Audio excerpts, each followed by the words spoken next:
Atlantis Stolen, Sam Reilly, Volume 3. Written by Christopher Cartwright. Narrated by David Gilmore. Prologue. Dutch Trading Post, 1638. The barren winter landscape was desolate in its beauty. While the sun approached its zenith, it did little to stop the cold stinging his weather-worn face while he worked. Albert Olson filled his bucket with another shovel of sludge, and then turned to climb the slippery crest of the muddy bank. Once on the ridge, he didn't have far to walk before he could dump its contents down the other side. From there, Olson saw the other islands. A strange mixture of mud and ice stood surrounded by a river, whose partially frozen mouth looked as wide as an ocean when it thawed. Not that he paid much attention to any of it as he returned to fill yet another bucket. It was strenuous and tediously boring work, but it needed to be done so the boats could survive. And if they didn't, the little outcrop certainly wouldn't. So the sea canals needed to be built. They had begun as small ditches used to drain the marshland so basic farming could meet the needs of the settlement. But protecting the ships had warranted the effort to widen and deepen them to accommodate small boats or ships at high tide. Wrapped in a pair of thick animal hides, fur hat, and boots, even a day's shoveling did little to allay his cold, the sort of cold that sunk into your bones and didn't come out again long into the spring. Not that it bothered him much. He'd spent the last 4 winters working at the post, laboring for the master engineer. In another year he would have repaid his obligation and would be allowed to return home. He dumped another bucket over the ridge. He'd seen that view for the past 4 years. He would leave after completing his obligatory service to his master, Hank Worthington, who'd been hired to build large amounts of the government's sea structures and buildings. At the age of 22, Olson had earned enough money that he could now afford to return home and marry Phrygia Clausen, the girl from his childhood dreams. That was, if she kept her promise. If they let me leave.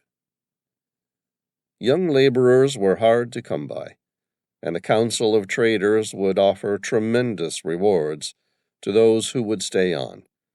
If not, they would threaten tremendous suffering if one refused. Olson returned down the steep slope of the soon-to-be-completed canal, sliding on its damp, dark sides. Sticking his shovel back into the wet soil, he continued as he'd been doing for the past few weeks. He'd worked with a team of 30 other men, although how it could be called a team he didn't know, as there was little order to the process. Each man dug, hauled, and dumped the soil by himself. Next to him, Felix Brandt worked, although again he wondered if that were the right word. An older man whom he'd guessed couldn't be any younger than 50, worked so slowly that Olson sometimes wondered whether the man even wanted the project complete. Olson continued this process of filling his bucket, carrying it up the slippery edge of the canal, and then dumping it until he'd lost count of the trips he'd performed that morning. With irritation, he noticed he could easily count 2 or sometimes even 3 trips for every one that Felix achieved. He never liked the man. It didn't make any sense why someone his age would want to come to such a place for work. Not that he'd ever given much thought about what sort of work an old man like Felix would be well suited to. After his last bucket, Olson paused his efforts, just long enough to walk down the dike to the edge of the riverbank, so that he could fill his cup with the icy cold water. When the main river thawed, the attacks would begin again. That's what this was all about. Hastily building, preparing, and guarding the trading post so that it could beat their attackers again, as it had done last summer and the summer before that. The wall had been strengthened early in the winter, and the canals now lengthened to protect the boats. And the settlement would continue to beat them until they lost or someone finally discovered what he'd learned the first day he came to the island, that it's a muddy swamp in the middle of nowhere of little value.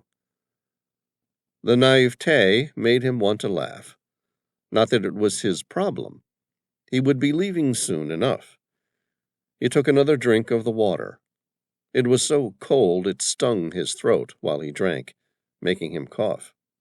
"You're slowing down, Albert." Felix dropped his bucket and climbed down to meet him at the river's edge. "Are you wearying in your old age?" "No, just waiting for you to catch up," he replied. "You may have to wait all day and tomorrow, most likely. I'm more than twice your age, you know." And Albert did know, too. Felix slowly filled his leather bota bag. Even that, Olson noticed, seemed to take an unusually long time. The man was slow in every task he performed. Not because he was stupid or incompetent, but as though he simply couldn't see the point of any urgency in what he was doing. The man seemed to be biding his time and merely waiting. But for what? Albert wondered why Brant, for a man who was still laboring at his age, hadn't felt more urgency to achieve something, anything, before he was incapable of sustaining himself. "They tell me you're leaving soon," Felix said, as he sat down by the river's edge to drink his water. "Yes, when the river thaws, I will look for the next passage home. It will be difficult with our current arrangement to obtain passage on a ship. After all, no one seems to be playing very well with others currently." Albert smiled, unsure if he was being reprimanded for the way he'd avoided the man. "I'm patient. I'll find my way home." "Why do you want to return so soon?" "Soon? I've been here 5 winters already. Why wouldn't I want to leave it?" "It seems like a nice enough island as any. Is there something waiting for you back home, though?" Albert found himself answering before he even considered why the strange old man was interested. "There's a girl, Fragia Clausen, more perfect than anyone or anything I've ever seen, and she promised to wait for me." "That's very nice. That's a worthy reason to leave this place." Felix smiled, a nearly condescending one, and then said, "But have you seen all that this world has to offer? There are some things, I dare say, far more beautiful than that girl of yours." Albert picked up his bucket, ready to return to the canal, before he lost his ability to refrain from striking Felix. "If you'd ever met a girl like this, you too would be quite certain there was no need to see every precious thing this land has to offer before determining that she was the most precious." Felix smiled. There was something unctuous and slimy about it. Of course. I'm an old man, and foolish at such matters as love. I'll tell you what I will do for you." Albert paused at the top of the dike. "What you will do for me?" "I own a ship, and I have to return to Amsterdam next year. She's in the North Canal. In the summer, I too have to return home. You may come with me." Albert stared at the old, worthless man, suddenly realizing his mistake. Brant wasn't a slow-working laborer. Instead, he was a wealthy landowner who had paid for the building of the canals. He was too stunned to speak. "Would you like that?" Felix asked. "Yes, sir. "Thank you very much, sir. That's very kind." "Good. Now, shall we finish this canal?" Albert nodded and returned to the canal, ready to continue. Despite commencing work several weeks ago, today it would finally be flooded. At its bottom, a small trickle of water, no more than a few inches high, could be seen, having seeped into the otherwise dry canal. Albert continued digging with his newfound friend Felix Brandt. Ensuring the boats that would soon call the canal home had enough water below their keels, an engineer carefully measured the depth. The master engineer, Hank Worthington, then inspected the depth of the canal and informed them the canal would have to be dug a further foot before it could be successfully flooded. With slow, purposeful movement of his shovel, Albert deepened the center of the canal. Water filled the spot where he dug as fast as he removed the wet soil. He continued, working harder. Now he knew who his slow and unwanted companion really was. It was there that he found it. A strange sound, like metal striking metal. It could have been another hard rock, but the sound didn't quite match up. Albert kept digging, more out of curiosity than out of any desire to get somewhere. His shovel struck it again. That was when he first spotted its sparkle.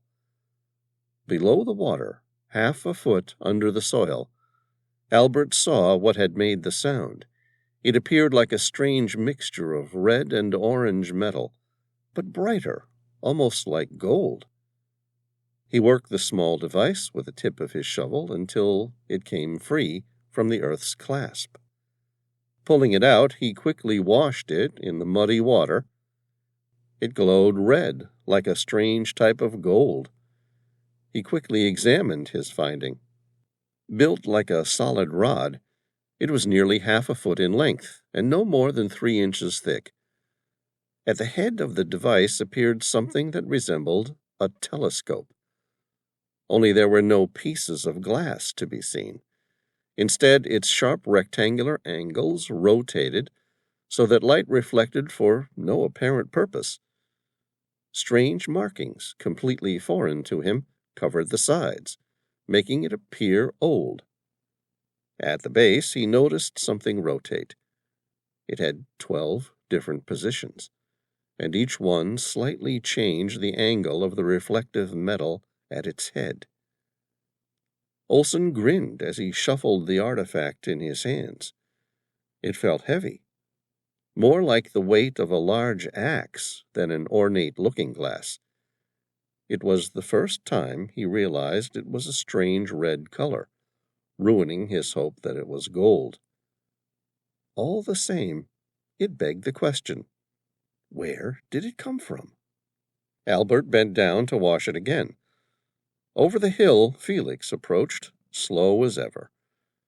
Terrified that someone might take it from him, Albert slid his finding inside his large jacket pocket and continued to dig, if only a little hopeful of another such discovery. But he was not so rewarded. In the high tide of that afternoon, the canal was opened to the ocean. Water flooded in, and with it all hopes he held of finding more unique riches. That night he visited his master, who was aboard Felix Brandt's ship, preparing to return to Amsterdam in the spring. The Delftland's rigging had been stripped for winter. Even without it, Albert could see it was a grand sailing ship, befitting a very rich landowner. Hank met him on the upper deck. "Hello, Olson. What can I help you with?" "I'm sorry to interrupt you, sir." He looked sheepish as he asked, "Can I come inside and talk privately?" "Of course, young man. Come downstairs and tell me what's on your mind." Olson followed his master deep into the ship. Locked away since it had been stowed for the winter, the Delftland still appeared fit for the King of Holland. Inside, the cold interior was expansive, more like a palace than a boat, which often required the use of every inch of her room. He was taken aft, where the master's cabin rested. Reassured that his master was the only person aboard the ship, Albert quickly told his master of the discovery and his worry that someone might steal it from him. When he was done, Hank lit a large candle. Then he smiled and said, "May I examine it?" "Of course." Albert took it out of his pocket and handed it to him. Bringing the light of the candle over the metal device, Hank took a cloth covered in a strong liquor and began cleaning the orange metal. It reflected the light as powerfully as any gold that either of them had ever seen. Hank polished the device until it became reflective, like a mirror. On the side of the rod, a strange marking could be seen. Albert had never seen the shapes written anywhere. Hank looked at it, mesmerized, and gasped as he saw the writings. "Have you seen it before?" "No, never," Hank answered, still polishing it reverently. "Then what made you gasp when you saw the markings at its center?" "It just looks very similar to something an old friend of mine once showed me from Africa. They were sketches, of course, and clearly can have nothing to do with this. Even so, the markings bear frightful similarities." "What was so interesting about your friend's sketches?" Hank looked torn, as though he were deciding how much to tell. Then replied, "My friend returned for a second expedition to Africa, but neither he nor any other member of his 22-man team returned." "Do you think the two places could be connected?" "What, an old city in Africa and here?" Hank shook his head. "I doubt that very much." "So, can you deliver it to my fiancée? I have another 6 months of service, but I know that you are returning next month for a short while. I trust you. Can you take it for me?" "Of course, if you trust me with something so valuable," Hank replied, his voice reassuringly kind, like a father to a son. "I wouldn't have come if I didn't." "Then of course I'll do it."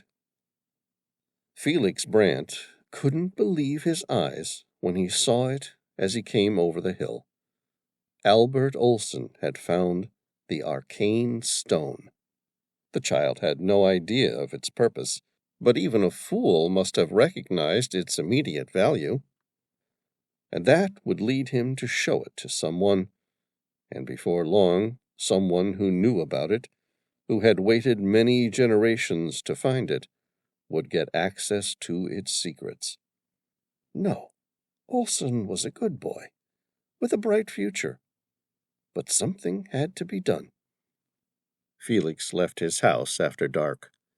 He should have waited later, but he couldn't afford the possibility that Olson would be innocent to such an extent that he would show someone tonight.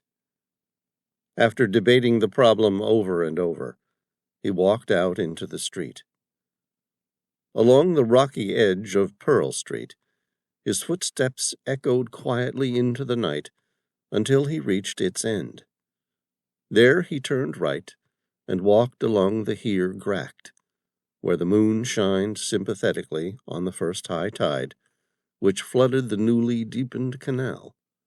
Soon, he thought, ships would line it as they had in Amsterdam. At the end of the canal he reached the wall, where many of the laborers took shelter. It was unusual for a man of his background to be seen at such a place in the early evening, but as the richest man in the new settlement, he had little to fear for his actions. He knocked on the door. Albert Olson answered immediately. His shoes were still on, and it looked as though he'd only just arrived home from somewhere. "Hello, Mr. Brandt," Olson said politely. "May I come in?" Olson looked nervous. "Of course. Is something wrong?" "It's all right. I just wanted to talk to you." The room was small, with a bed at one end and a fireplace next to it. There was little more to it, and nowhere to sit. "I'm sorry, I don't have much to offer you, Mr. Brent," he said, while placing a small pot of water on the fire. "Would you like a warm drink? I'm afraid I don't have anywhere for you to sit." "That's not a problem. I don't want to take up much of your time. I have a question for you." "For me?" Olson appeared confused, but Felix wondered if he detected a slight amount of fear, too. "Yes, it's about what you found today." Olson stopped pouring the warm water into a mug. "What I found today?" Felix carefully studied the man's eyes. They failed to meet his own, and answered his question immediately. Yes, Albert Olson is trying to hide something. "It's quite all right, Albert. I don't want to take it from you, if that's what you're worried about. It's just that I have a collection of local artifacts that have been discovered over the years, and I'm interested in one in particular. I have seen a number of drawings of it, and was hoping you may have stumbled upon it." Albert kept quiet, but nor did he deny his discovery. Felix pulled out a rolled piece of paper with a drawing and opened it in front of him. "Did it look something like this?" Albert stared at it for a moment and said, "Yes, it's identical. Where did you get the drawing?" "I was given it a long time ago by someone who'd found it during an earlier expedition." "Is it valuable?" "Yes, of course. Not in the sense that it is made out of gold or anything like that, but historically it is worth a fortune. I once heard it described as the key to their greatest city." "What city? The place was a marsh before we came." "That's not important." Felix quickly changed the topic. He'd already said too much about them. "Did you show it to anyone?" "No, of course not. Something like that looked as though it could be worth more than my entire life savings. I didn't want anyone to steal it." "Of course. You've done the right thing," he reassured Albert. In one quick motion, Felix slid the tip of the knife through the gap between Albert's ribs and into his heart. It was as quick a death as could be contrived. A lifetime of training, and he'd never had the need to do so before. Albert barely made a sound. Felix wasn't a born killer, and he took no pleasure in it. He stared at the boy's face. Aghast, he noticed there was no hatred in Albert's eyes, and no pain, simply absent disbelief. Felix wanted more than anything to relieve the child from his anguish. "I'm so sorry, Albert. Really I am," Felix said. "But some things, I'm afraid, were supposed to remain buried forever." Hank Worthington watched as the fifth marker pole was driven deep into the ground below the shallow water, 40 feet out from the bank of the river. Today was the first day of the process of reclaiming the land from the sea, so that the man paying his wages could have his mansion built on prime real estate. It wasn't an entirely new idea for the Dutch, but on the outlying trading post, where land was plentiful, the return compared to labor required to achieve the task made it seem fanciful. Hank looked up, having heard the familiar sound of hammer on steel, as the wooden marker pole was driven into the soft soil below until it struck bedrock. Tomorrow his team would begin the laborious task of backfilling the water below with rock and then soil. He shook his head at its absurdity. Built like a dike, and doubling as a fortress to guard the entrance to the main canal, which Mr. Brant, too, had commissioned, the expansion onto the river seemed outlandish, even to him. And Hank was a third-generation master water engineer, whose family had been employed on a number of water projects in Amsterdam. But this was different. "Felix Brandt is a fool," he said out loud. "Yes, but a very rich one," his apprentice agreed. "They're the worst kind." Hank pulled out the engineering plans to show his young apprentice. "Ordinarily, we would have supported this point here, where the natural bank of the river formed, and then built his fortress above it, where it could still protect the entrance to the canal." "So why didn't you?" "Because Felix Brandt was specific. This spot, right here. He even took me out in a rowboat and showed me precisely where he wanted the new land to reach." His apprentice looked at the map depicting the landfill areas. "He wants a lot of new land? There's nearly a square mile of it. I wonder why he doesn't simply build further back. It's not like land around here is scarce or valuable." "Indeed. Why not?" Hank waited for the boy to come up with an answer on his own. When none came, he said, "Felix gave some stupid excuse that he would then one day own the greatest amount of deep water frontage on the island, and therefore could command its trade." Hank gave a supercilious smile, and then continued, "But I think he did so simply to prove that what he wants he can have." Out on the water, the familiar chime of hammer on steel continued as the sixth pole commenced being driven into the deeper water below. Hank's ears peaked to the sudden change in resonance. That pole driver struck something other than sand, rock, or wood. But what? From the shore, he watched as the men withdrew the wooden pole and attempted to reset it. By the third attempt, one of his men dived down to see what they had struck. The big man who'd entered the water climbed back onto the barge after holding his breath for nearly a minute. Hank looked at the man's face. Even from 40 feet away, he could see that something was wrong. "Come with me. Let's go see what the problem is." "I'll get the rowboat." The two climbed into the small boat, and his apprentice took the oars. Within a couple minutes, they were tying up alongside the barge. "What have we got?" Hank asked, taking the outstretched leathery hand of Jeroen, who was driving the piers. The two had worked together for nearly 20 years. "We hit something hard. There's no way we're going to be able to drive anything through it." "That's fine. We'll build over it anyway." Hank looked at Jeroen's clothes, still dripping wet. "You've had a look. What have we struck?" Jeroen looked nervous as he handed him a small ingot of orange metal. It could have been brass or even a copper alloy. "You found it down there?" "Yes, but I have no idea where it's come from. There's a lot of it down there. I think it's best if you have a look for yourself." Hank looked at the water. It wasn't quite spring, and the ice had only recently thawed.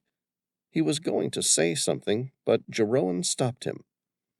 "Trust me, you're going to want to see this." Not wanting to spend the rest of his day arguing over whatever the hell his men had found, he took his shirt off and dived into the water. The icy temperature stung him, but he forced his eyes open as he swam toward the bottom. It wasn't deep, maybe 20 or 30 feet at most. His head barely dipped the surface before he saw it. It looked like the center of an old city, but nothing like any city he'd ever seen or even heard of. And it was covered in the same orange-colored bright metal that young Albert Olson had discovered while digging in the canal. The entire place had the surreal appearance of a lost Egyptian city. Not that he'd ever seen one of those either. A friend of his had shown him sketches after visiting there when they were both students. Hank returned to the surface and climbed the rope ladder onto the barge.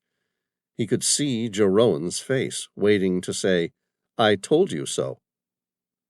"Well, Hank, what do you make of that?" "I'd better go to the owner with this one," Hank said, without hiding the disgruntlement from his voice. "And that will mean delays." An hour later, Hank returned to the worksite.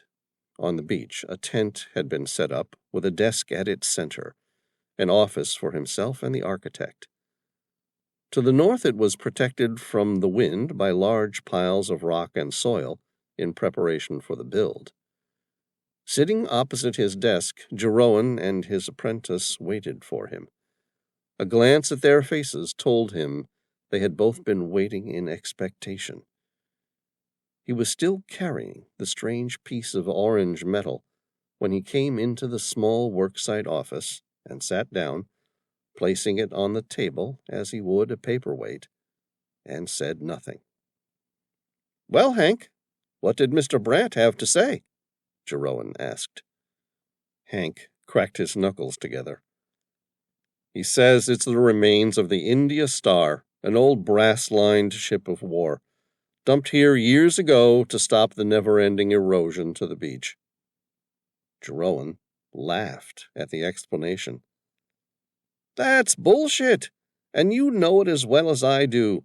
That looked like a city to me." Hank met his eyes and forcefully replied, "Yeah, well, maybe it was one of their old cities before we came. Now it's ours, so why shouldn't we build on top of it? It looks pretty solid to me." "I don't care if it was one of their cities." Jeroen lit a pipe. "Heck, some of that red metal stuff must be worth something." "Yeah, well, maybe Mr. Brant isn't too keen on slowing down his project while we all go archaeological on his building site. Besides, so what if it is? All the better for building on. Anything that solid must make for a good foundation." "So, then, what are we going to do with it?" "The owner says backfill with rocks and soil, lay the foundations, and prepare for stage 2 of the building." "And that's what you're planning on doing?" "Like I said, it'll make good foundations." Jeroen stood up to leave and then said, "Hank." "Leave it alone, Jeroen. I said it's time to go back to work. I want this place buried by the end of the week." That night, Hank drank whiskey quietly in his own tent. Ordinarily, he'd have been happy to have one with his men, but he needed the time to think this one through. Something in the back of his mind kept reminding him of the damn copper-colored ingot. He'd never seen anything glow like that. It was almost a type of orange gold. Besides, it didn't make sense how the owner responded. Mr. Brant was an extremely wealthy man, but that was no reason not to become wealthier. He'd bought the water lots fair and square. If there was an ancient golden city below, he could have easily claimed ownership.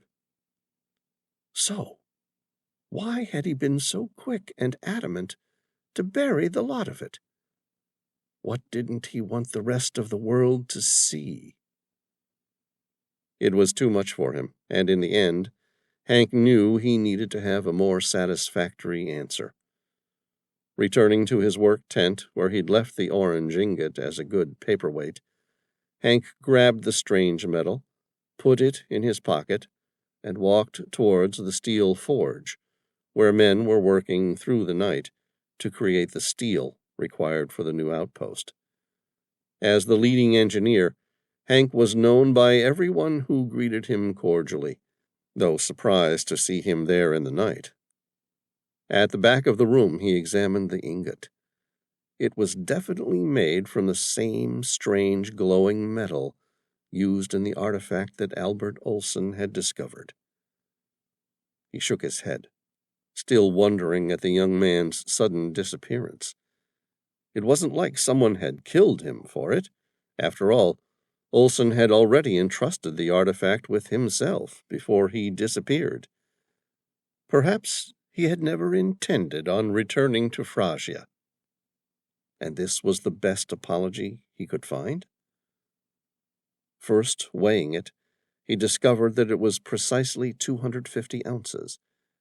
He then placed it inside the crucible and started the furnace, and watched as the strange metal smelted until it glowed with fire and liquefied. Zinc and lead were the first to go, being weak metals. He then poured off the liquid while the stronger metals, being gold, silver, and copper, remained in a solid form. With a gloved hand, he picked up the blacksmith's pincers and gripped the small clump of shiny metal so that he could examine it. Not much had changed in its weight. He weighed it, to be sure. 240 ounces. He became excited by the prospect of 240 ounces of gold, silver, and copper. But the question remained, in what proportions were they? Hank then took a small bottle of Glauber salt, a recently discovered strong acid that would dissolve silver and copper, but leave gold untarnished, and poured it into the crucible.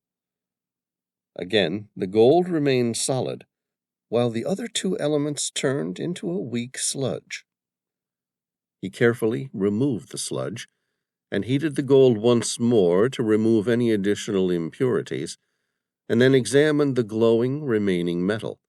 It certainly looked like pure gold. He might not have all of it, but it was close. Gripping it with the blacksmith's pincers, he dipped it in water, watching it hiss. Impatiently, he then picked it up. It felt heavy in his hand, and his heart raced as he placed it back on the scales. Holding his breath, he added lead weights to the opposite end of the scale until the two metals were balanced. He totaled the tiny weights and nearly screamed. 175 ounces! He did the arithmetic in his head. Holy shit, that's nearly 70% gold. And there's a buried city below his construction site, covered in the stuff, buried for eternity. He returned to his master's locked ship. A sudden sense of urgency led him to quickly open his safe and examine the artifact that Albert Olsen had asked him to deliver. At the time, he dismissed the markings as being unlikely similarities, but now he was certain that they were one and the same as those his old college friend had spoken about. The instant he saw it, he knew they were.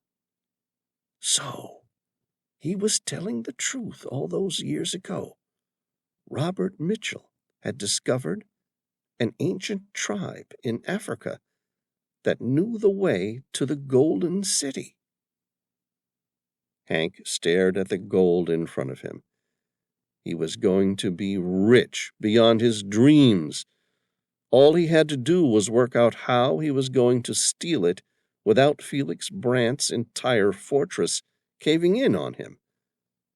In the delusion of happiness, which the allure of gold often provided, Hank didn't even stop to consider why Felix was so determined to bury it all. He was going to be rich. Hank recalled the conversation with his old friend, Robert Mitchell, all those years ago, and then prayed that the second part of the man's story never came true. Chapter 1. Amsterdam, present day, 5 weeks remaining. Dr. Billy Swan turned left onto Amstelstraat and then right onto Wieperstraat, taking the shortest route out of the old city over the maze of canals and dikes. She drove a Renault Twingo, the 4-door version of the tiny European car. Hired for the week, she'd expected it to take at least that long to find the answer to her question. Instead, she'd found it on her 3rd day. In her rearview mirror, she saw a yellow Vespa. It had been following her since leaving the Stadsarchief, Amsterdam, the National Archives Center. It could have been taking the same route as her. It was the fastest way out of the city. But had she seen it yesterday? Europe was rife with such mopeds, and she could be easily forgiven for mistaking a different one, which followed her now, as one and the same. Her nerves had been on edge since she'd returned from Atlantis. Billy hadn't even worked out the entire truth. If her predictions were even close to the mark, then the world was in trouble. And based on the calculations of time, she didn't have long to work out a solution, maybe as little as 5 weeks. Time was running out, fast. They say knowledge can be a dangerous thing. For what Billy had learned, it could spell the end of the human race. The only hope she had left was to reach the inner sanctum of Atlantis in time to stop the next cycle from being triggered. And to do that, she needed to find the code. Hell, if she had years, maybe a team of code breakers might be able to solve it, but she didn't. She had 5 weeks. Her only hope now was to find the notes of the last living person known to have seen it, Felix Brandt. For that, she needed to find where he'd spent his final days on Earth. And that was what had taken her so rapidly to Amsterdam. The truth was so dangerous that she had refused to tell Sam Reilly or even Tom Bauer about it. Instead, she'd made up a story why she needed their help to find someone in Amsterdam. Now, she'd found where the man had gone centuries ago. She would need their help to reach him, or at least where he put his notes. Him. The thought brought her back to the man with curly blonde hair and blue eyes she'd seen on her first day in the National Archives. The blonde man in the red baseball cap on the moped. Today wasn't the second time she'd seen him. He'd been there at Stadsarchief, Amsterdam, on her first day. She hadn't taken much notice of the man. He was entering the building while she was leaving. The only reason she'd taken any was something strangely attractive about his face. Beneath his looks, he had an outward sign of self-assuredness, which bordered on arrogance. And then, as though he'd read her thoughts, he'd responded with the most disarming smile, the sort that could easily cause a woman less driven by necessity to inadvertently find herself in his bed. So, that makes 3 times in 3 days. That's more than a coincidence. He was after her. And that meant she was in trouble, and the world was at great risk. It was time to let Sam Reilly know what she'd really discovered in Atlantis. At the same time, even more important than ever, that she not disclose its location. Billy touched her brakes slightly harder than required as she came around the corner, leaving the city. To the other drivers of the busy motorway, the action might have appeared to be entirely accidental, but it was enough to cause the familiar moped to swerve to the right of her, forcing its rider to overtake. The license plate came into clear view. It was different.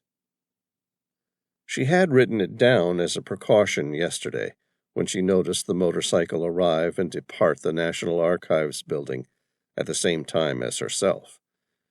Even without checking her notes, she was able to immediately recognize that the two weren't the same. Even so, it didn't alleviate the uncomfortable sensation that she was being followed. To her dismay, the moped slowed until she was forced to overtake it again. "That's it! I'm not playing this game!" She stopped the car, pulling over into a breakdown lane. Opening a large fold-out map, as though she were one of the thousands of lost tourists, She watched as the Vespa disappeared. Relieved, she refolded the map and was about to drive off again when an entirely new Vespa appeared. Unlike the previous rider, who had worn a full-faced helmet with an impenetrable reflective visor, making him or her appear sinister, this Vespa was red, and the rider had long blonde hair, which hung carelessly out of the rider's open-faced helmet, and a beautiful young Dutch girl's smile. Hardly the face of a person trying to spy. The rider pulled onto the footpath behind her. Despite the complete differences of the two riders, there was no mistaking the coincidence that another Vespa should park behind her within minutes of losing the last one. So, someone is following me. She entered the traffic, not wanting to draw attention to herself. "Call Sam," she said, activating the voice recognition in the car. "Did you find what you were after?" Sam asked, dismissing civilities. "Sam, I don't know how, but someone's onto us." "Really? No one even knows we're in the country, and I can't imagine how they would have worked out what we're doing here, especially given that I don't really know what we're doing." "All the same, someone knows. I've had several men on Vespas stalking me since I left the National Archives building." "No chance they just want your phone number?" "Fuck you! I'm telling you, someone's after me." Sam's voice stiffened. "Where are you now?" She looked at the GPS on the heads-up display on the windscreen. "Wieperstraat, approaching Moritzkade." "Good. I want you to take a right onto it, and then loop around to the Frederik Hendrik Park. Do you know how to get there?" "Yeah, sure. I think I've passed it a few times in the past few days," she replied.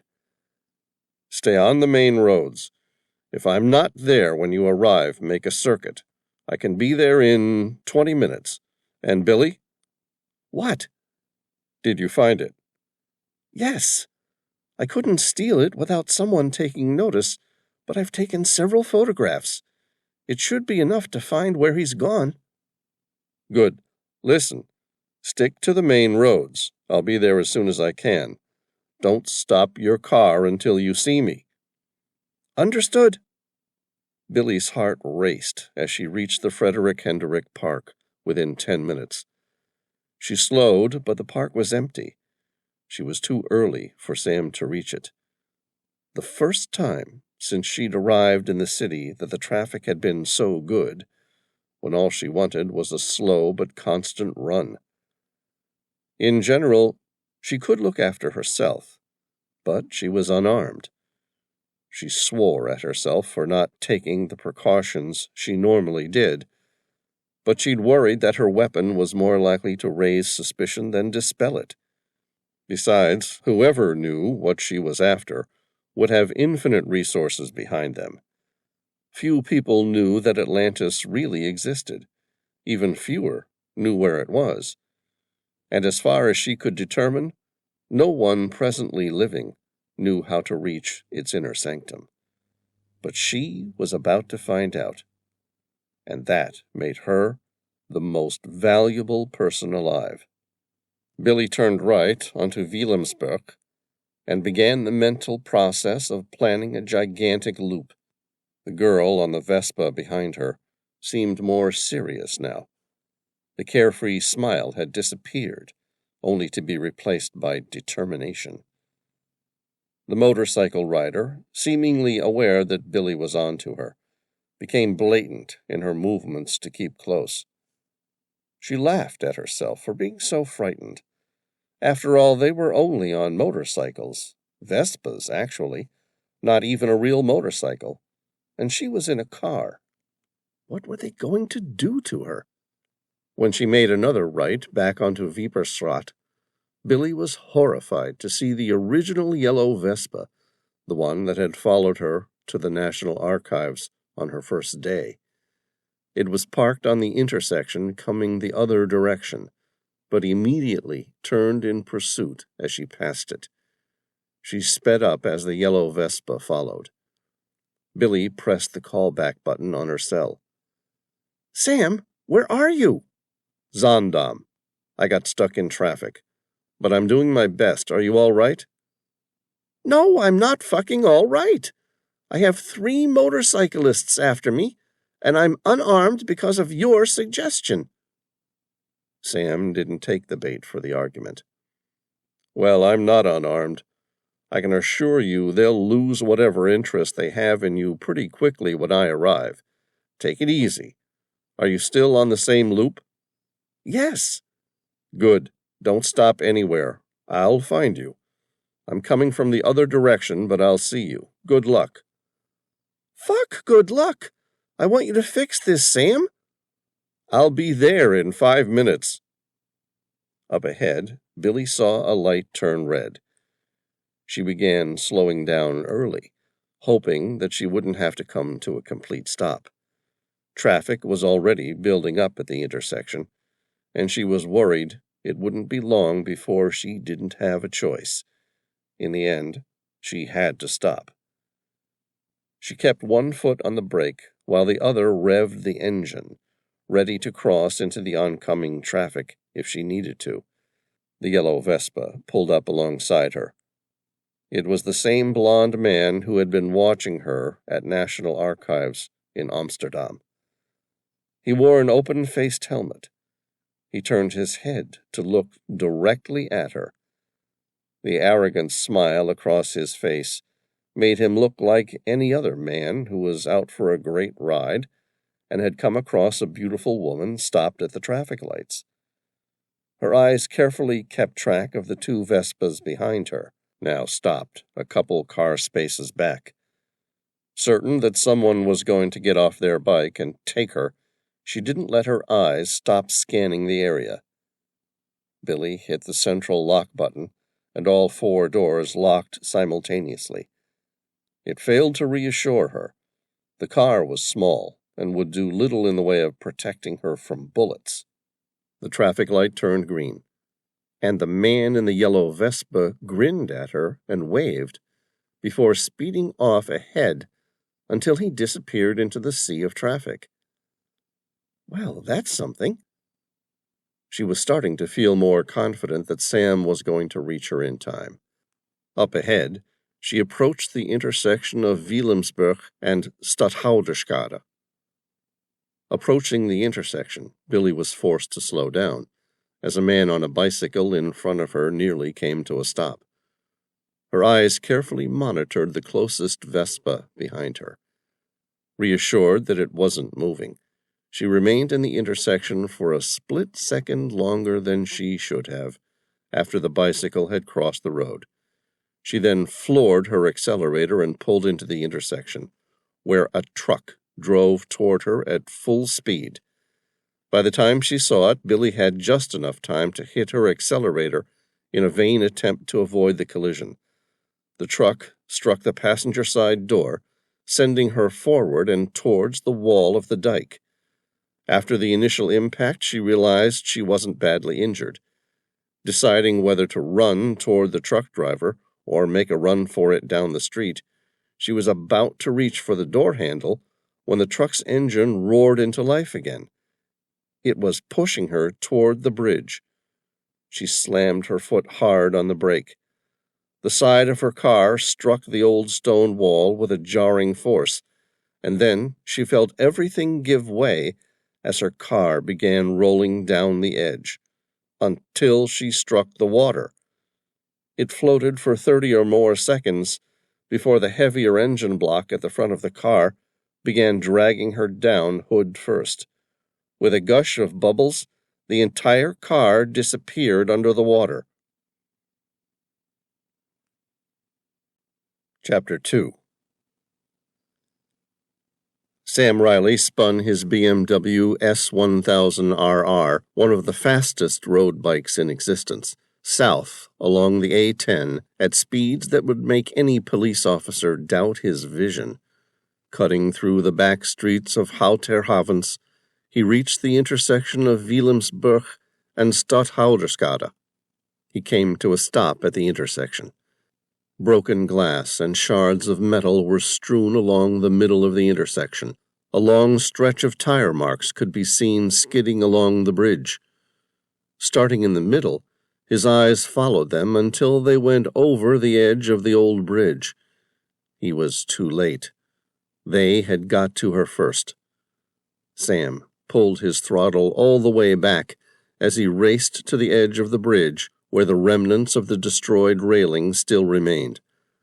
Below him he could see 1,000 or more bubbles still piercing the surface of the water and an eerie glow from the headlights of the car below, presumably the only remnants of Billy's crashed car.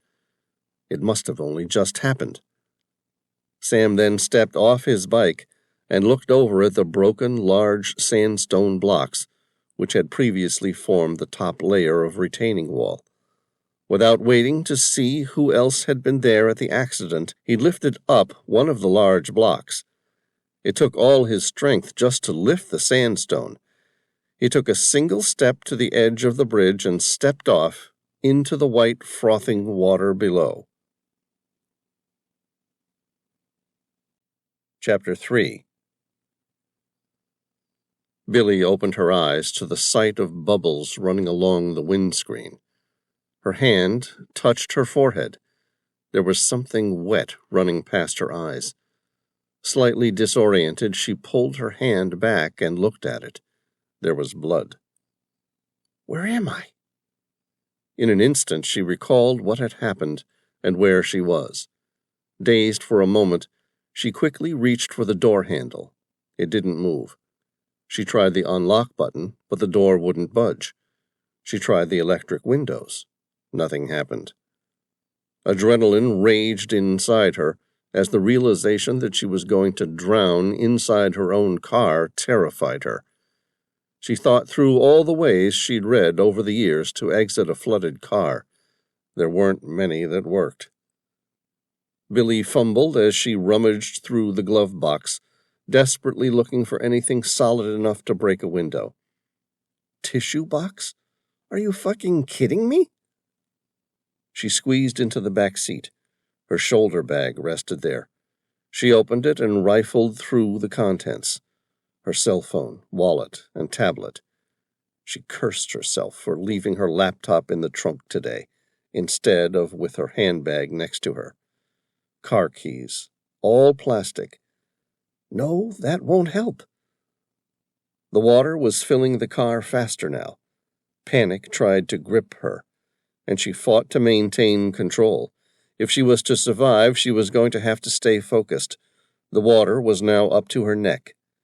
With the downward angle of the car, the remaining air pocket was sitting at the back window. She tried to squeeze her head into the top to breathe the last remaining air. Trying the door handle again, she found the pressure outside was too great.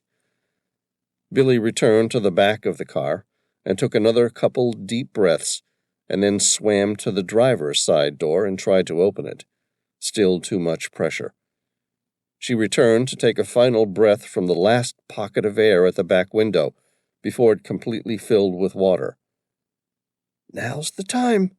I have to stay conscious long enough for the pressure to equalize. A loud, crunching sound told her that the car had struck the shallow seabed. Below her, Billy thought she could hear another crack on the window at the driver's door. She swam down to the front door, where the car was now completely filled with water. At the window, a masked man stared back at her. Covered in a black wetsuit, tinted face mask, and scuba gear, there was something oddly familiar about the man.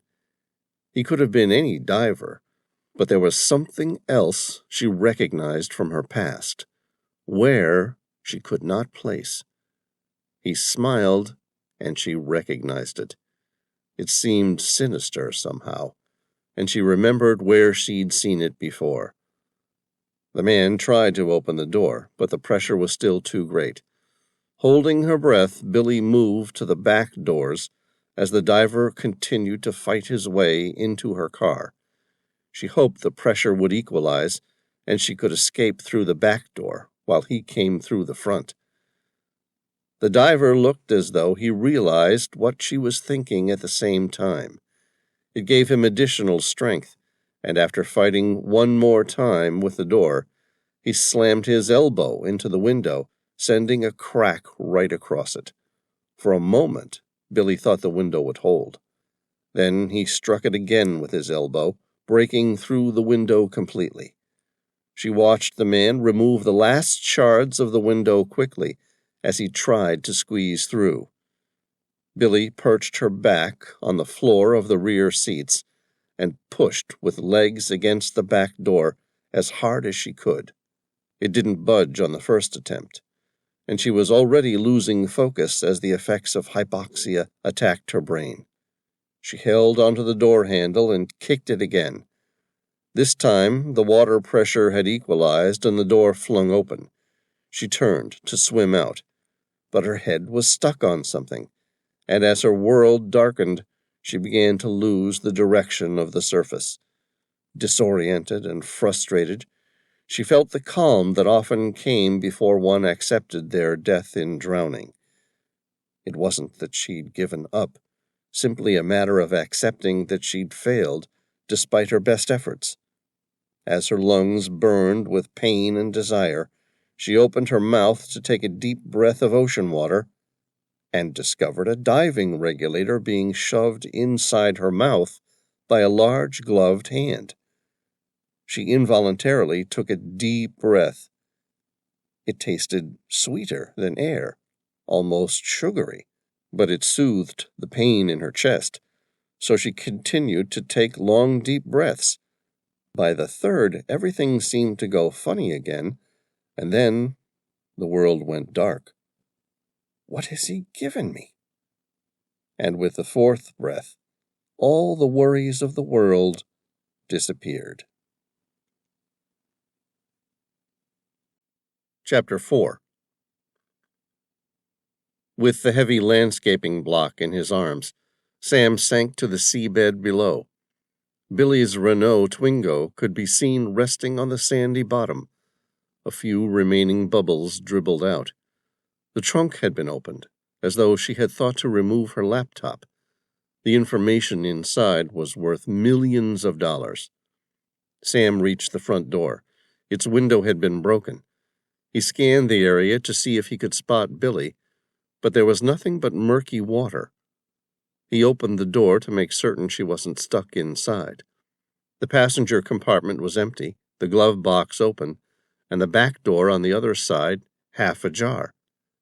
Thank God she got out. He dropped the heavy block and then quickly swam to the other side of the car to see if he could see her. Again, nothing. He checked the sand below to make sure he hadn't missed her, and then calmly swam to the surface, feeling confident they had been lucky. It was a wake-up call that their exploits to reach Atlantis were being pursued by others, but at least she'd survived, and now they would be much more cautious. Sam broke the surface of the water with his head and breathed deeply. On the surface, he quickly looked around, expecting to see Billy swimming towards the bank of the dike, but he couldn't see her in the water. He rotated 360 degrees trying to find her. Sam was the only person in the water. He looked towards the edge of the water and scanned the faces of the several bystanders who still looked worried. She wasn't amongst them. "Did anyone come up?" he yelled at them. Most people ignored his question, either because they didn't speak English or didn't know the answer. "Please, there was a woman in this car. Did anyone see her come up from the water below?"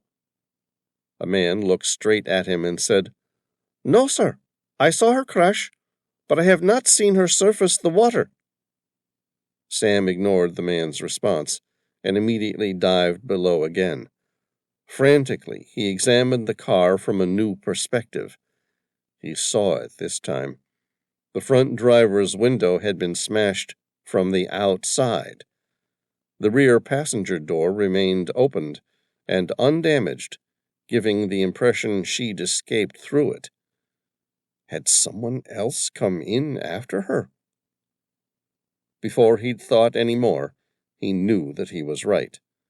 Sam carefully scanned the area around them, looking for any signs of whoever took Billy. There was nothing. He returned to the surface, swam to the edge, and got back on his motorcycle. There, he picked up his cell phone and hit the call button.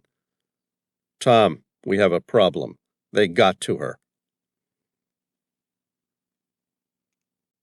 Chapter 5. Andrew Brandt looked at the woman beneath him. Despite approaching 40, her skin was delicate as it was smooth and white. Her blue eyes stared at him with wanton desire. Her ordinarily demure smile now contorted in pursed lips as she began to cry out in pleasure.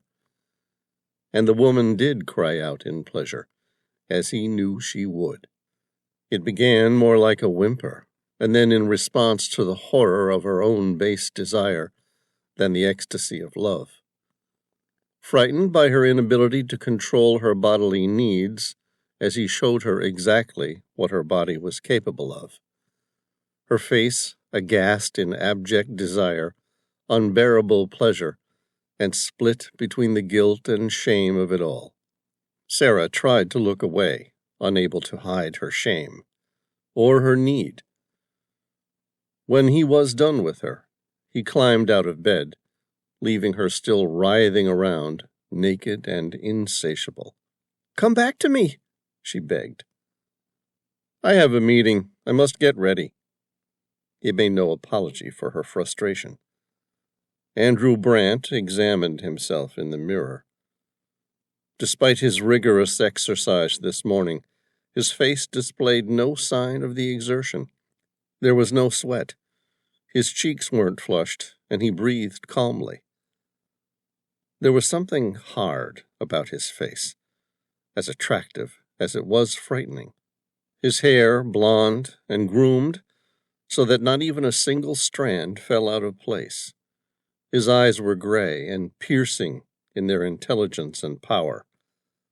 A cleft chin broke his strong jawline. Years of practice had allowed him to develop an unreserved smile, which could be used to disarm another's temper or mistrust instantly. It was entirely fake, but then the best were. If eyes really were the windows to the soul, his would show a man willing to stop at nothing to achieve his every desire. And what he desired most was power. In another hour, he would meet the buyer and make the final arrangements to complete the transaction. At a price of $100 million US, he had no intention of making even the slightest mistake. Even to him, that amounted to a massive financial windfall. He had a short shower, followed by a long shave, as he delicately groomed himself and considered all the things that such money could afford. Luxuries, women, power. He was born into luxury, although he'd worked hard to improve on the fortune that his father had left him. As for women, Andrew could have as many as he wanted. However, it wasn't just the amount, but the type. Like Sarah Clausen, whom he'd just seduced. The daughter of the billionaire Edward Worthington, who was the reclusive CEO of Worthington Enterprises, the multi-billion-dollar startup tech firm. While her old man held the title, most people saw her as the brains and poster child of the company. Unknown to the rest of the general public or even most employees, Worthington's was about to make an announcement. Andrew knew what that announcement was going to be, but it was the date of it that was going to make him very rich. And for that, he needed Sarah's help. Sarah was what he considered a typical heiress to a fortune, groomed by tutors, educators, linguists, and other specialists since birth. She was the product of the education that only that sort of money could buy. She'd gone on to become dux at Cambridge University when she studied law. Now, at the age of 40, A control freak in herself and a self-pronounced feminist, she'd managed to avoid romantic relationships all of her life. When he first studied her, Andrew was momentarily worried that she was gay, but further scrutiny showed her to be a workaholic, with standards set much too high for any honest man to meet. Fortunately, he was as dishonest as a man could be.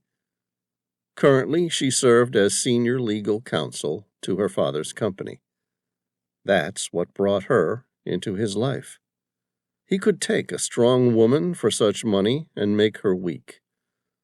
Money in itself buys whores, but $100 million buys power.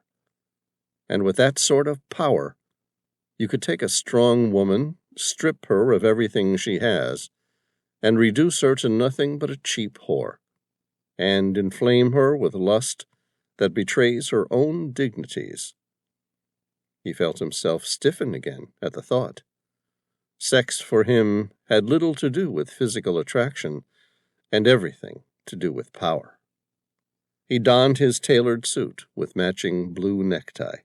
An Oxford graduate with a Master of Business Administration, Andrew had worked at the Bank of England for nearly a decade before opening his own merchant bank. He now earned more in a day than most did in a lifetime. He specialized in unique acquisitions, which were as varied as they were expensive.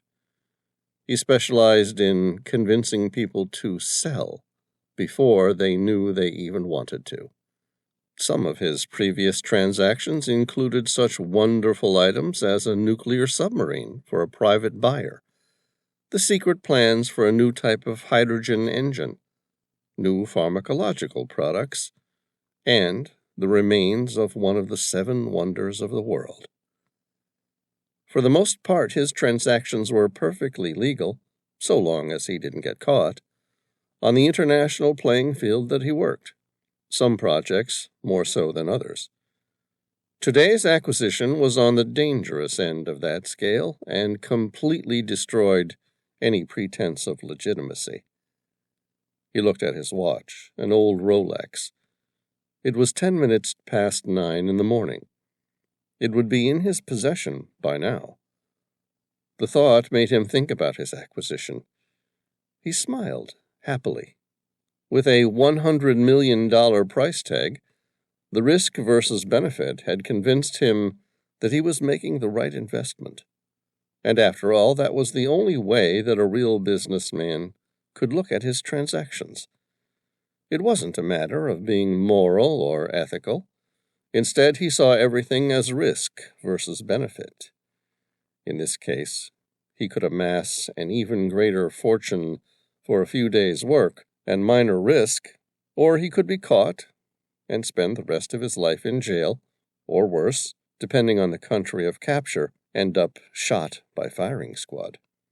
When the request was first made from the buyer, he had said that he'd hate to put a price tag on a person's life.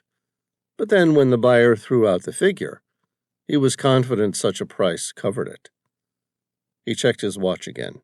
It was 9:15. He should have heard by now. Andrew walked toward his private lift. Sarah remained on his bed, sensually lying on her side, naked as the day she was born, a look of pleasure mingled with guilt abjectly painted on her face. He smacked her bare ass, and she turned around and sat up immediately. "Hey, that hurt, you asshole!" He ignored her complaint. "Sarah, I need something from you." "Anything for you, Andrew?" "Good. I'm going to need the precise date your father's going to release his statement." She sat up, looking serious for the first time that day. "You know about the development?" "Of course I do. Why did you think I seduced you?" A frown crossed her face, and for a moment Andrew thought she was going to cry. He'd not expected that of her. The thought made him happy. "You planned this entire thing Because you wanted to know when my father's going to come out with the news on Worthington Enterprises?" "That's right," Andrew said cheerfully. She frowned. "That's what this was about, wasn't it? You never loved me. You wanted to know protected information." "Yes." "Well, you can get fucked. I won't do it. Besides, do you realize that you and I could both go to prison if we were even caught talking about such things? Don't you know what that sort of information will cause on the stock exchange?" "Insider trading at its grandest scale," he replied. She laughed. "Of course you do. And with the amount of money I'm sure you could move on it, the investigators would quickly track it down to me. So no, you can find another whore to fuck." She went to slap him, but he caught her hand. There was no way he was going to let her, a woman, strike him in the face. "Here, Sarah, have a look at these pictures I had taken last night, specifically to remember you by. I wonder what all those trashy mags would think about publishing these images of the world's richest and most prominent feminist." Sarah dipped her head as she scanned the pictures he placed in front of her. Andrew saw with more than a little pleasure that it was the third picture that made her realize her mistake. It wasn't being tied spread-eagled, or the marks on her wrists and back from where she'd struggled that had done it for her. No, it was the image of her face begging for him, a suppliant resolution that she'd accepted her fate as the weaker sex, to be abused. He looked at her beautiful face. There were tears in her eyes, and she looked miserable. But there was something else, too. He thought he'd imagined it at first, but the more he examined her countenance, the more he realized it was there. It was relief. She had been in control her entire life, and he'd made her lose it. "It's August the 23rd. There were tears in her eyes. "Good." Andrew looked at his security guard, who'd walked into the room. "Trent, please see this woman out." Sarah quickly attempted to get dressed while the security guard grabbed her. "Oh, and Sarah." "What?" "I'll be in town again in 2 weeks." She stared at him, understanding slowly dawning on her. "You will come to me?" A Machiavellian grin crossed his face. "In the meantime, I forbid you to touch yourself." "Yes, master." Chapter 6. Andrew Brandt caught his private elevator to his secure car park 10 stories below his One Hyde Park penthouse. It was currently the world's most expensive and overinflated piece of real estate. He would have to start making his way to meet the buyer. In his car, he switched his cell on. Andrew didn't believe in the concept that cell phones were invented so that people could maintain constant contact. He had kept a strict policy of being contactable during specific business hours or prearranged times outside of those hours. After returning home from his work in Amsterdam the day before, he'd picked Sarah up. She fell into the category of business, even though he didn't entirely dislike the prospect of seducing her. His business was to be with her, and for that he did not want interruptions. His smartphone came up with 2 messages. "Something's wrong. Call me." It was Alex, one of the operatives he'd used in Amsterdam. Andrew relaxed into the seat of his Bentley. It was going to be a long day. He then pressed "Call Alex." "Do we have the product?" Andrew asked. "No. Someone else kidnapped her before we could do so. It happened yesterday." "Yesterday. I saw her yesterday." "Do you know who?" "No, but we'll keep trying. It's not like they're going to get her out of here without us noticing." We have all local airports, marine ports, railway stations, and bus lines covered. Andrew looked out the window, temporarily distracted by the conversation, and then said, "The buyer's not going to be happy. There's something else that you might want to know, too." "What?" "She had new information about Atlantis." "You've got to be kidding me. He was after Atlantis?" Andrew looked at a cat running across the road. He accelerated carelessly, seeing if he could hit the creature. "It appears so." "What makes you so certain?" "We stole her laptop from the trunk of her car. It was riddled with images of the arcane stone, and what she had to do to use it." "Really?" Andrew grinned with the surprising new development. "Okay, send the message out. Call in all sleeper cells around the world. The Phoenix Resistance are going to have their first meeting for the millennium." It wasn't every day that two of his projects collided. Chapter 7. Tom Bauer burst into Sam's hotel room. It had taken him less than 12 hours to catch a flight across the Atlantic as soon as he'd found out about Billy. "How the hell did you let them do this to her?" "It wasn't my fault. I was following up another lead while she was being targeted." "But by who?" "I have no idea.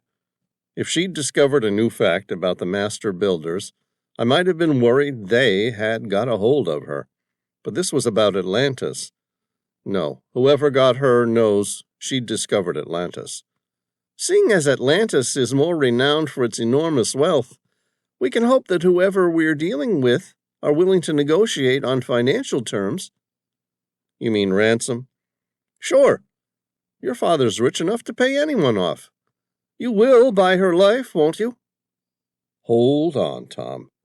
I know you're smitten with her, but let's not jump the gun here. No one has even asked for a ransom yet. We might just solve this problem ourselves.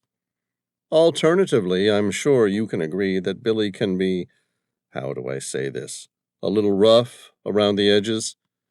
We might just get lucky and have them decide she's not worth it and send her back." Tom looked at Sam. The man was making a joke, but even so, it was the wrong one. He fought himself not to take the bait. "Okay, what about your lead? What did you find?" "Nothing. A dead end." "So what exactly do we know happened to Billy?"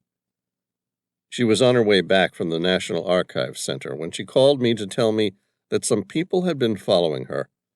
I told her to stay on the main roads and that I would come and get her." "So what happened? Why didn't you protect her?" "By the time I reached her, they had already got to her. It appears that someone intentionally drove into her to send her off the bridge and into the bay below. By the time I entered the car, one of the windows on the driver's side had been broken from the outside in, and the rear back door was still wide open." "Okay, so someone took her while the car was sinking. That's promising. At least they didn't intend for her to drown. Did you retrieve anything from her car?" Sam looked guilty. "When I dived down, the trunk was open, and there was nothing inside." "Oh, shit, don't tell me." "She should have had her laptop with her today." Tom shook his head. "Do you have a backup hard drive?" "Sure. But now they know what we do, which means we're in trouble." Tom grinned. "That's great news." "What the hell makes you say that?" "Because if Billy's as smart as we both know she is, she'll work out the next stage of the map and leave a clue for us." "That's great, but you're forgetting one thing." "What?" "We have to work out the next step of the map." "But we know that she was onto something at the National Archives. She found it, didn't she?" "Yes, the arcane stone." "That sounds like something out of Harry Potter. What is it?" Legend is, the arcane stone, when placed correctly, will guide the viewer to the opening of the Atlantis Archives, a secret library built during the reign of the Atlantean people in order to document their history. So she has it? No, she made digital copies. Said the security was too tight to steal it, or she would have. Do we know where to use it? No, but Billy definitely did, and I'm hopeful we can work it out. Chapter 8. Andrew entered the National Archives building. After watching the two men walk up the stairs, he followed them, walking up the first two sets of stairs, and heading directly toward the last 3 rows of archives, in a section dated 1630 to 1650. There the two men had stopped to examine the dates. One appeared average in height, while the other looked like a giant. Both men, he noticed, had arms and shoulders as big as professional boxers. There was also something about their posture that suggested they were both confident and focused at the same time. The taller of the two had dark curly hair and hazel eyes. His face portrayed a certain intensity that Andrew couldn't quite put his finger on immediately. He carefully examined the man's features until it registered, as he knew it would. This man has a relationship with Dr. Swan, which is strictly non-professional. Whereas the shorter one, who was still at least 6 feet tall, had dark blue eyes, tousled brown hair that looked like he'd just come out of the surf, and a grin that made him appear more interested in the antiquity he was admiring than whether or not he was able to rescue Dr. Swan. He guessed they had both served in the military at some stage, and would be quick and capable at defending themselves if the need were to arise. Not that Andrew envisaged any reason for that today. After all, he wanted them to succeed as much as they did. It was only through them he could discover where Dr. Billy Swan had been taken. To reach Atlantis, he was going to need her help, and he would have it, whether she wanted to give it or not. He had no reason to hide. He'd never met or even seen either man before. He'd heard about Sam Reilly, and had previously been approached by his rich father with business, but there was no way the two men could place him with any connection to Billy's abduction, especially since, in the end, someone else got to her first. The two men in front of him opened several books, appearing to check serial numbers and dates. After making notes, he heard the shorter of the two men say, "Okay, let's go get it." Andrew opened up a book called Reclaiming Land from the Sea and pretended to read it as he watched the two men enter another room labeled Historical Artifacts. The shorter of the two handed the librarian a piece of paper, presumably with the item's serial number. Both men were asked to provide photo identification and then directed to sit down. Andrew put his book back and walked closer toward where Sam and Tom were now patiently sitting, waiting for the librarian to bring out whatever it was they were after. The second she returned and placed it on the table in front of them, the lights above made it shine like an orange sun. He was stunned at its appearance. He recognized the artifact immediately, the arcane stone. Confused, he recalled that the arcane stone had been lost for centuries. He watched the two men quickly examine the stone. Then, after a quick exchange of words that he couldn't quite make out, the taller of the two placed the artifact in his pocket and stood up. Andrew looked to the entrance at the other end of the building. There were at least 10 security guards, all armed. Surely, they wouldn't be so stupid as to try to steal the damn thing. His eyes returned to the room they had been sitting in. They were both gone. Andrew quickly ran to the main entrance of the artifact room. There, he was met by the same lady who'd retrieved the artifact for the two men. "Where did they go?" he asked urgently. "Where did who go?" "Sam Reilly and Tom Bauer. They were examining the arcane stone." I've never heard of those gentlemen. She smiled helpfully and said, But there is a Mr. Duchamp and his associate from the British Museum who are examining the artifact. She turned her head to point them out, but they were no longer able to be seen. I'm sorry, they appear to have left. Andrew turned around, scanning the area, and then said, And they took the arcane stone with them. Call security. Place the archives into emergency lockdown. Who are you to give me orders? Andrew showed the lady his ID card. She stepped back in visible fear. Yes, of course, Mr. Brant. Chapter 9. Sam Reilly followed Tom, who walked confidently out the front door of the artifact storage room. Neither of them ran, but to a casual observer appeared focused and moving toward a purpose. No one would have expected them to have committed a great theft. He took note of the man in the dark suit with a blue tie. Sam thought he looked out of place reading the history of the development of Amsterdam's waterways. Even at a glance, Sam thought the man appeared to be more suited to a boardroom as an executive than an archaeologist. Then he saw the distinct bulge on the side of his coat. The man was packing a weapon of some sort. Judging by the shape it made, Sam was pretty confident it had a silencer attached to its barrel, and that meant he wasn't part of the good guys team. He certainly didn't look like any of the security personnel he'd taken note of when they entered the building. Sam looked at Tom's face. One glance, and Sam knew they shared the same evaluation of the man. The two quickly moved behind the next row of shelves. Without saying a word, they began following the miles of bookshelves deeper into the heart of the National Archives Center. And then the alarm sounded.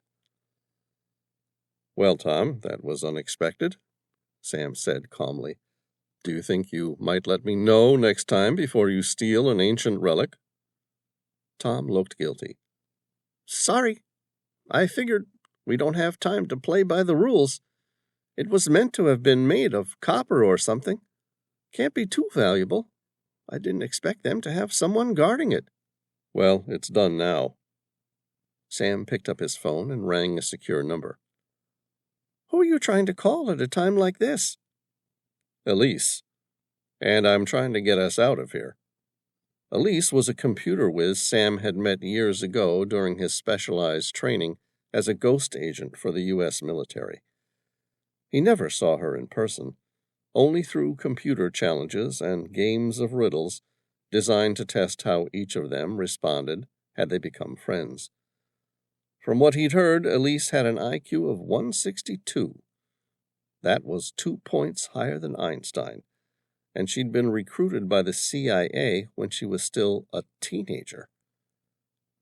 Elise had discovered something that she didn't agree with while working for the agency, and a few years later simply disappeared.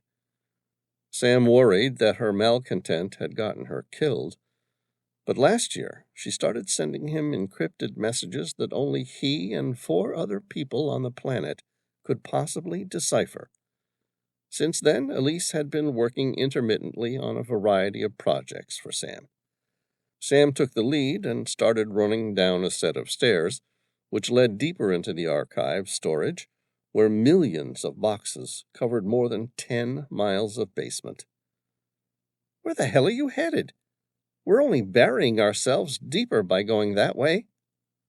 Sam ignored the question and kept running. Sam, what do you need? It was Elise, his computer whiz, who answered. Her voice was curt, as though she'd been expecting his call. In front of them, a solid glass door was locked. Tom kicked at it several times without making so much as a scratch. You know how we discussed Plan A and Plan B for getting the arcane stone? Sam said. Yeah. Well, Tom decided he'd elect for Plan B. Now we've got about 20 security guards and some sort of spook I've never seen before after us. We've just reached the basement, and the first door is locked." "Ah, boys, you sure will get yourselves into trouble." Above, someone started shooting at them. He guessed it must have been the man with the silencer, because he couldn't hear the sound of the shots being fired. Only the sight of bullet holes ahead let him know. They were off by several feet. More warning shots, he guessed. "Not to rush you, Elise, but we're a little short of time. Can you open the basement door or not?" "Hang on, I'm just getting you on their CCT. Ah, there you are. Tell Tom he looks guilty as hell." "Yeah, well, that's because he is. Not that it's going to matter much if you don't get us out of—" And then the glass doors clicked open. They both ran towards the end of the corridor, where the next door opened automatically for them, and then the next one. "I'm just going to superimpose fictional characters over your bodies so that the investigators don't get an accurate image of you two.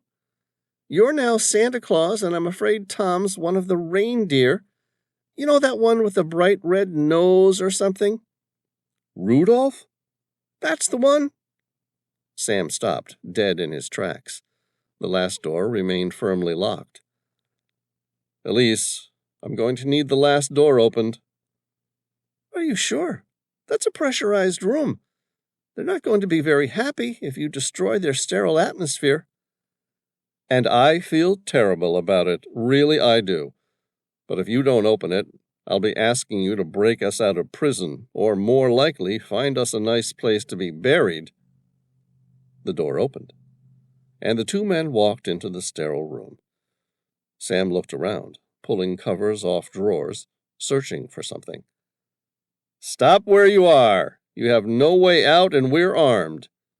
It was the stern voices of the security guards. The security door closed once more. A couple of the guards kicked at it aimlessly before accepting that it was locked and had been designed to offer protection against force.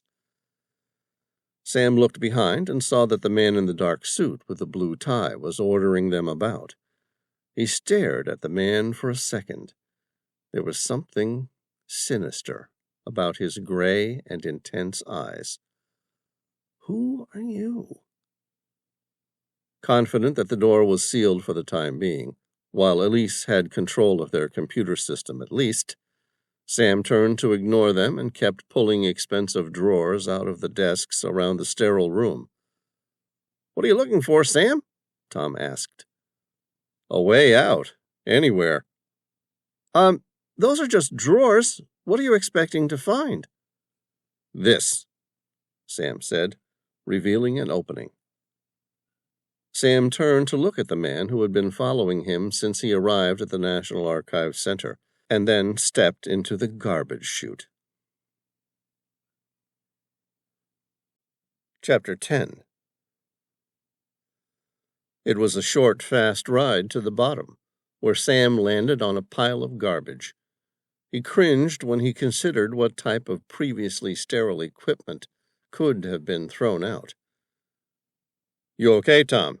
he said, while climbing out of the bin, just in time to avoid having Tom land on him.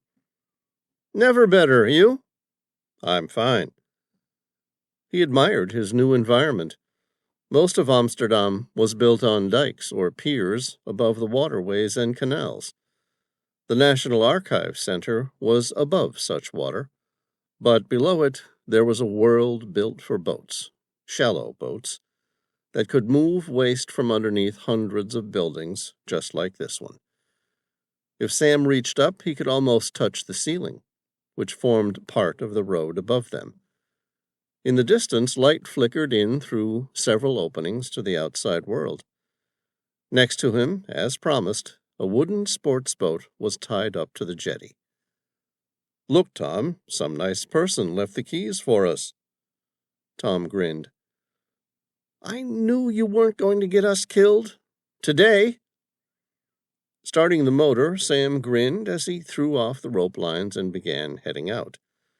A heads-up display came on in front of him, revealing a pre-programmed map of the waterway below the city of Amsterdam. Like a GPS, but based on navigation markers instead of satellites, he began to follow it. That was close, Sam said, shaking his head. I thought you'd give me a bit more of a heads up before doing something reckless with our lives. Sure was. Hey, what was Plan A, anyway? Plan A? Sam laughed. I call my dad. He asks a favor from a friend who's president of the board, and we get to borrow the arcane stone. Are you fucking kidding me? We nearly got killed, and you could have just mentioned that your dad's friend is on the board?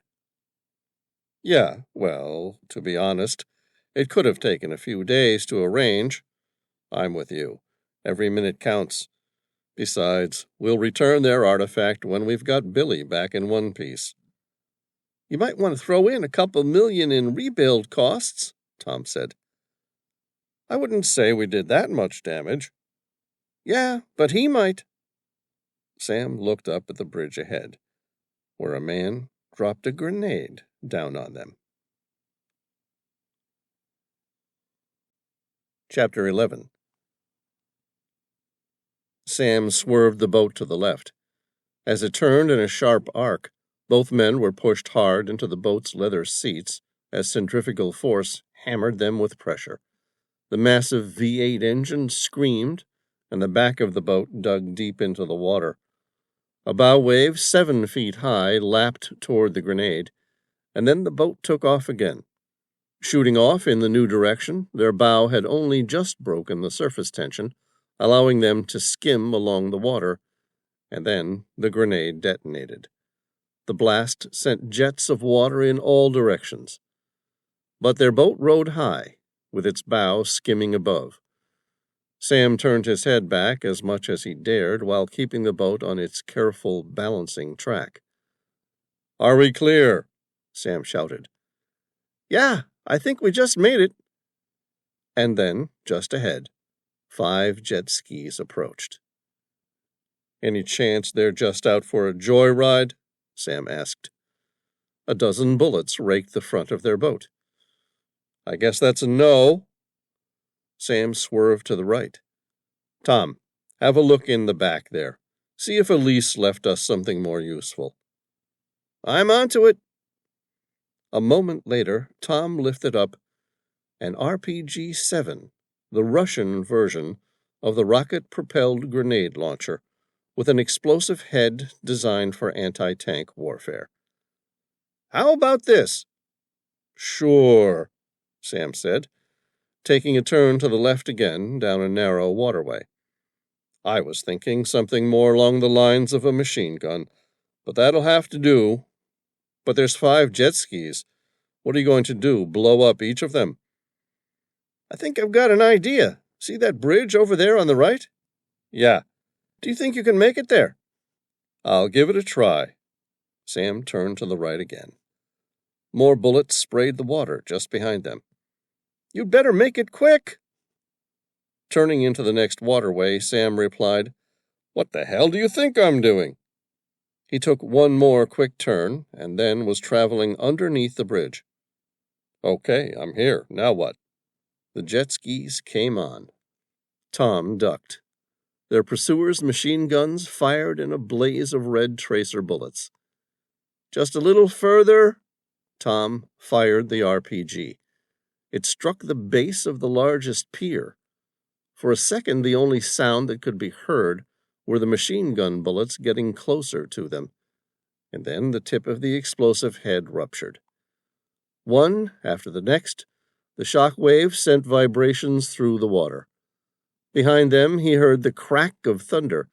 It was the sound of the pier collapsing, sending an entire road bridge plummeting into the water.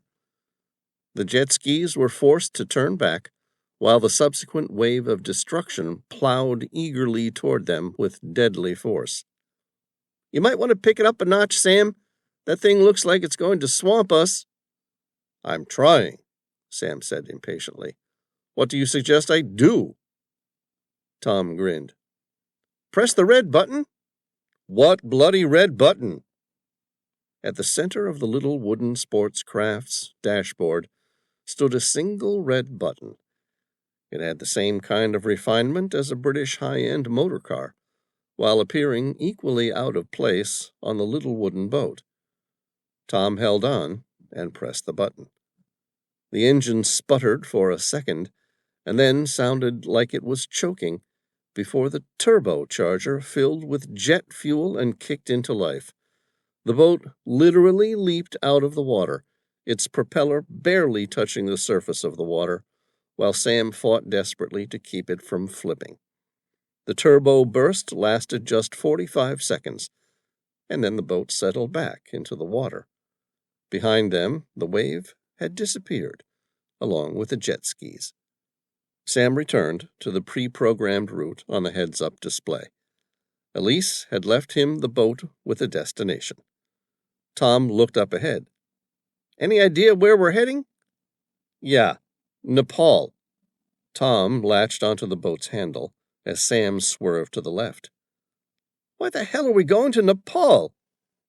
"Because I just realized what Billy was after." He stopped the boat before Tom could ask more. "Here's our stop."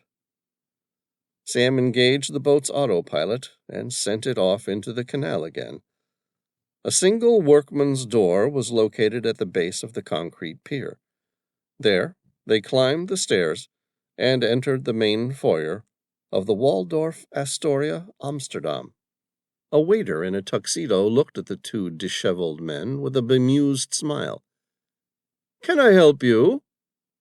"Yes, we have a reservation," Sam smiled. "Can you please send your best scotch to the penthouse?" Chapter 12. Andrew Brant stepped down to the water's edge, staring at the ducks in the distance. Like a child, he picked up a rock and threw it at them. They scattered in an instant, and 3 jet skis approached in their wake. It was a burst of temper that he rarely allowed himself to show, and he immediately reined in on it. Forcing himself to smile, he said, "There were 5 of you, and still you lost them. We found his boat, but it appears he and his friend must have got off somewhere before and then left the boat going on its autopilot. One of you is going to fix this, or I suggest you don't bother coming back to see me." Each of the 3 men looked at each other, and then back to him again. One look at his serious face, and they clambered back onto their jet skis and disappeared. Although none of them had seen Andrew kill a person himself, no one doubted what he was capable of. Andrew's cell rang once. "Jason, tell me some good fucking news." Andrew listened to the man's response. A genuine grin crossed his face. "Really? You've got to be kidding me." Andrew laughed for the first time that day. "Buy it. I don't care how much it costs. I want that stone. And Jason, don't fail me with this." Chapter 13. In the Grand Master's sitting room of the Waldorf, Sam carefully studied the inscriptions on the arcane stone, and then swore. "It's a fake. We nearly got ourselves killed for a fucking replica." Sam wanted to punch something or someone very hard. "Are you certain?" Tom asked. Sam brought up the screenshot from Billy's notes. These were the notes Billy had of the real arcane stone. It was made from orichalcum, an alloy only ever found in the hills surrounding Atlantis. A naturally forming alloy consisting of gold, copper, zinc, and lead. The dimensions are identical to the original, but the metal is entirely copper. So, won't it still work to identify the opening to the Atlantis archives? No. Billy's notes tell us that orichalcum has a very unique and rare response to light, in which it magnifies light 3 or 4 times better than copper. Even if this is shaped identically to the real arcane stone, it would never reflect the light in the same manner. Tom shrugged his shoulder as if to say, "It all sounds close enough to me." "Come on, Tom. We have a flight to catch." "But you said this thing's a fake and won't help us." "It won't, but I know someone who will." The two quickly walked to the front of the hotel and caught a cab from out the front. "Elise, I'm texting you an image of a device found by Hank Worthington in 1638. "And how are you, too? I'm glad you appreciate me saving your lives, although why I bother I don't know. After all, between the two of you, I'm certain you're both more interested in throwing them away." "I'm sorry, Elise. We're in some trouble. Again. I need you to locate something for me." "Sure. What is it?" "It's called the Arcane Stone, and at the time was believed to be made of brass, but archaeologists have long thought that it might have been made out of orichalcum. According to Billy's notes, it's a key to an ancient archive for the people of Atlantis." "That's if they existed at all?" "They existed, Elise. Find me that artifact and I'll prove it to you." "Very good. Give me a few minutes, and I'll let you know what I found. Where are you headed?" "Nepal." "Really? You believe all that crap that the Nazis' propaganda machine put out about the lost civilization of Atlantis being in the Himalayas?" "No, but I believe their archives have been recorded there for the past 11,000 years. "And the arcane stone is going to show you the way?" "That's the plan." "Hang on a second, Sam. I think I've got something, but you're not going to like it." "Why not?" "The arcane stone is currently owned by the Le Milieu Corso Marseillaise. They're a secret society that has close links with just about every form of organized crime, from drugs, human trafficking, right through to the provisioning of private mercenary armies." Sam sighed. "That's fine. Are they willing to sell it?" "Sure are. Terrorism doesn't come cheap these days.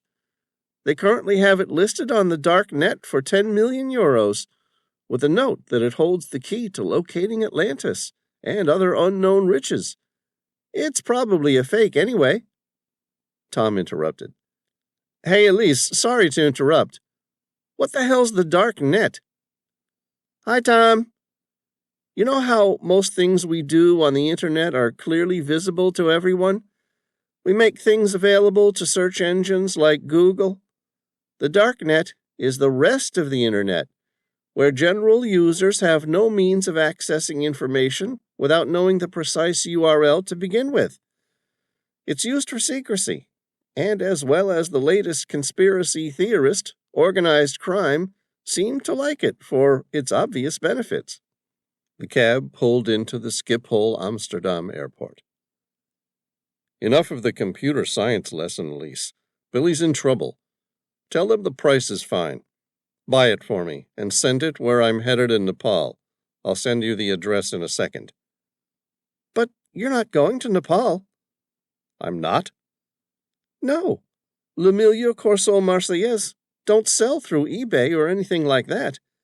You're going to need to actually meet them. They won't have a thing to do with you or your absurd amounts of money without seeing you in person." All right. Where are we headed?" "The French Riviera." "That sounds all right. By the way you were speaking, I thought you were going to send me off to Iran or something difficult." "No, but don't let the lovely location or the romantic lights fool you. These people maintain one of the cruelest and most ruthless organizations in the world. Just because you're a potential buyer doesn't make you their friend or in any less danger. You're going to want to be careful." "Okay. Arrange a meeting for me, Elise." "Will do, and be careful." "Don't worry about me. I'll bring Tom along for a show of muscle." Chapter 14. Billy woke up to the throbbing pain in her head. Whatever sedative she'd been given, it had left a terrible after-effect of amnesia, disorientation, and pain. She could do nothing about the pain, but she would immediately work to rectify the other two problems.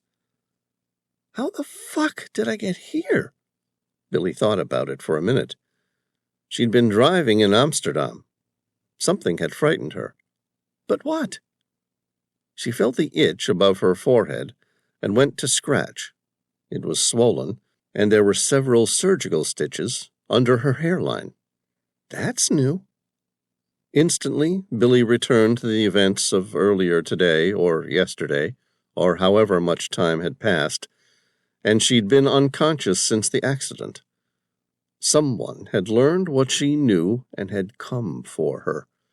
She'd contacted Sam Reilly, and he'd said he would come for her, but something happened, and he never reached her.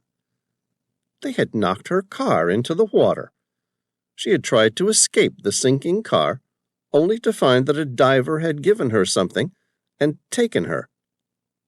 Billy looked around, trying to orient herself. The room was mostly dark, with the dull ambient fluorescent lights outside barely providing enough light to see. There was no door, and she wondered if she could leave if she tried to. Her hand touched the metal wall next to the bed she'd woken up in. It vibrated, just slightly, and an image of a turbine spinning matched the constant drum she'd heard since waking. They have me on a ship? The realization hit her with surprise. She stood up and looked at the floor below her. It was metal, more like a steel grate on a working ship. Although she'd only just clambered out of the bed, her feet felt stable. No, there's no swell or movement of the waves. Even in a flat sea, she knew there was a certain amount of movement. She looked around the room. It looked like a bedroom with a slightly smaller than normal single bed. There were no windows or anything else to be seen inside the room. The walls were dark. I'm in a submarine. With an air of fatalism, she stepped out of the room and down the dark passageway. Looking for anything that wasn't bolted to the walls that could be used as a weapon, Billy found that she was completely vulnerable. Up ahead, she thought she could hear something other than the sound of turbines. It creaked and cracked, as an open fire would. Slowly she progressed, walking 10 feet or so, and then stopping to listen. Her ears sensitive to the slightest change in sound, and expecting to hear someone come out to grab her at any moment, Billy clenched her fists. But no one came for her. She continued walking through the passageway. It was long, much longer than any submarine she'd ever been on. Not that she'd been on many. Still, she expected that whatever type of submersible she was aboard required hundreds of people to sail. But despite walking for several minutes now, she'd seen no evidence of anyone. I'm on a deserted ghost ship? Billy wasn't immediately certain that she preferred that any more than discovering it was swarming with submariners. At least then she'd have answers. Besides, if they didn't let her die in the first place, that meant they needed her alive. Determined to take control of the only thing left to her, she decided not to continue slinking around quietly like a cat in an alley. She whistled loudly. The sound echoed through the empty hull. I'm awake! You may as well come out. I know you don't want to kill me, or else you wouldn't have dressed my wounds, so come out. There was no response. 1,000 tiny prickles teased the nerve endings of her skin. Perhaps she really was on a ghost ship. But why? Why go through the trouble of abducting her, healing her, only to abandon her below the surface of the ocean? No, someone will come. But they didn't.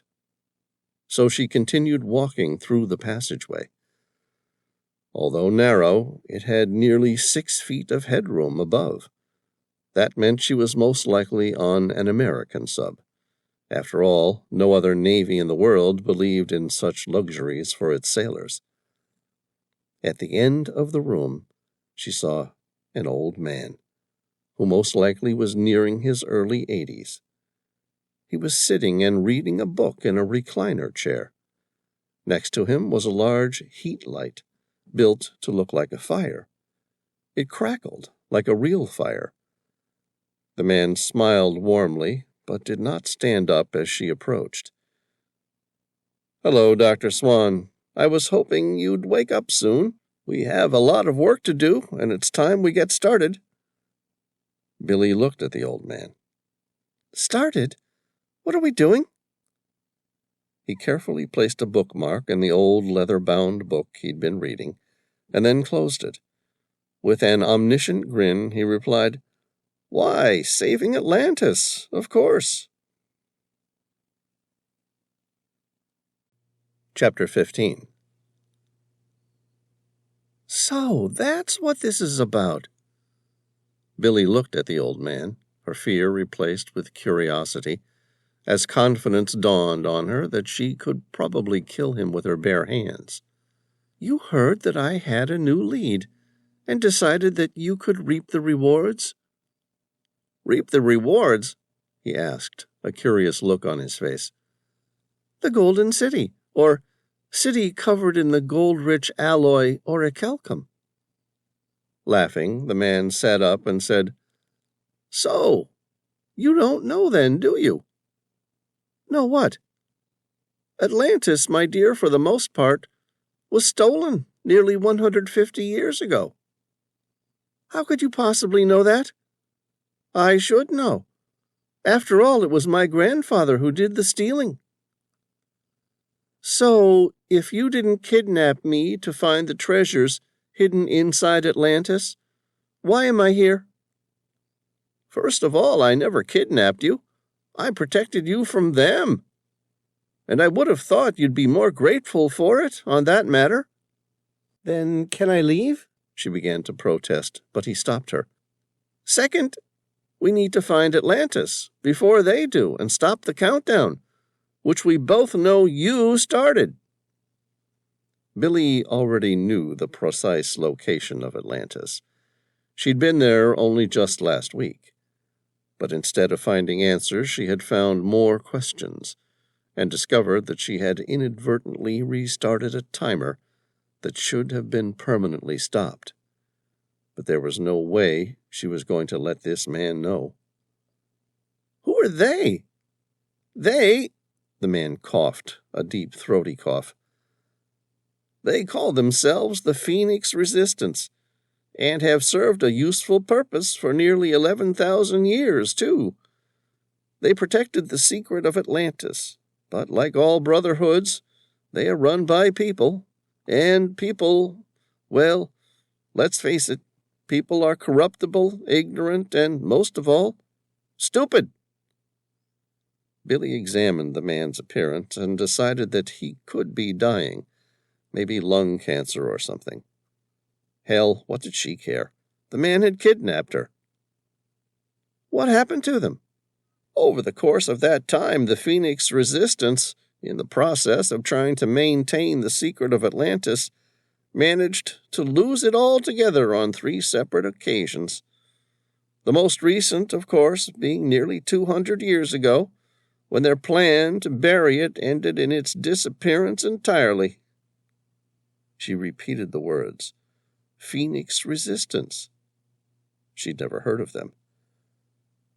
"For the most part, they carry on, biding their time, until evidence of its re-emergence comes into light, as it did with your recent discovery of the Looking Glass and the existence of Atlantis." "How could you possibly know of that?" "Let's just say that money's not a problem for me, and I keep tabs on a number of leading archaeologists around the world, just on the off chance that such an event occurs, sending into motion a dangerous set of events." "What events?" Why, the end of the world, of course. Billy couldn't hide her response. So, it's true then? Yes, and given that you entered all but the inner sanctum last week, that means that we now have a little under 5 weeks remaining to save the world. Who are you? She asked. My name's Edward Worthington, and my grandfather, Hank Worthington, stole the great wealth of Atlantis before he, too, discovered its secret. He decided to bury its very existence so that no others should fall into the trap. Billy sat down. Okay, Mr. Worthington, if what you say is true, why didn't you simply contact me? Why did you go through the effort of nearly getting me killed? That I'm afraid I brought upon you, but had no idea I was doing so until it was too late. What do you mean? You didn't realize you ordered one of your goons to try and kill me? No, you see, I paid a man who specialized in rare and often unattainable products. I sought his assistance when I discovered that you were on the close tail of finding Atlantis. Unfortunately, I had no idea that the very man I employed just so happened to be a sleeper cell for the head of the Phoenix Resistance. I fear something you did while you were in Amsterdam triggered something that made him realize who you were and why I was after you. Who was after me? Mr. Worthington brought up a picture on a hologram in front of them. The man was in a blue suit, clean-shaven, and carrying a suitcase. He appeared quite handsome, had he not been trying to kill her, or at least abduct her only yesterday. His name is Andrew Brandt. This was him 3 days ago, when I paid him $5 million as a down payment to bring you to me. Her eyes looked at the man for a second, and then realized she'd seen him before. The man with blonde hair, in a red baseball cap. Excuse me? He was at the National Archive Center in Amsterdam. That's possible. But now we need to find Atlantis before they do, and the clock is ticking. If I contact the other 2 members of my team, we will have a better chance of finding it. I'm afraid that's not possible. Why not? Because the Phoenix Resistance are after you. If they find you, and therefore beat us to Atlantis, all is lost. Why? What is so important about Atlantis? I think you know, as well as I do. Billy did know, but she certainly wasn't going to let him hold all the cards. She nodded her head in acceptance. Edward then said, No, it's best that you and I go searching for Atlantis, while Sam and Tom lead them away. If they think you're dead, they will go after the next best lead they have, and that means Sam and Tom. A man approached. He had a solid build, pale skin, and brown hair cut in a short military style. Dr. Swan, this is Mark. The man shook her hand. Pleased to meet you again, Dr. Swan. I'm afraid the last time we might have gotten off on the wrong foot. Although it was in your best interests, may I please welcome you to this submarine and apologize for how you came to be aboard. She shook his hand and replied, Nice to meet you, Mark. I don't blame you for nearly getting me killed. For that, we have Edward.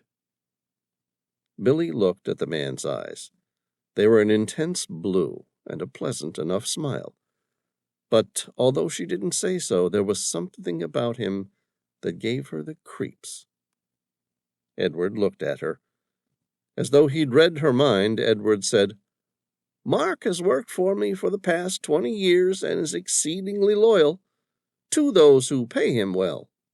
He will be your bodyguard. Chapter 16. Billy stood warming her hands by the fire. All right, if your grandfather buried it, why don't you know where it is? Edward ignored her question as he had so many others. "Let me tell you what I know from my sources so that you can clear up any of my confusions, and I have so many these days." He didn't wait for her to acknowledge her acquiescence, and instead continued. "You found a series of pictographs on a sarcophagus inside an ancient pyramid, all of which represented a known place of historical significance. The only one that had not been officially discovered was Atlantis. Then you found a looking glass which somehow allowed you to see the image of each of the archaeological sites." She nodded her head, not wanting to give away more than she had to. "I've read your notes, and see that you could calculate the exact distance between the location of the pyramid and each of the sites by measuring the distance between the center of the map and each of the pictographs. And you were able to work out that of the 13 sites displayed on the seeing tube, or looking glass as you called it, 6 were above the equator, while 6 were below it, and the 13th, or looking glass, was directly along the equator." He paused long enough for her to add anything, if she felt like, which she didn't. He then continued, "What I don't understand is how you derived a need to visit Amsterdam. We calculated 3 separate known cities which roughly matched the distance that we calculated from the main site. These were Amsterdam, Nice, and New York. And you chose Amsterdam first because the pictograph that represented what we believed to be Atlantis depicted a circular city with dozens of canals protected via dikes. When I looked at the 3 cities and the image of Atlantis, I thought, which one most closely resembles the original city? Thus I came up with Amsterdam, which luckily happened to be the big break." "That's very good, Dr. Swan. A fanciful story at best. I think if I were to sit down here with a map and calculate the exact distance from the Gulf of Mexico and those 3 cities, I would most likely find 3 very different answers." Billy felt a warm flush of blood flow to her cheeks. He'd caught her in a lie. Even if she had no reason to be honest with him, it made her feel guilty. She didn't even try to deny it, and Edward continued. "In Atlantis, you realized that you needed a code. Let's call it the Code to Atlantis. Without it, you have no ability to access any further information from its inner sanctum, and nor do you have any control over the timer that you've begun." Billy kept her thoughts to herself on the matter, but inwardly she was writhing with curiosity. "It was here that you realized that the ancient Atlantean people had built a second temple, not too dissimilar to their original one, the purpose of which was not to house the greater wealth and even greater power that Atlantis was built on. Instead, it was a great vault, an ancient set of archives, which tells of the history of the earth."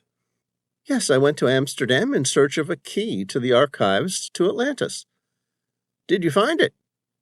He seemed only mildly interested. "Yes, but it was my interest in it that seemed to bring me to the attention of yourself, and if I should believe you, the Phoenix Resistance." "My dear Dr. Swan, the simple matter of whether you believe me or not has no bearing on the fact that there is an ancient brotherhood who want that code to Atlantis as much as we do, and if they beat us to it, the result can only mean the ending of the world as we know it." She was a scientist.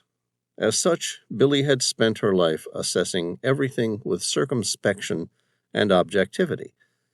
But as she listened to this old stranger, she knew in her heart he was speaking the truth.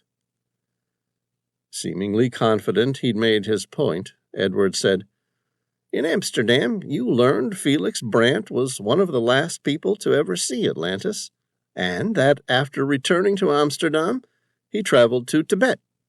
There he lived out the remainder of his days, presumably documenting the history of the world high in the Atlantean archives." "That's right.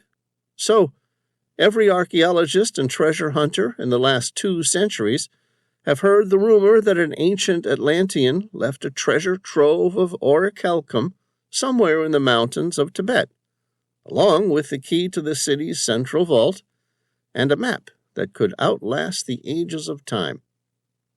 Yes, something like that. Of course, no one's ever been able to locate it, have they? Yet you located something in Amsterdam. What was it, a map? Not quite a map. I discovered a key to an ancient map. Edward laughed, as though he'd had enough fun with her. Dr. Swan, on that account, we're in luck. As it so happens, I once owned the arcane stone. It has since been stolen from me. But I have previously used it to mark the secret location of the Atlantean archives. She grinned mischievously. What does this man actually need from me? And what did you find there? A whole lot of ancient texts, the same as those that riddle the walls of Atlantis. I'm not a linguist, Dr. Swan. I have studied far and wide, and in my short 80 years of life on this earth, I have learned to make sense out of some of the images. But for the most part, I need your help. How do you know that I'll have any more luck understanding it than you? Because, as you know, it's the same language that you've studied for years. The one you believe came from the master builders, although I believe we're both going to find that the simplest explanation for them was that they were simply gods. Billy tried to hide her surprise, and then said, Gods! The last time people truly believed that the gods lived among us was in ancient Greece, and even then, no one really believed the stories. Oh, are you sure? Billy was certain. She might overlook her scientific objectivity in place of a gut instinct about an old man, but resting the answers to some of the biggest questions to plague her life on ancient gods was one giant step too much for her to take. He smiled at her and said, Don't worry, Dr. Swan, I'm not planning on preaching. It was just a thought. Yet something about his smile made her wonder what he really knew about the master builders. What now, then? And so, Billy, you and I are on our way to Tibet to climb a mountain. Chapter 17. Andrew Brant looked at the robe in his wardrobe. His father had been the last to wear it, and the last to truly believe in the Phoenix resistance. It had been nearly 20 years since the ancient brotherhood met for official reasons. But in that time, the internet and global communications had changed a lot, as did the way they ran their business in the past 11,000 years. What was once a society hidden by cloaks of darkness and secret handshakes was now run by 5 men from around the world, each powerful and intelligent in their own right. A merchant banker, a Russian oil and gas tycoon, a leader of the most dangerous private mercenary army in the world, a politician, a CEO of one of the greatest technology firms on the planet. Their faces had been obscured to maintain anonymity. Andrew had never met any of them in person, but together they had a combined power that enabled them to change the world. Of the 5 of them, Andrew had been chosen to now lead the secret organization. One of them was still missing, lost in action. He had gone to infiltrate an enemy of the Brotherhood. But now it appeared that the man had been killed as a result, and hadn't been heard of since. Instead of secret caves, handshakes, and all those stupid things that went with the role, the small gathering met via video conferencing over secure networks, using satellites that Andrew himself owned. Up until a couple days ago, Andrew had assumed the entire premise for their organization had been a giant farce, made up by one of his great ancestors to maintain power and control over his fellow man. the only reason he'd even maintained the pretense and continued the organization, managing it as the most senior leader, was because of the connections that the organization had given him. After all, each of the men in the virtual room today had a net worth of nearly $100 million, and that sort of money came with contacts. Still in his day suit, having long ago abandoned the ornamental cloaks, he accepted the final member to the virtual room and began to chair the meeting. Nearly 6 hours ago, a woman I was paid to capture was stolen from me. It has since then come to my attention that she was in possession of the knowledge that led her towards the current resting place of Atlantis. He saw the same look on their faces as he had on his own.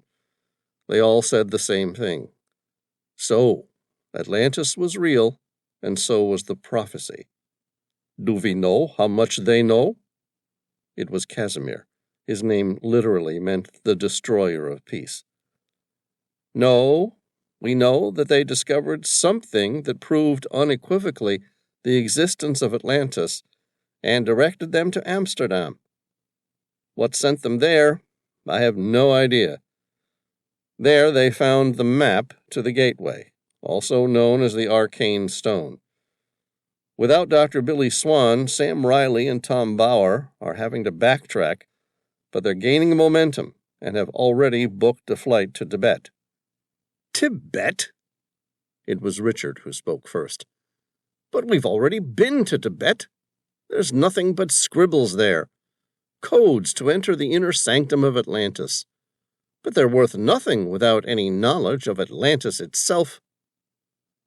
But what if they already know? Said Mr. Armel, the head of a private army of expert soldiers. He had employed soldiers who were leaders in their own country, turning them to the lucrative profession of mercenaries. Andrew smiled. No, I don't think Sam Reilly and Tom Bauer know any more than we do. But what about Dr. Swan? James Bradley, a billionaire-turned-politician from Oregon, looked irritated.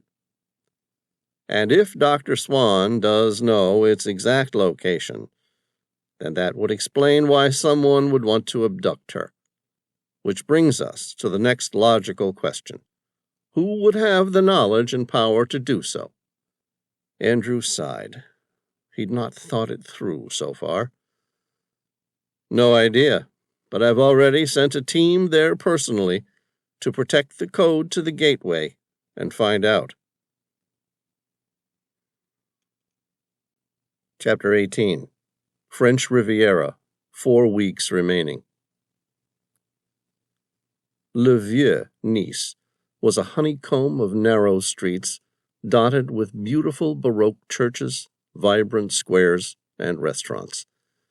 Its dark, narrow lanes were crammed with delis, boutique eateries, and bars full of beautiful people. The old town was overflowing with them. Like their Parisian counterparts, the people of Nice were splendidly dressed in the latest style, with slim figures and attractive features befitting the latest fashion magazines. The average men looked like they had walked off the set to a Calvin Klein modeling campaign, including white shorts, blue sailor tops, and brown wavy hair tousled by the salty sea breeze. Their women took style and glamour up several notches. At the end of the tiny street, the pristine waters of the French Riviera could be seen, littered with expensive yachts. Here, the elite, famous, and richest people of the world competed to see who'd acquired the best beach toy. Sam casually scanned the bay, his interest barely piqued by the abundance of beautiful yachts.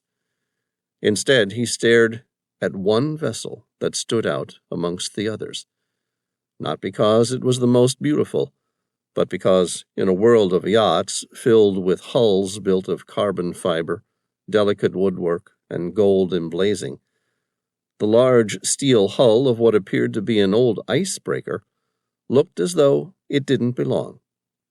anchored slightly further out, as though it was being ostracized. It was painted sky blue, and along the ship's angular steel hull, in large emerald writing, were the words Maria Helena. Below, in smaller writing, Deep Sea Expeditions. From the distance, it looked like nothing more than an oversized tugboat, or possibly an old icebreaker, converted into a science vessel. On the aft deck, a helipad could be seen, the only indication that it deserved a place as anything more than a tugboat. Sam was reassured by the familiar sight of his ship. The Maria Helena had been doing research into the ever-changing water quality of the overcrowded Mediterranean as it passed through the Strait of Gibraltar. He'd ordered her skipper, Matthew Sutherland, to wrap up their project and quickly move it to the French Riviera in case they were needed. Sam and Tom walked confidently down the tiny street. He watched as a beautiful woman in a flowery yellow dress walked by a popular restaurant, Le Royale. Although it was only just hitting 11:30 in the morning, the place was already thriving with tourists and locals. The aroma of strong coffee and freshly baked French bread filled the air. Sam smiled, enjoying the atmosphere. It was hardly the place for a business meeting with the head of a criminal organization. A police car was parked in front of the restaurant. 2 police officers in their early 40s stood armed with SP-2022 handguns at their hips, and each had a Ruger machine gun held at the ready, as though waiting for something. "Do they look overly eager for police officers in Nice?" Sam asked. Tom looked up from where he'd been distracted by the flirtatious smile of a tall brunette. "Who?" "The police, out in front of the restaurant. Do you think they appear unusually ready with their weapons in a place like this?" "We live in a dangerous world. Who can say?" Tom replied, nonplussed. "I can say. My guess is they work for him." "There's only one way to find out." Tom began walking toward the entrance. "Shall we?" "Let's." The two walked into Le Royale. A waiter immediately approached them and said in perfect English, "Mr. Reilly and Mr. Bauer, I presume?" Sam nodded his head. "Good. Right this way. He's waiting for you." The waiter sat them out the front of the restaurant in the sidewalk seating area. There, a man in his 50s was waiting by himself. The man was slim and wore casual clothes, made by a local and impeccable designer. He had a full head of brown hair. If there was any graying, the man had dyed it well. With blue eyes and a bright smile, the man stood up to greet them, as though they were old friends catching up over lunch. "Sam Reilly?" he asked. "Yes," Sam replied, offering his hand. "And this is my friend, Tom Bauer." The man took it cordially and said, "My name is Vincent Dubois. I have taken the liberty of ordering you both something for lunch. I own the restaurant, but even so, I believe the food is excellent. Do you have time for lunch?" Sam looked around and saw the police officers staring at him. "Of course." "Good, because I cannot do business with a man who dismisses a good meal at lunchtime." Vincent laughed at his own joke. "Wine?" He poured 3 glasses before Sam could reply. "And I take it you own the police officers, too." "We are a civilized society, my friend. I cannot own the police officers. Let's just say that I merely pay into their social fund each week, so that they have a vested interest in my well-being." Vincent smiled. "Tell me, why are you interested in the arcane stone?" Sam took in the man's personality in an instant. He was being played with. "For the same reason as everyone else, of course. I want to find Atlantis." But surely you must know that Atlantis was a myth, created by Plato to torment the gullible minds of the Greeks, and now you Americans? Ah, that's most likely true, but I have a friend who has found herself in a certain kind of trouble, having gone looking for Atlantis, and now it's my job to get her out of it. And you just happen to have the only clue that points to where she might have gone. Ah, so you are not so gullible after all, Mr. Reilly. You are doing this for honor? That is good. I have it. You may have it for the agreed-upon price of 10 million euros. Would you like to examine it? Yes, please. Vincent made the slightest of curt nods, and a waiter came out an instant later. Removing the cloche revealed what Sam had come for: the arcane stone. It glowed unnaturally orange. It wasn't gold, but it wasn't copper either, and the luster was no less impressive than had it been pure gold. Even at the glance, Sam knew he was looking at the real arcane stone. He'd never seen real orichalcum, but this matched every description that Plato revealed of the alloy found only in Atlantis. I'm going to have to take a small sample for metallurgical analysis. Of course, but if you break it, you bought it. Only if it is indeed the arcane stone. I may be a criminal, but I'm no fool. I don't try to rip people off for 10 million euros. My reputation is worth more than that. Sam used his laser cutter and removed a fraction off the base, no more than 1/4 of an ounce. I will need to have this examined by a metallurgist before I make the purchase. Of course. Sam nodded his head to another diner, who stood up, left the bill, and came over to pick up the tiny metal fragment. I'll have the results for you within the hour, Mr. Reilly. Thank you, Dr. Ramsey. Vincent smiled at him. A friend of yours? You didn't think I was going to entrust 10 million euros to my high school level chemistry, did you? No, of course not. The waiter returned to remove the artifact and replace it with 2 plates. Sam put a hand on the artifact. I'm afraid I'm going to need to have that stay right here. Not that I mistrust you or your men, Vincent, but I wouldn't want anyone to feel the temptation to cheat me either. The waiter looked to Vincent for direction. It's okay, Luke. You can leave it on the table. After all, they'll pay for it before they leave. Sam looked down at the escargot with just the slightest hint of uncertainty. Next to it, the waiter left the artifact, glowing with a rich orange and red luster. Vincent smiled. Please, be my guest. Start eating. My lunch is still coming. Sam's stomach rumbled at the strange sight, but he forced himself to eat them.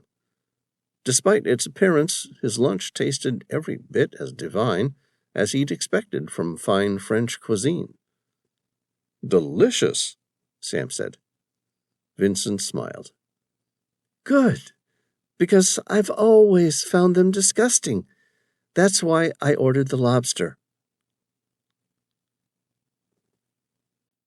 Chapter 19.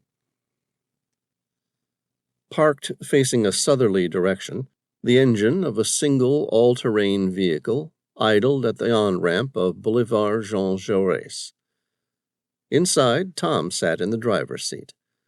Elise had arranged for the car to be left there for him at the edge of the old town of Le Vieux-Nice. It was a Hummer H1, the original military version of the all-terrain vehicle, equipped with all the modern conveniences of a military vehicle, such as waterproof and gas-proof interior with its own air supply, bulletproof windows, and anti-mine undercarriage. Elise wasn't taking any more chances with their lives. Tom had left Sam inside the restaurant, happily conversing with Vincent in fluent French, while he waited for approval to make the purchase of the arcane stone. Sam and Vincent had agreed on a standard untraceable Bitcoin transaction to a predetermined digital wallet of Vincent's choosing. When Tom had left, it amazed him that Sam should so readily befriend the head of such a notorious criminal organization. Sometimes he forgot that Sam had lived a multitude of lives for a very long time. In fact, when he thought about it, Tom had no real idea when Sam had begun splitting his lives. He now knew about the event in Afghanistan in 2003, when Sam had been recruited for his specialized knowledge and skills set. Tom could only imagine that it was a euphemism for rich spy. Then there was the life he shared with his father, James Reilly, who owned Global Shipping, the third largest cargo company in the world. James had a god complex, in which he really did feel he was superior to everyone. Last, there was the guy he'd grown up with, competed with throughout high school and in the Corps. He was the man whose word was his honor, a binding contract without reservation, who had a powerful sense of duty that guided his every judgment. But what about this man? The one that could purchase from a ruthless criminal because he needed something from the man. Tom wondered how far this Sam Reilly would break the rules if he needed to. And then he knew he'd already had the answer. The depths of the darkest world. Tom's thoughts were interrupted by the sound of his cell phone. "Was it what you were after?" Tom asked. "Yes. You can pass on to my banker that I'd like to complete the transfer and to please have the engines on my jet running so we can leave." It was a prearranged code. If the artifact had been a fake, Sam would have told him to transfer the money, and Tom would have broken into the restaurant with his hired men. "Very good, Sam. I'll let them know." Tom quickly contacted Elise. "He's happy."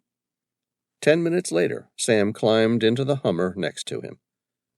Côte d'Azur International Airport was just 4 miles southwest from them.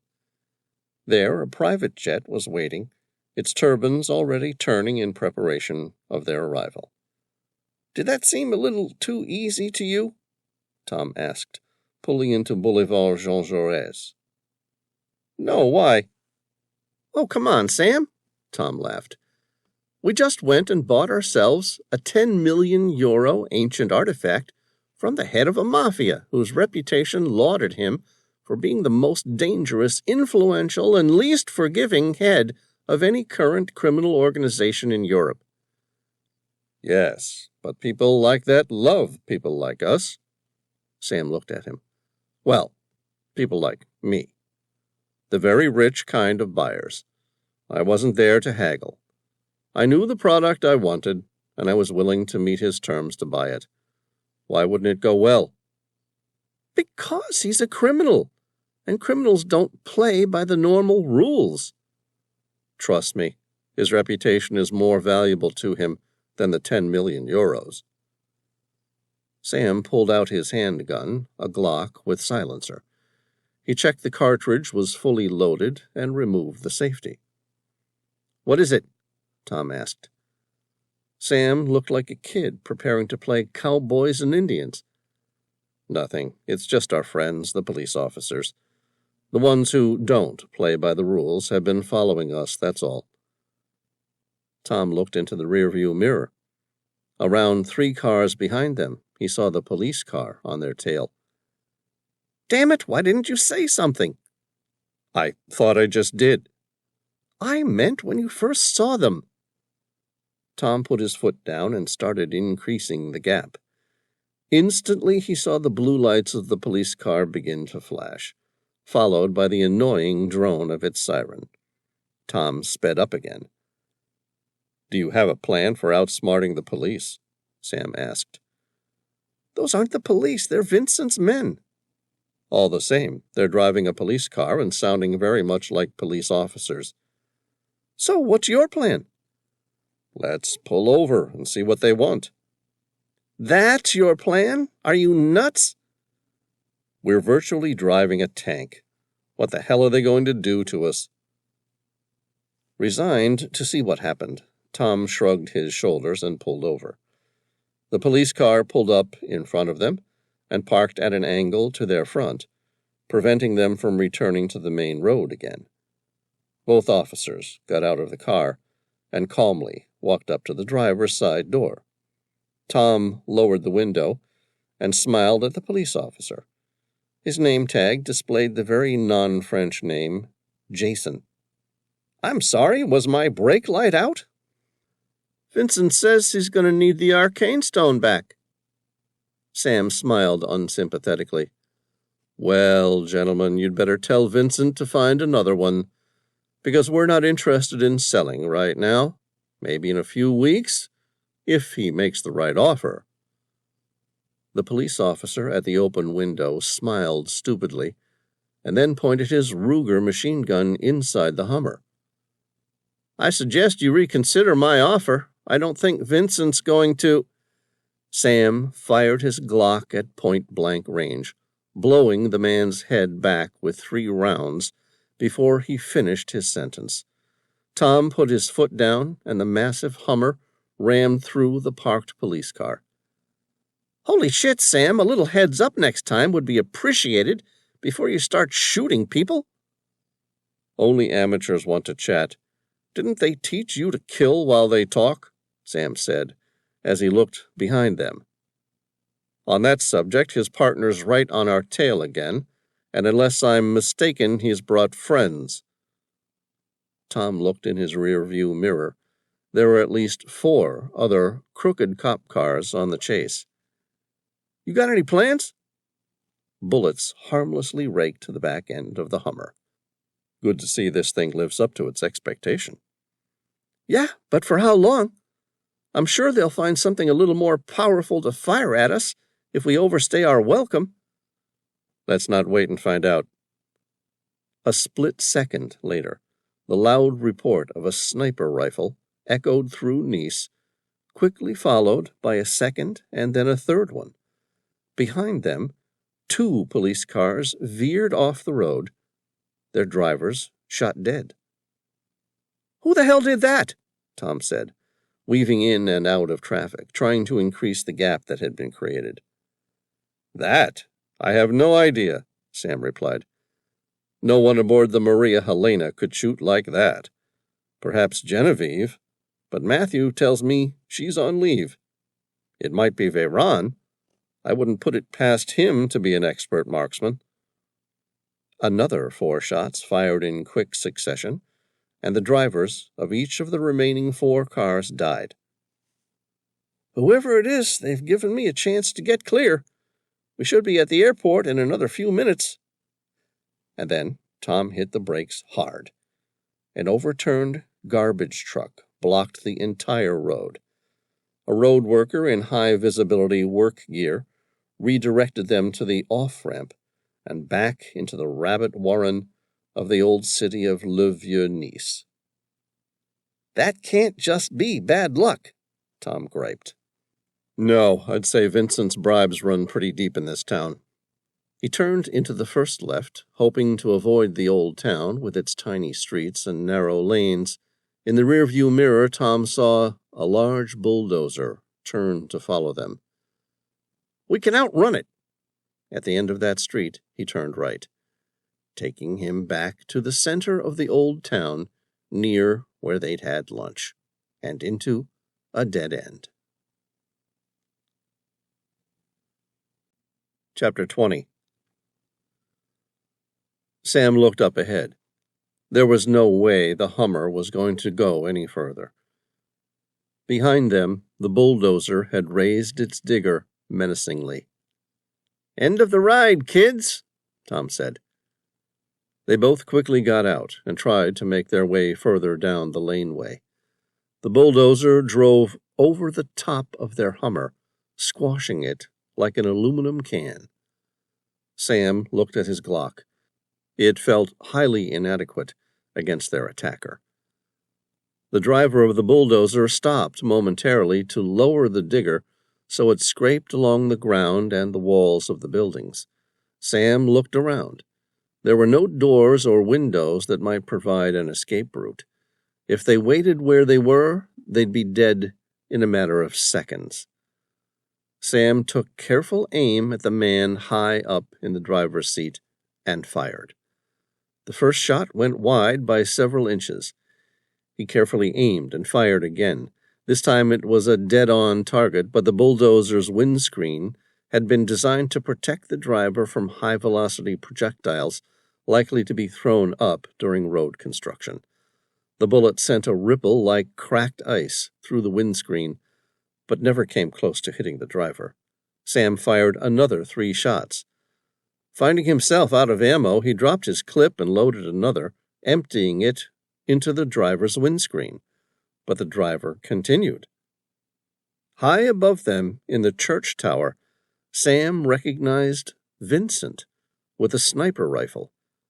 For a moment, he expected to be the next one shot dead. The sound of another loud report echoed through the narrow lane. Sam looked toward Tom, expecting to find him killed. Instead, the driver slumped forward. The bulldozer then turned slightly to the right and embedded itself into the brick wall. Vincent quickly slid down a rope and approached them. "I believe that's all of them. You should be free to catch your flight." Tom looked at Sam. "I guess that's how he manages to hold his position as the head of the crime syndicate." Sam smiled and in perfect French said, "Thank you. We owe you one." "No, you don't. You paid $10 million on the black market for an archaeological device. We may be criminals, but we don't like other people stealing from our clients. After all, if word gets around that we're running a corrupt shop here, people won't want to do business with us anymore." "Thank you." Sam smiled at the crook. "If it's all the same, I'll have someone wire you another $1 million in bitcoins as a bonus." "Keep it," Vincent replied. "There's going to be trouble here. A lot of people died. It's going to be on the news everywhere. Someone's going to want answers," Sam said. "I wouldn't worry too much about me. I have deep pockets, and almost everyone from the ground up in this town owes me something. You go. I'll fix it." "Okay, thanks," Sam said, offering his hand. Vincent took it and replied, "Oh, and another thing. You might want to know that we had strong interest from another buyer recently. He'd even offered to outbid you earlier today, but I told him it was already sold. Said he could double the pay if I got it back for him. Probably why some of my men worked with whoever these mercenaries are to steal it from you. Either way, the man seemed pretty determined. You might be in trouble. I'd hate for you to have another close call with an accident." "Thanks for the heads up. Did you happen to get his name?" "Yes, Andrew Brandt." Sam had never heard of the man before, but the surname was too much of a coincidence to ignore. "Okay, thanks. I'll keep my eyes open." Chapter 21. Andrew Brandt accepted his secure message. "Did you get it?" "No. They got to it first." "What about Jason? I thought he had a plan. After all, we paid him a big enough advance that he should have got the job done." "Jason's dead." Andrew wanted to punch something. "He's lucky. I don't take well to failures, especially 2 in one day." "What do you want me to do, boss?" "Stay with the good Dr. Swan and see where they get to. If you find out anything more, let me know." "Very good, Mr. Brandt. And where are you going to be?" "I'm heading to Nepal to fix up your fuck-up." Chapter 22. 5 Treasures of Snow, Nepal. 3 weeks remaining. The town of Lukla came into view as the Dornier DO-228 banked to the right and commenced its final approach into Tenzing Hillary Airport, Nepal. High above the steep-sided Dukosi Valley, snow-covered mountains appeared to surround the aircraft. The highest among them, Mount Everest, stood proud to the left of their horizon. The twin-turboprop STOL, which stood for Short Takeoff and Landing, had been specifically modified as one of 4 commercial aircraft currently in service, capable of transporting climbers to the closest airport to Mount Everest Base Camp. Ahead of them, a single runway of just 1,729 feet sloped in a not-so-gradual upwards direction, terminating in a near-vertical rock wall dwarfed by a mountain, which made the prospect of a successful go-around due to a short final impossible. Sam Reilly nudged Tom, who snored loudly. Despite being 6'4", Tom Bauer had somehow managed to stretch his strong, lanky body out over the pile of climbing bags stowed in front of him, and remained sound asleep. "Get up, Tom. You're about to miss it." Tom purposely rolled to his right, away from Sam, and replied, "Miss what?" "We're coming in to land at Tenzing Hillary Airport." "That's great, buddy," he replied, and then pulled his climbing hood over his head and returned to his deep sleep. "Don't you want to watch the landing? This was once voted the most dangerous airport in the world." "I flew in here years ago when I did some high-altitude training with the Corps." Tom's voice sounded almost bored. "It's perfectly safe, so long as the pilots don't screw it up." The plane jolted with the constant buffeting as they descended closer toward the town of Lukla. There were only 2 runways, runway 06 for landings, and its reciprocal, 24, for takeoffs. One way in and one way out. Sam watched with a mixture of respect and awe as the 2 Nepalese pilots worked fastidiously in the cockpit to bring them safely toward the runway. This meant that despite the strong crosswind, the pilots had no other option than to land the plane. They brought the nose down at the last minute and braked hard. The aircraft came to a rolling stop with no more than 60 feet remaining before reaching the rock ending of the runway. The pilot then turned the plane to the small square of tarmac, where he came to a complete stop. Sam nudged Tom again. "You missed it. Impressive landing. Nicely done." Tom rolled over. "We're here, are we? Damn, I just got back to sleep." Sam grabbed his climbing bag and 2 duffel bags worth of equipment. They weren't traveling light, but they would have more than enough help to carry it all. At the bottom of the plane's air steps, a man in a pilot's uniform stood holding a banner with the words, "Welcome Reilly Party." The man had blonde hair, pale white skin, and blue eyes, making his appearance distinctly different than the local Nepalese pilots or Sherpas. "Hello, Mr. Reilly." "Please, call me Sam." He offered his hand. "This is my friend Tom." "Welcome to Nepal." The man smiled warmly and accepted Sam's handshake. "My name is Dmitry Grekov." "You're Russian?" Sam noted, out of interest. "Yes. Does that surprise you?" "I thought Nepal was a little more parochial with those who they employ high up in the mountains." Dmitry picked up their duffel bags and began walking toward the chartered helicopter. "Yes, they like to support the employment of the local people first. But since the Eurocopter AS-350B3 came into operation, all that changed." "Really? How so?" Sam asked.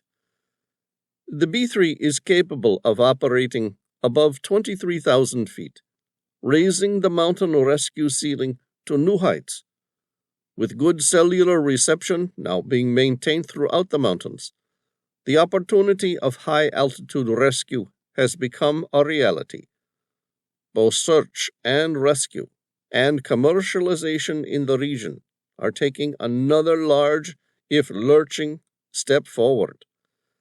B3s have been a fixture for decades in other mountain destinations, especially the Alps, where they have saved hundreds of lives. But in Nepal, B3s had until recently seen limited use. Consequently, they were short on high-altitude pilots, and so I came here. I have been here nearly 3 years now, and I like it. And you have plenty of experience flying at high altitude? Sam asked. More than anyone else. Dmitri smiled graciously. That is, more than any other alpine pilot still alive. I have clocked more than 10,000 hours of high-altitude flying. Nearly 3,000 of that is above 20,000 feet. That's impressive, Sam agreed. Good, because where we're going, we may need every bit of that experience. And where would you like to go? Dmitri raised his right eyebrow, out of curiosity more than apprehension. He hadn't come to the Himalayas to be careful. I'm not sure yet, but for now I need to have a good vantage point to view the 5 treasures of snow. Tom appeared to lose interest in the story as he became distracted by an airplane taking off. A DHC-6 Twin Otter was picking up speed on a tiny runway. On its side, in large lettering, were the words Yeti Airlines. Christ almighty, Sam, did you know that we landed on that runway? I might have mentioned something about that, Tom. And here is your chartered helicopter, Dmitri said. As requested, I kept your climbing party small. You both said you were capable of carrying your own equipment while you climb? Yes. There were 2 small mountain men standing by the side of the Eurocopter. Both appeared much older than Sam had expected for climbing guides. The younger one appeared maybe 40, while the older one was at least 60. Sam, Tom, may I introduce your guides, Lakpa and Pemba, 2 of the most capable climbers in all the Himalayas. Legend has it their family have been living in these mountains for thousands of years. Sam and Tom both shook their hands. Do you speak English? Sam asked. I do, but my father does not, Lakpa replied. Sam examined the 2 men. There was nothing special about them. They wore expensive Western climbing clothes and appeared smaller than he'd expect for people who were capable of climbing to great heights while carrying huge weights. One appeared too old for climbing, the other too young. For a moment, he wondered if he was being duped. He'd paid top money for his guides, and he'd been explicit that he wanted the very best. For where he was going, they would earn every penny. He shook the worry from his mind. It didn't matter. They would be better than either he or Tom, and what they really needed wasn't an expert climber. They needed a guide to help them interpret the directions of the arcane stone. Dmitri looked at him, a curious expression on his face. Tell me, Sam, where would you like to go? Do you know where Tiger Hill is? Deer Sing, of course. It's said to have the most exquisite view of the 5 treasures of snow of anywhere in the Himalayas. Good. Take us there. It's in Sikkim, though. Dmitri looked up from walking around the helicopter and performing his pre-flight checks. I can arrange the, visas, but it will cost more money. We'll pay. Then climb aboard. We're off to see the 5 treasures of snow in all their majestic beauty. Chapter 23. Sam stared at the 5 treasures of snow from Tiger Hill. More than a dozen tourists looked up at the great mountains. In the morning, the place would be overrun with hundreds of them, all searching for the perfect shot of the golden peaks at sunrise. He took out his tablet and checked some notes that Billy had made. This was the spot, that much was certain. But where was the rock? He looked at Lakpa, the younger of the 2 Sherpas. "Have you ever been here before?" "Yes, many years ago. We came to pray to the 5 treasures of snow." "Have you ever seen a rock like this?" Lakpa examined the old drawings of the rock. "Yes, the locals say that it is a holy rock. It is made from granite, which is not found for hundreds of miles from here.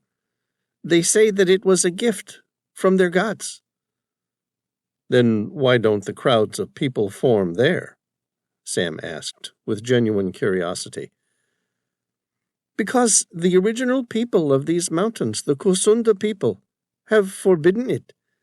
They say that only the true ancients of the region are allowed to go there and pray." Lakpa looked up at Sam and asked, "Why do you ask?" "Because that's where I need to be tomorrow, when the sun first strikes the 5 treasures of snow." Lakpa frowned. "I'm afraid it's forbidden." "We have to be there for tomorrow's sunrise. If we aren't, then we have wasted our time with this entire expedition." Lakpa spoke to his father in his native language in rapid succession, and then looked back at Sam and Tom. "My father says if it is that important to you, he will show you where it is, but that we can't go with you. The gods will be angry, and he strongly advises you not to climb the mountains afterwards." "I understand the risk, but I need to do so." Lakpa nodded. "I understand." They reached the granite boulder approximately 2 hours later. It was west of Tiger Hill by a further 2 miles. Their guides refused to climb it, or even walk to its base. Lakpa advised them that he and his father would be resting near the helicopter after sunrise tomorrow. Sam and Tom both thanked him and began climbing the boulder. It was roughly the size of a small house, and appeared as though God himself had placed it there. The hills of Sikkim, and specifically Tiger Hill, consist of half-schistose rocks, producing a shallow brown clay soil, highly susceptible to erosion. By contrast, the hard and massive granite boulder had survived thousands of years of erosion from the environment, with little to no change in its appearance. Sam reached the top of the ancient boulder first. He looked north toward the 5 treasures of snow. The main peak and its immediate satellites take the form of a giant cross straddling the borders of 3 countries, Nepal, Tibet, and the once independent kingdom, but now Indian state, of Sikkim. From what he'd read, the great cluster of peaks was highly glaciated and cradled 5 major glacial systems. 3 of these, the Zimu, Talung, and Rathong, lie to the east of the Massif and flow into Sikkim, eventually feeding the mighty Tista River. In Nepal to the west, the Kangchenjunga and Yalung glaciers form the major sources of the Tamur River. The region is called 5 Treasures of Snow after its 5 high peaks, and has always been worshipped by the people of Darjeeling and Sikkim. "This is it," Sam said reverently. Tom stared up at the mountains in the distance, his face pensive. "It's going to be somewhere up there, isn't it?" "I'm afraid so. Anywhere else, someone would have found it by now." The 2 men made camp on the rock, and that night the 2 of them ate a dinner of hot stew before going to bed early in preparation for the next day. The sky was clear, and from their vantage point, the millions of stars blended into the horizon, so that it was hard for your imagination not to run wild and your spirit dream. "Do you think she's all right?" Tom asked. "Billy? Are you kidding me? That woman's tougher than rusty nails, and smarter than either of us. She'll have a plan. They won't kill her. Certainly not until they've found Atlantis. And while she holds that card above them, she will have all the time in the world to find a solution. And that solution is that we reach Atlantis first." "And we will," Sam said, and then went to sleep. Chapter 24. At 4 a.m., Sam woke up and prepared for sunrise. Tom drank from a warm thermos of tea. Based on the translations of the ancient texts that Billy discovered on the walls of Atlantis, when placed at the center of this rock, arcane stone would allow the viewer to redirect the sunlight of the first light to the precise location of the secret opening. Impossible to visualize from the ground, it allows a climber to descend into its heart. But if the sun changes based on the time of the year, surely it must now be inaccurate. That's true. But the ancient Atlantean people were smarter than you give them credit for. If you look closely at our new toy, you will see that it rotates around an axis in which 12 different settings may be selected. The months of the year? Precisely. Sam handed Tom the device to examine again. He rotated its base with the sound of a small click and said, 12 settings, the first being highlighted by a snowflake, presumably winter solstice, and a sun for summer solstice. It's the start of July, so shall we set it to the next setting after summer? No. If the sun reflects summer solstice, then we need to rotate one setting backwards for the month before the hottest day of the year. Good point. Sam cleared away some of the petals of the giant rhododendron flowers, which had built up on the large boulder. Then he felt it. His fingers clearly dipped into the middle of the rock. It wasn't a deep indentation, but certainly too specific to be caused by natural erosion. Once he'd cleared it of leaves and petals, he placed the base of the arcane stone into the groove. The stem sunk perfectly into it, and the device locked. Now what? Tom asked. Now we wait for the sun to rise. At precisely 5:05, the sun came over the mountain. Sam stared through the looking glass. Instantly, the orange glow of the sunlight moved from where it shone on the first mountain to midway up the third, Kangchenjunga. Sam took a GPS laser pointer and marked the location on the mountain. Well, Tom, there's our mountain. You're certain? Yes. Okay, let's go inform our guides that they're helping us climb the world's most lethal mountain. An hour later, Sam found the two guides sitting by the helicopter. Dmitri, their pilot, was asleep in the cockpit. Lakpa, we've picked our mountain. Good. Which one? Kangchenjunga. Kangchenjunga? And what year would you like to climb? This. Starting today, to be exact. The man laughed, and then stopped suddenly. You are serious? Yes. How long will it take? A week, Lakpa said. Then turning to speak to his father, who he advised them was the best climber in all the Himalayas.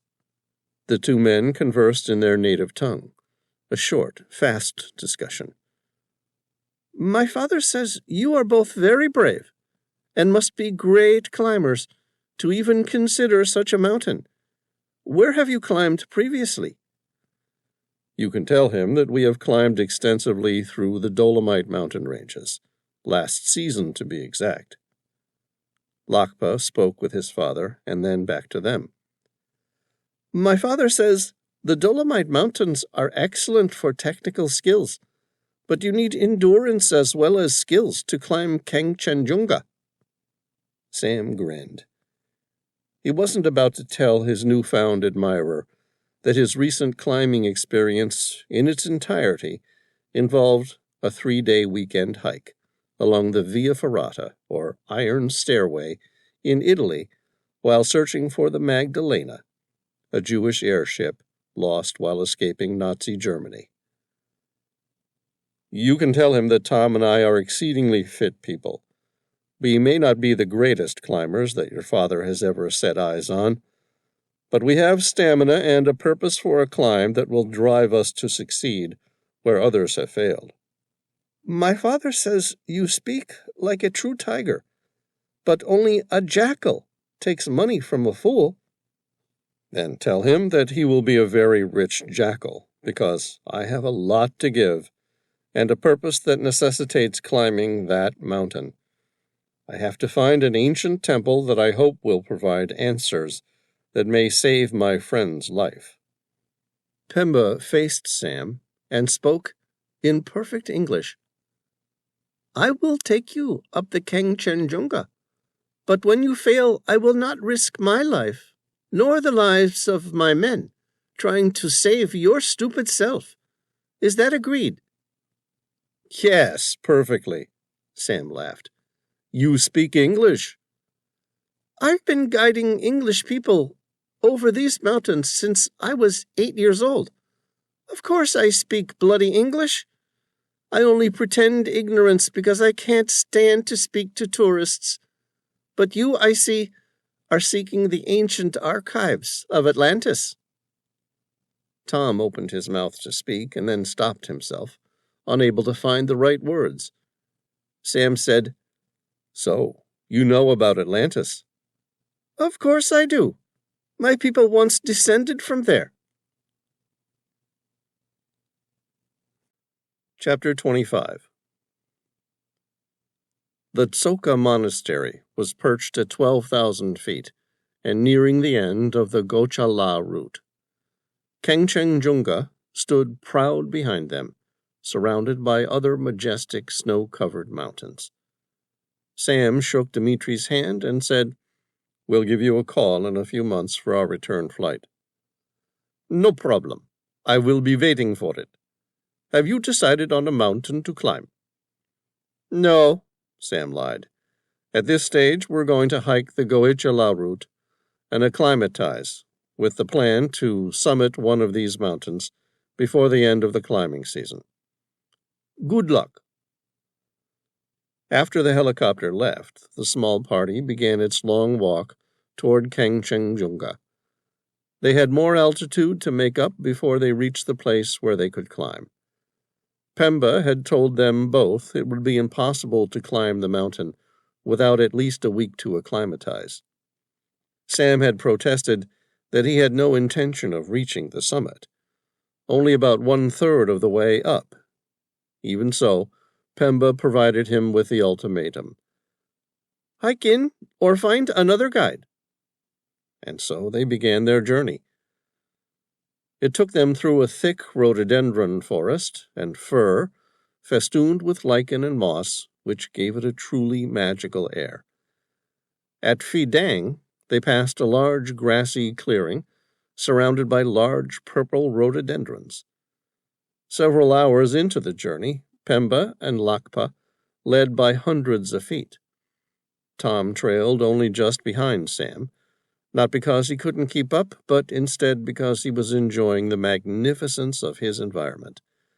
The clematis montana, with its typical purple flowers, encapsulated the mountainside. Tom caught up with Sam. What do you think? I think it's beautiful here. Not about the place. Tom looked up ahead at their guides. About them. They seem competent so far. No. What do you make of their story about descending from Atlantis? I believe them. How else would they know about it? We hadn't told them anything about why we wanted to climb Kangchenjunga. Tom looked concerned. What about their looks? They don't even look German. Who said that the people of Atlantis were the great ancestors of Germany? Hitler did, when he sent Himmler to go in search of the perfect Aryan bloodline. Hitler said a lot of things that weren't true when he was driving his propaganda machine. You don't think he was going to say, "Hey, here's another race who were exceptional. They look nothing like us, but they were really clever." Fair point. I just assumed because we found the arcane stone in the Dutch National Archives. Sam began explaining. Neolithic tools found in Kathmandu Valley indicate that people have been living in the Himalayan region for at least 11,000 years. Coincidence? Are you saying these simple folk are descendants of Atlantis? It's unlikely, Sam mused. But then again, even you must admit that the coincidence is uncanny. And it just so happens that the oldest known population layer is believed to be represented by the Kusunda people. Do you know where the highest population of Kusunda live? Let me guess. Somewhere in the 5 treasures of snow? Right you are. So, if these were truly descendants of the ancient people of Atlantis, one question. What happened to them? I mean, look at them. They're simple mountain people, living lives which have barely changed in the last 11,000 years. Don't you think if they came from a master race that had significant powers and technologies back 11,000 years ago, wouldn't they be living at the top of the world? Sam looked around. They kind of are. No, you know what I mean. If some disaster struck America, and only a small portion of the population survived, those who did survive, their descendants wouldn't be living in huts. Wouldn't they? Of course not. Why not? Because we've come from a civilization that knows about internal plumbing, smartphones, cars. We would be doing just fine. Yeah, but how many Americans, living the dream, necessarily know how to create it? If you knock off too many, the civilization has to take a step back and look after their priorities. Agriculture, simply supplying enough food and water to live. All the perks of the smartphone generation are pretty much useless if you can't eat. And so you're saying that the Kusunda people are the last survivors of Atlantis? I'm just saying it's possible. When you look at the history, that their earliest background is approximately 11,000 years ago. It seems like a remarkable coincidence, doesn't it? But why here, then? It's such a hard place to live. Why not further down the mountains? Why not, indeed?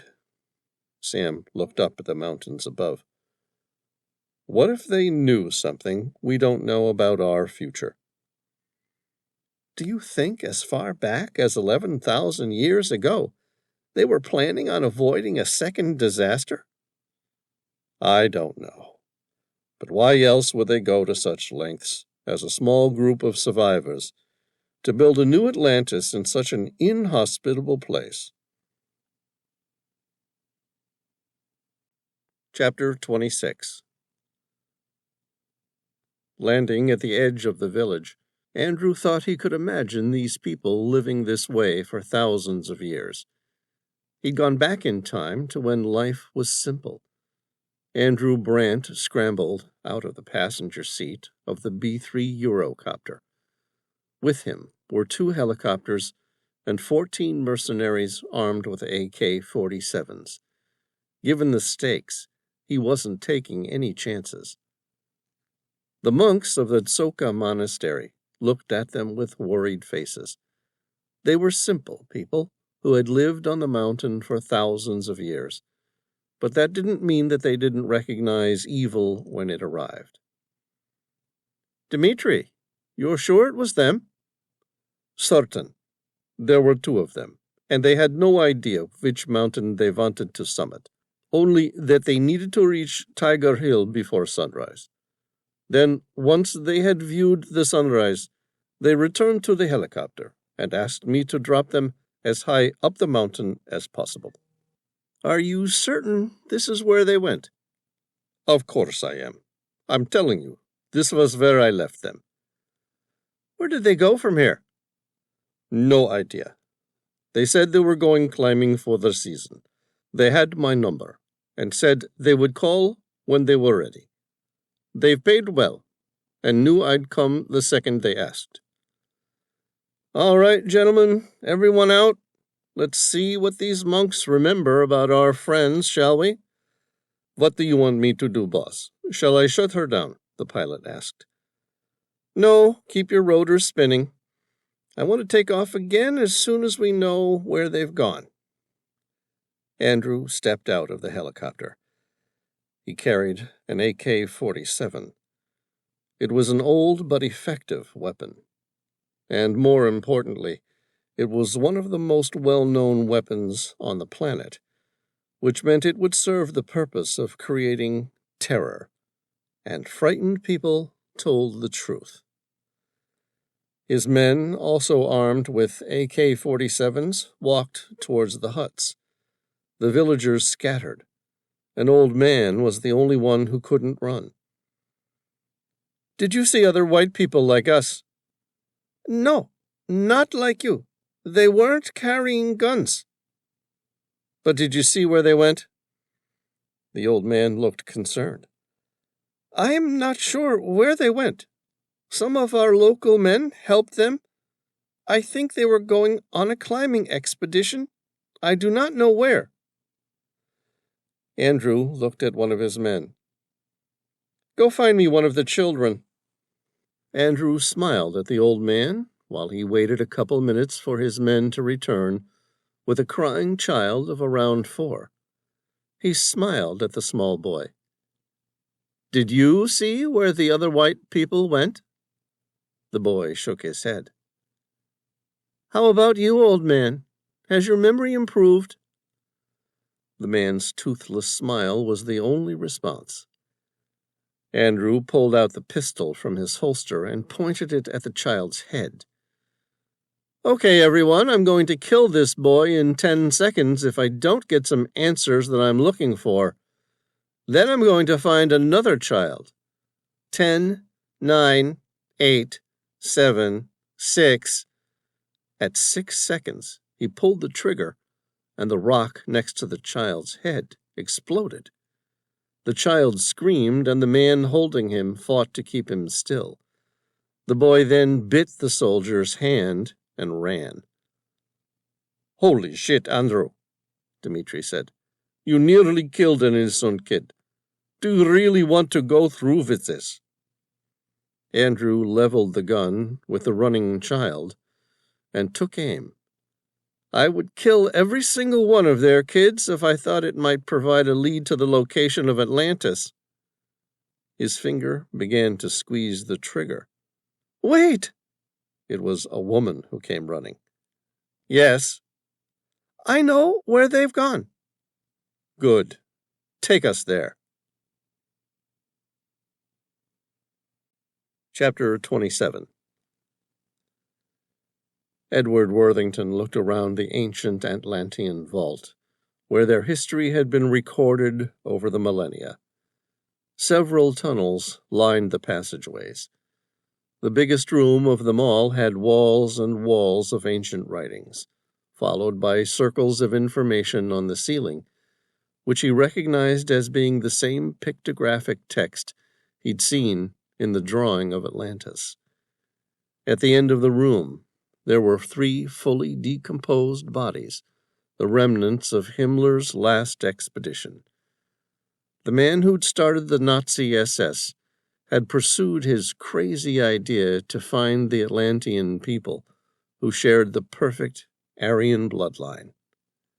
The spear through their heads made him wonder if he was not wrong to come with only Dr. Swan and Mark as his bodyguard.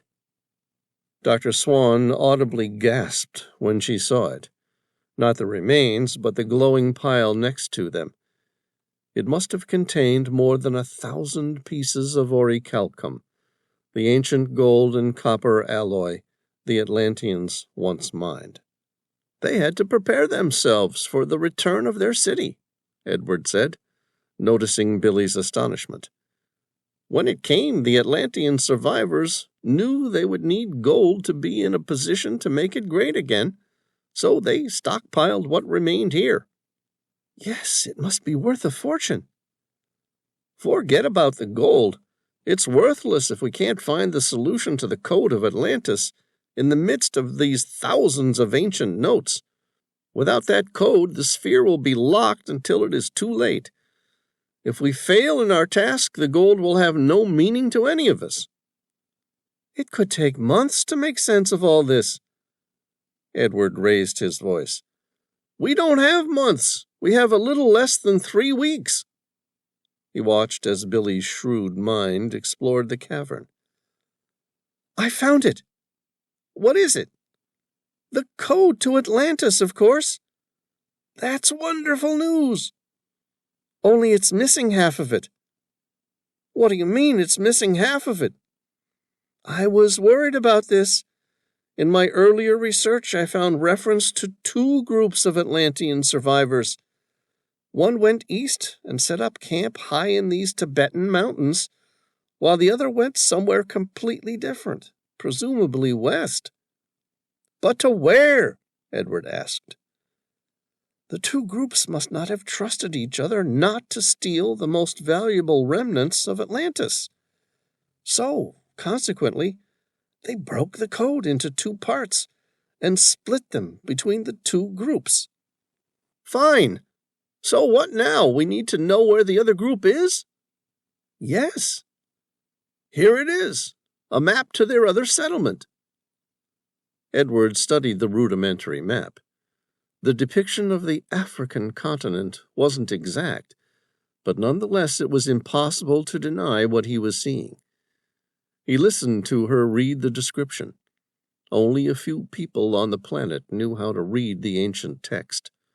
Dr. Swan, he noticed, knew more about it than she'd revealed to him in their previous discussion. It was obvious she was nearly fluent in the ancient language. He watched as Billy took several pictures of the map on her tablet. Can we destroy the map now, Dr. Swan? I don't see why. You and I are the only 2 people to know of its existence. And Mark, but I pay him well enough to keep any secret. Even so, no reason to take chances.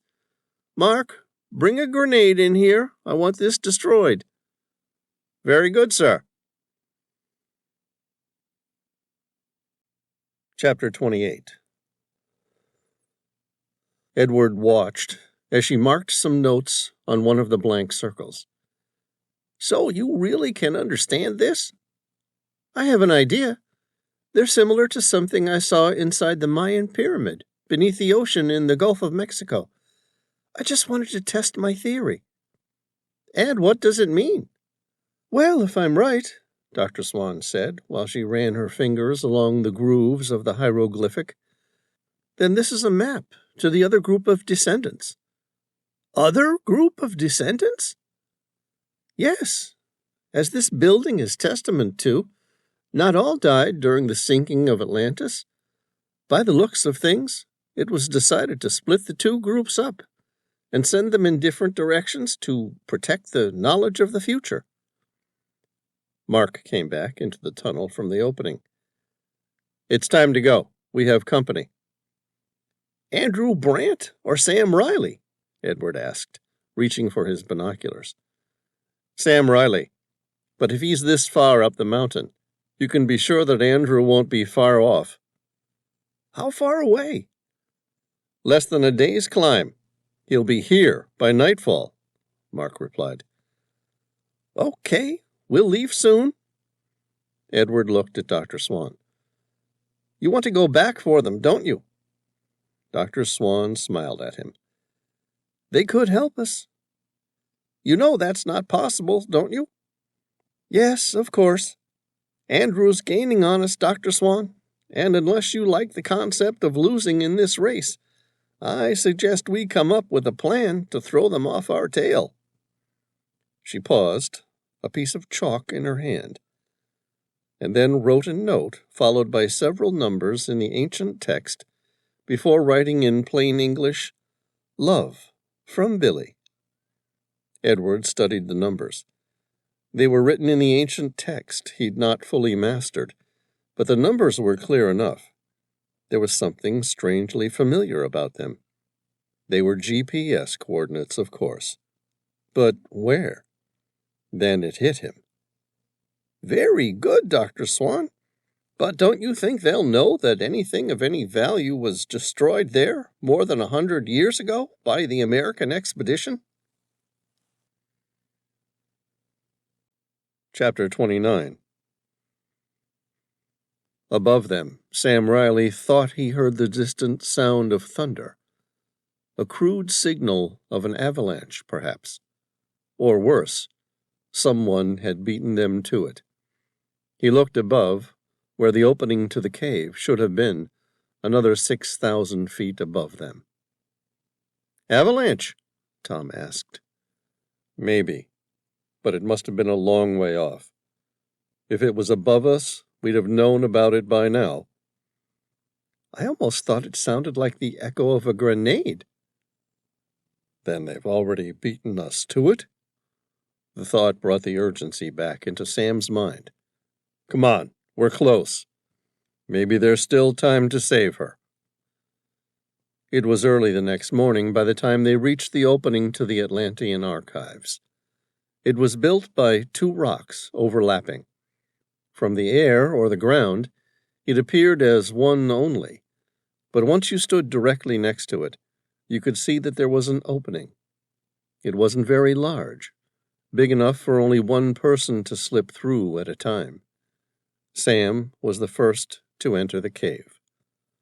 He squeezed his broad shoulders through first, with his hands out in front of him, then wriggled until the rest of his body followed. Once on the other side, he was able to stand up in what appeared to be a large cavern, dark as the deepest sea, and for a moment he thought that it was nothing more than a naturally formed cave. A musky smell appeared to pervade the emptiness of the cavern. He struck a large glow stick and threw it into the cavern. The room lit up with the bright glow of light. "Tom, squeeze your lanky self in here. You're going to want to see this."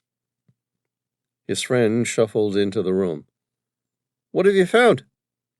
Tom stared up at the grand room and then said, "Holy shit, it's Atlantis!"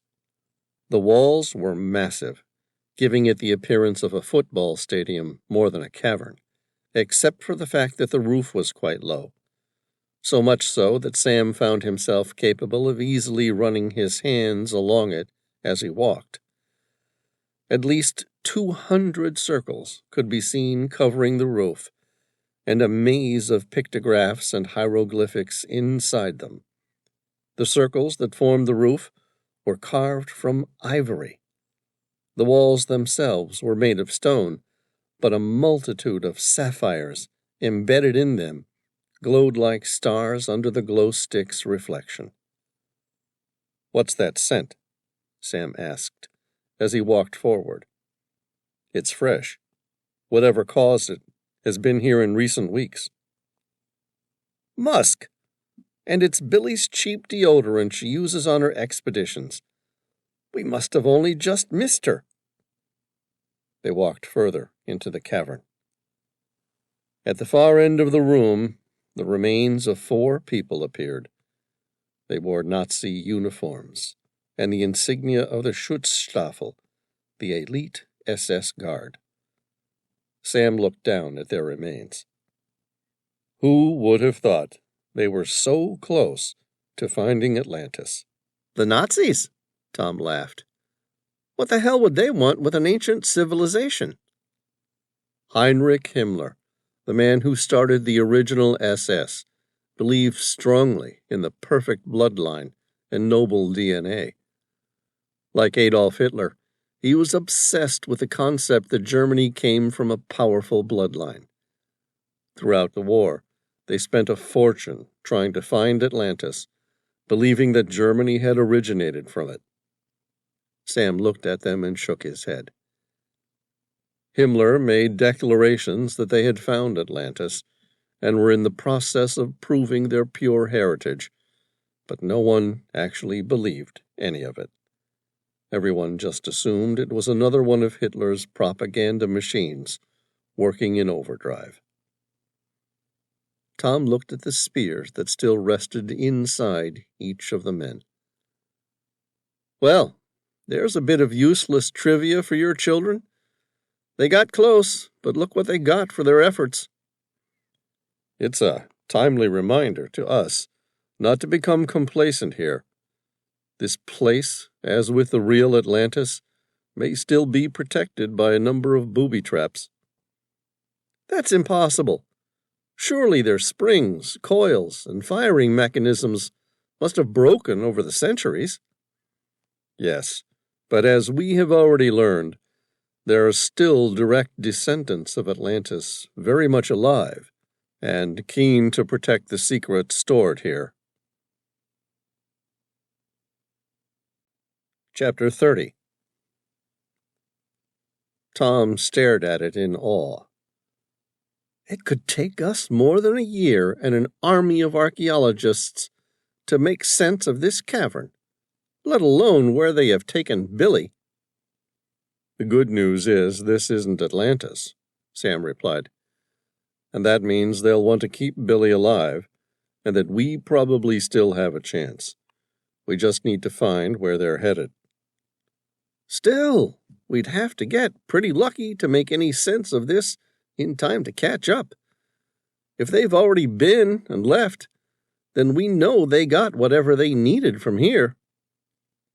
Yes, but whoever built this did so to be a library of their history.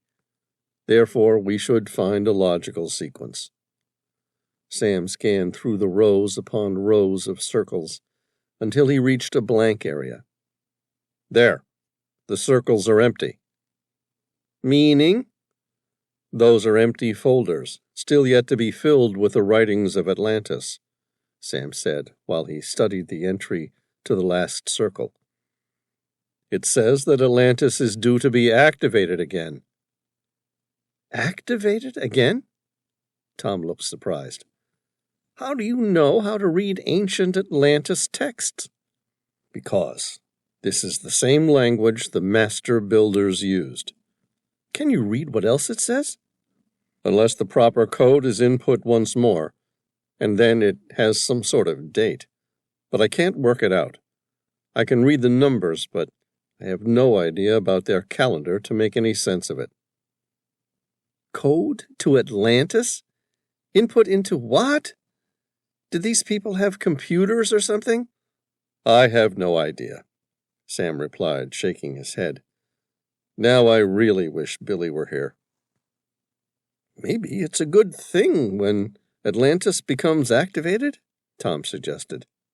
Hang on a second, over here. Next to the strange symbol, Sam saw something that translated to activation dates for Atlantis. There were 5 dates: 120,040, 40,200, 18,007, 1,000, and 23. Look, the periods between the dates are getting smaller each time. 4 of the dates had been scratched with stone, as though someone was writing them off a list of things to do, but 1 was still yet to happen. Yes, but what do they mean? Beats me. I'm just translating. 18,000? Could we be talking somewhere around 18,000 years ago? No. I don't even know if these are dates. Even if I were sure they were dates, it wouldn't help us, because it's highly unlikely the Atlanteans used a measurement of time that exactly matches ours. And even then, if they did, we still don't know that their math matches ours. I thought math was supposed to be the one universal constant. In principle, it is. But there are a number of ways of doing things. And just because we liked the concept of base 10 doesn't mean that other cultures did too. For example, the Mayans used base 12, while numerous tribes around the world used base 8 because they counted the spaces between their fingers to make the number 8 instead of the fingers. So you're telling me we just have some random numbers that could mean anything, but most likely represent some time or event in the past? That's pretty much the gist of it. Sam looked helpful and then said, or even the future. Tom stared at the ceiling again, without any recognition in any of it. I just got an idea, he said, handing Sam a piece of paper. Write those numbers down for me, and the number at the end of the final circle. I'll put them into your tablet while you decipher the rest. Maybe it can make the translation somehow, or at least make the reference to significant events in history. Sam handed him the numbers, and Tom carefully typed them into the tablet, and then ran a search for any similarities, order, or obvious codes. When that came up with nothing, he then ran the dates by significant archaeological events. Again, it came up with nothing. It was a long shot, he knew. After all, the numbers were unlikely to relate to any dates based on current calendar dating systems. Then he realized how he could combine the tests to achieve a possible answer. He assigned a random number against each date, and then compared the difference between each of them with any known archaeological events recorded. Big events was what he was after, specifically. This time, the computer gave him a simple list. He had no way of telling the time between each event on its own. But now, he could compare them all, and the computer could determine a probable dating of the numbers they had found. Tom stared at the simple answers. His face turned pale, and his hands sweaty. What is it? The number, 18,007, appears to match up with the date Atlantis sunk, and more importantly, the end of the last ice age. Prior to that, the Atlantean year 40,200 relates to the approximate start of the Ice Age, and 120,040 seems pretty close to when the dinosaurs disappeared. Each time it was activated, an Ice Age either started or ceased. Either way, it didn't work out so crash hot for the planet's inhabitants. You mean this thing's wiping the slate clean? It's removing all creatures who have not succeeded in evolving to the next level? That's what it looks like to me, and it gets worse. Really? How much worse can it get? Tom sighed. So I put that final date into the computer, and it says we have 3 weeks until it's activated again. Chapter 31. Sam looked around the rest of the vast room in frustration. None of this helps us find Atlantis so we can rescue Billy. Don't forget working out how to stop Atlantis from activating and killing us all, Tom reminded him. Yeah, there's that too. Okay, so let's break this down. Billy tells me that this isn't the first time you investigated the master builders. So what's your process? Sam began to list them. Okay, I need to scan as many of these images onto the computer as we can, and let the computer identify any references to the location of Atlantis. They only recently left, which means they found what they were looking for. So they either got really lucky, or it's obvious. Okay, I'll get started. Within 10 minutes, Tom called out to him. Look at that! The ceiling was destroyed. Someone had intentionally blown up that section of the roof. Around a dozen circular files were lost. There must have been something important there, which whoever has Billy doesn't want us to find out. Now what the hell do we do? We need to keep looking. Billy's smarter than the two of us put together. She knows that this is the only lead we have on Atlantis, so she wouldn't risk losing us by leaving without some way of letting us follow. It was more than 2 hours before they found the next clue. Sam stared at the ceiling. His neck was starting to ache from the hours of looking upwards. Inside an area of blank circles, a new text had been written. Instead of being chiseled into the ceiling like the others, it was written with a cheap fluorescent permanent marker. It was written in the language of the master builders. Dear Sam, you will find answers at these coordinates. There is another temple of Atlantis. I will try to stall them as long as I can. At the end of the note, she had left a set of GPS coordinates. Okay, it's time to go, Sam said. Where? Sam put the coordinates into his computer and replied, Siberia. What's in Siberia? According to Billy, Atlantis. It's in Siberia. How did Billy work that out from the notes we found in the sunken pyramid in the Gulf of Mexico? How the hell should I know? But she's left the GPS coordinates, so we better head off so we can beat them to it. Sam turned to head for the entrance of the cavern, but something stopped him. He looked at the pile of orichalcum, a fortune left in the ancient library. It would be worthless in a few weeks if he couldn't solve the puzzle. Below them, the ground shook with the vibrations of a sound coming from outside. Can you hear that? Sam asked. Sounds like the roar of thunder. Sam looked to the edge of the opening, where the Sherpas had started to scatter. Do you think it's an avalanche? Tom suggested. Sam listened more intensely to the sound for a moment. That's crazy. It doesn't sound anything like an avalanche. Those are clearly helicopter rotors. Given our high altitude, I'd say they come from a pair of B-3 Eurocopters. Which means someone's followed us. Chapter 32. Andrew Brant watched the two Sherpas, the mountain goats of the Himalayas, scatter, leaving their equipment where they were on the mountainside.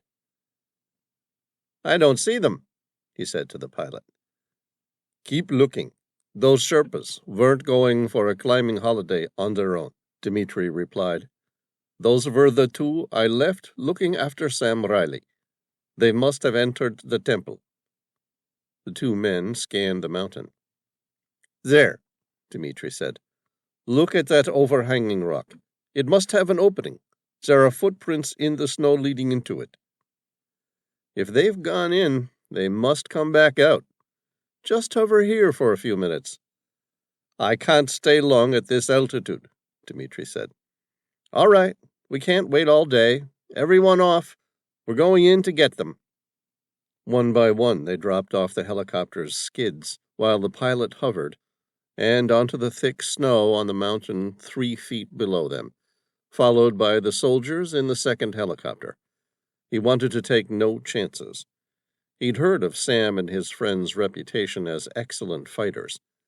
There was no way he wanted this to be a fair fight, and for that, he needed to outnumber them. He looked at the leader of his commando team.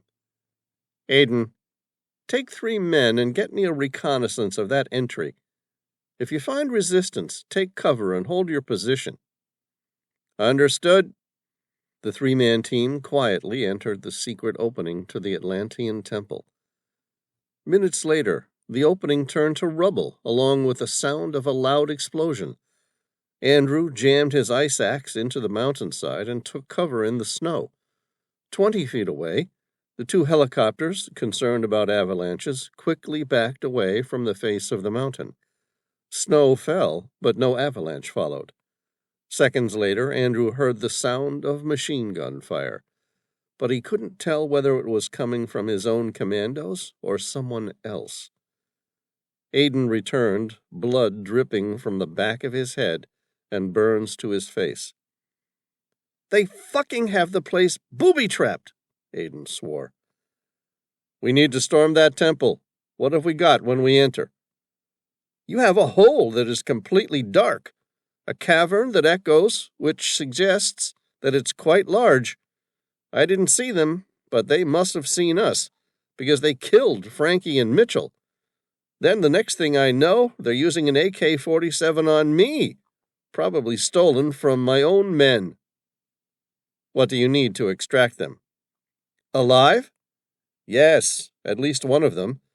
Preferably Sam Reilly, but his friend must know something." "We need a miracle. We can do it, but it's going to cost us in men." Andrew looked at his men, checking their weapons. "Okay, do it." One of his soldiers passed him a cell phone. He really hated the damn technology. "Tell them I'm busy." "I think you're going to want to take this one, boss. He says that he has Dr. Billy Swan." Andrew looked at his commando. The man was serious. Andrew reached out and snatched the cell phone. "Andrew speaking." "Morning, boss." "I thought you were dead. Actually, when you lost the girl and then stopped answering my calls, I kind of hoped you were dead for your sake. Let's just say I've been busy, but all will be forgiven once you hear what I have for you." "What have you got for me?" "Dr. Billy Swan, and half of the code to Atlantis." Christ, I thought she'd deciphered the damn thing. What the hell good is half of the code? "None, but she's about to retrieve the second half. It was apparently broken up into 2 separate codes, and then stored in 2 Atlantean temples to protect it."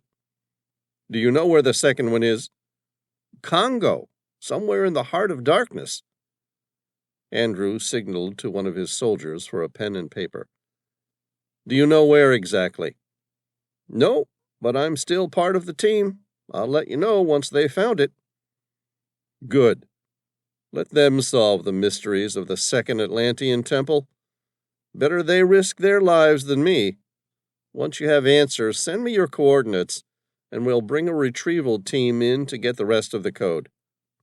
Andrew passed the cell phone back, a giant smile on his sinister face. "What are you smiling at?" Aiden said.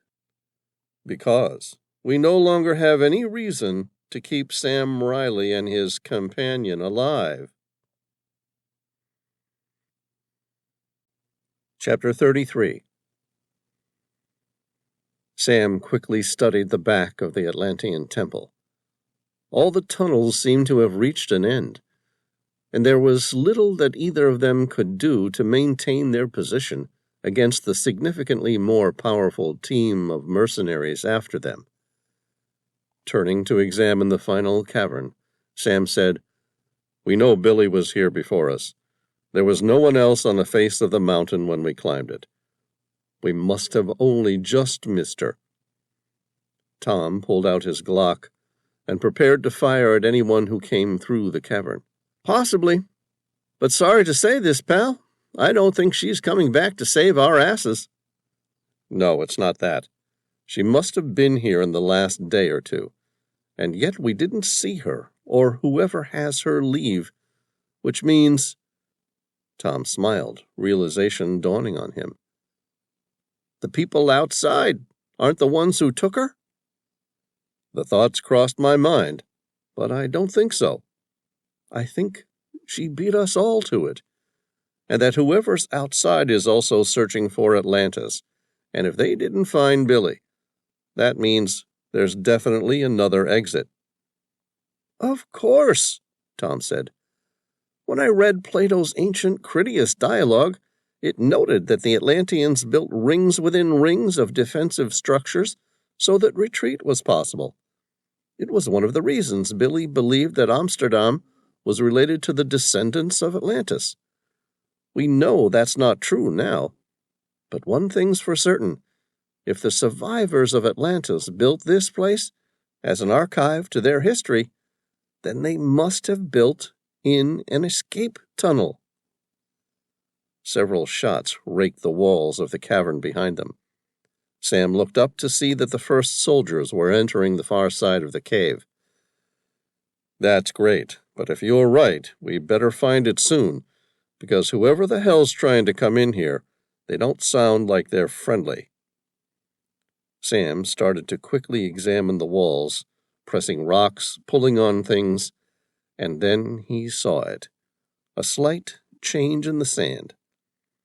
Look at that. It's as though someone has recently dragged something along the sand. Help me dig this up. Tom dug his climbing pick into the sand and caught something solid. He struck it again and again.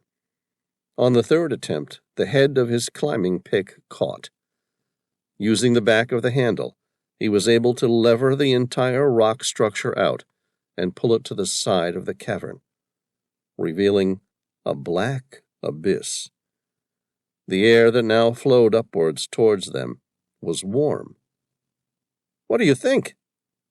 It's a priest hole. What the hell's a priest hole? An escape route built into the original design of the cave system. A small metallic device on tractor wheels slowly entered the room. Like a sinister robot, the machine drove toward them. What's that? Some sort of remote-controlled vehicle. They're finding exactly where we're hiding. Sam looked down the hole. It went straight down. A strong draft flowed from below when he opened it, suggesting that it opened to the outside world somewhere. What do you think? I think it's just as likely to drop us off the cliff somewhere. Maybe an ancient privy? The distinct sound of several grenades being thrown into the cavern stopped their conversation. I'd say it's our best chance, Sam said, and then dropped into the darkness below. Chapter 34. Congo Rainforest. 2 weeks remaining. The Andre Sephora was a 120-foot custom-built Millennium superyacht, powered by 3 Veracor TF-50 gas turbines. Its triple Rolls-Royce Kamoa water jets allowed the luxurious vessel to cruise at sustained speeds of up to 60 knots along the Congo River. It wasn't the fastest superyacht in existence, but it was by far the quickest equipped with military-grade armor plating and an automated defense system, operating 4 separate Gatling guns and 1 anti-aircraft rocket launcher. The Congo River is the second largest river in the world after the Amazon. Inhabited by humans for more than 50,000 years, the Congo Basin spans across 6 countries: Cameroon, Central African Republic, Democratic Republic of the Congo, Republic of the Congo, Equatorial Guinea, and Gabon. The Congo, a place renowned for its brutal and violent past, the days of the Arab slave and ivory trade, its long history of tribal warfare, and its present, the ethnic violence and massacres of today. The Congo has suffered horribly throughout its history, and due to generations of foreign exploitation, political instability, corruption, and civil war, not to mention a prevalence of crocodiles, hippos, waterfalls, and huge rapids, the river seems to have been given a wide berth by Westerners.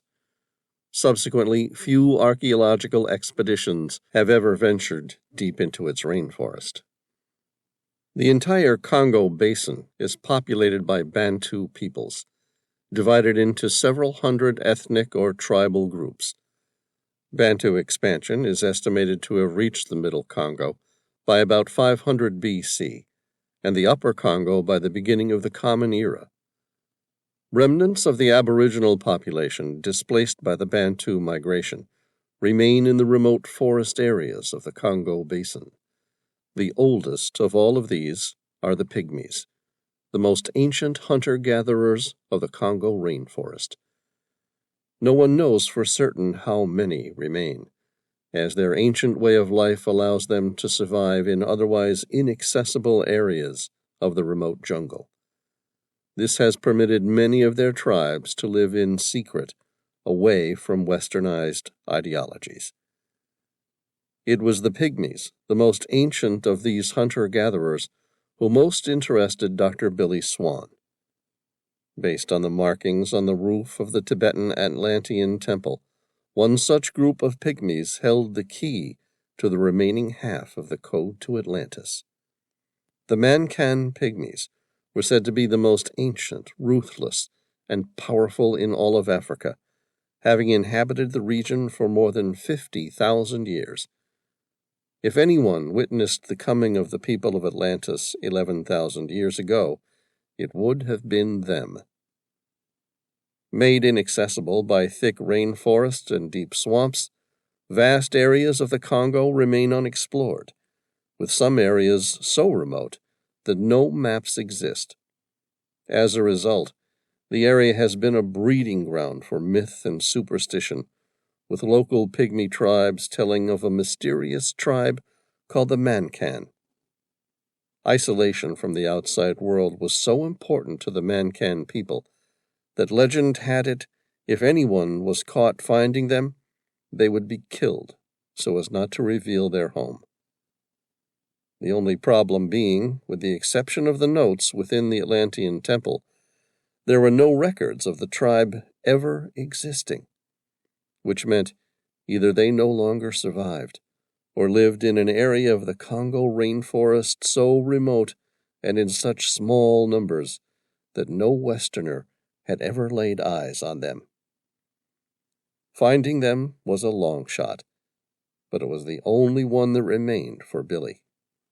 As the Andre Sephora passed through the mosaic of rivers, forests, savannas, swamps, and flooded forests, Dr. Swan was amazed to discover just how vast the Congo Basin was. She'd read it described as the equivalent of navigating the Sahara Desert prior to GPS. As she passed the hundreds of islands, tributaries, and water-based villages, she imagined it was easy to become disoriented and lost forever inside its labyrinth. The river, along with the deep, thick vegetation of the jungle that lined the banks of the river, was teeming with life. The heavy-set and somber eyes of gorillas often stared back at her when she stared at the jungle.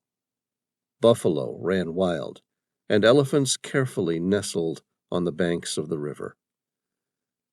They were approaching the most remote section of the Congo Basin, the entrance to the Luvua River and outlet of Lake Mweru.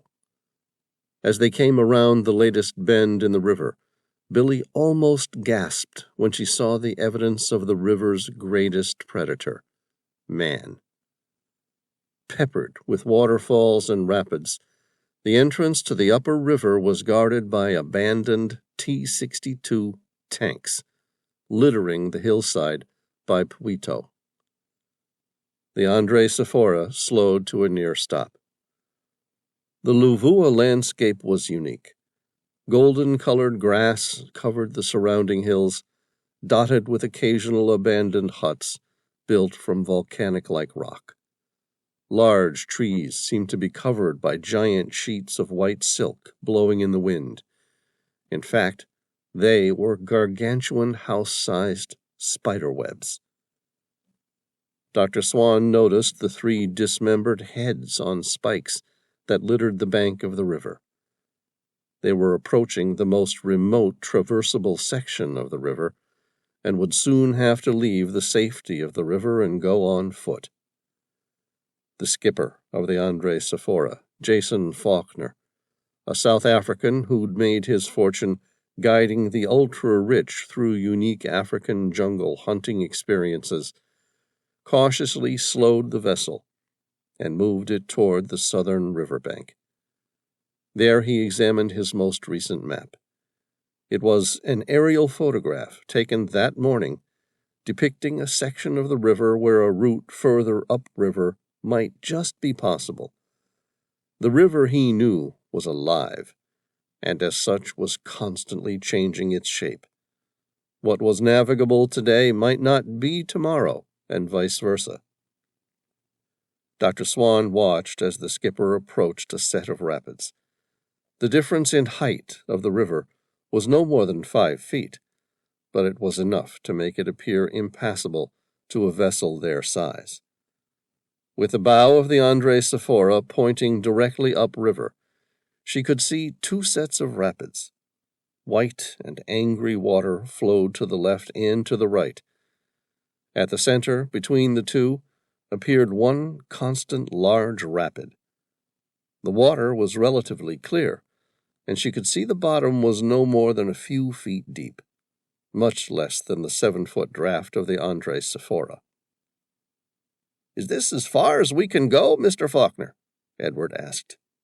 Jason picked up the vessel's radio and spoke quickly in Swahili, the fast monotone language of the Bantu people, and then looked toward Edward.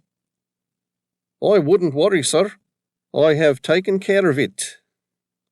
Edward stared at the violent opening in the river's entrance.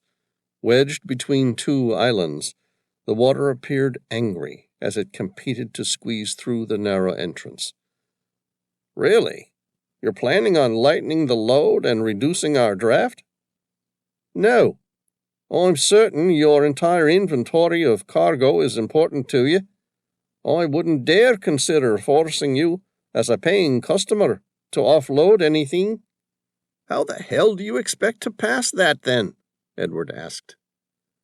Jason grinned, a smile that reeked of a lifetime of corruption. "I'm planning on raising the height of the river by another 10 feet. Chapter 35. Sam Reilly tried to lie back as best he could with his head just off the rock slide, as he would if he were on a giant water slide. At any moment he expected to collide with some type of obstruction in the tunnel. At the speeds he was traveling, it would be a fast death. He lost count of the number of turns the tunnel had sent him on, and then up ahead he saw the faintest glint of light. He slid around the next corner, and at the end of it he saw the reflection of filtered light glistening through water. Striking the water at such a speed, each drop of falling water felt like a needle striking his body, and then he felt the ground below him disappear. "Oh, shit! I've just gone off a waterfall!"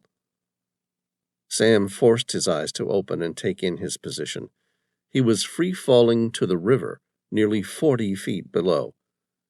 Sam struck the water with his feet pointed down, in an attempt to break the surface tension. Even so, it felt like striking concrete. He disappeared deep underwater. Sam kicked hard with his legs to reach the surface in the white, frothy water. He'd done enough whitewater kayaking over the years to know that he'd landed on grade 4 or 5 rapids. His legs fought to keep his head above water, intermittently losing the battle as he dropped over another set of sharp river cataracts. After the third one, the river settled in an eddy.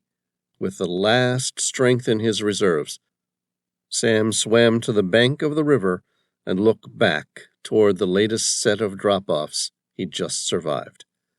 Just in time to catch Tom Bauer scream, "Woo-hoo!"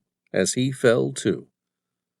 Sam watched as his friend casually swam toward him. "You alive, Tom?" "Yeah, I think so." "Okay, so that's got to be included in the next ride at Disneyland," Tom said. "Sure. Shall we include all the angry people with guns and grenades, too?" Tom looked around. "I think we've lost them. If they do try and follow, I'm pretty certain they won't be ready with their weapons." "Let's not wait to find out." The river ran through a valley. Large trees lined the bank. Without any clue where they were, Sam knew instinctually they were at the start of a great river.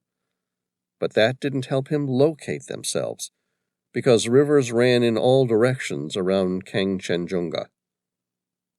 Do you have any idea where we are? It looks like we've reached the bottom of the mountain. Only I wouldn't have a clue which side we're on now. Kangchenjunga is limited in the west by the Timur River, in the north by the Lonak Chu and Zhongsang La, and in the east by the Tista River. The only question is which one. Yeah, we better find out so we can get ourselves extracted from here. And probably not be too vocal about it. Given our past number of friends in the area, I doubt there are too many people we can trust. That's great, but where shall we go from here? Tom said. We still have less than 3 weeks to rescue Billy and save the world. A well-worn path ran above the river's waterline. Shall we follow it? It beats the hell out of taking our chances in those rapids without anything to help. 3 hours later, the two had descended to another clearing where the water settled into a sandy bank. A whitewater raft was tied up to a tree on the sandy bank. The name on the raft was Timur River Adventures. Several tourists were gearing up, ready to take the challenge of the river. I guess that answers the question of where we are. How about we take that? Sam looked at the tourists getting ready for their adventure. They're going to be pissed, but I'd say our need is greater.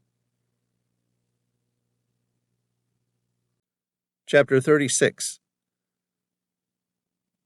Dr. Swan stood on the bridge of the sports yacht.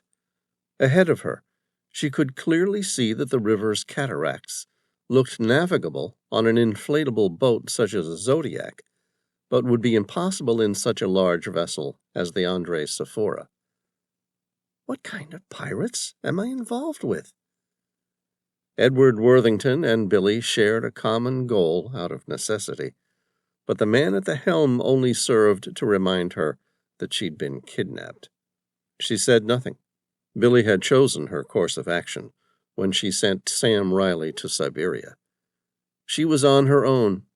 Now she just had to trust that she had chosen the right villain. In the distance, despite the clear blue sky, she heard the rumble of thunder. Jason noticed it, too. She studied his face. The man's face, which ordinarily displayed his overt confidence in all things, especially women, now looked suddenly serious and focused. His eyes were watching the river as though something dramatic was about to change. He started to speak a prayer in another language, most likely his native Afrikaans. Jason tapped at his throttle.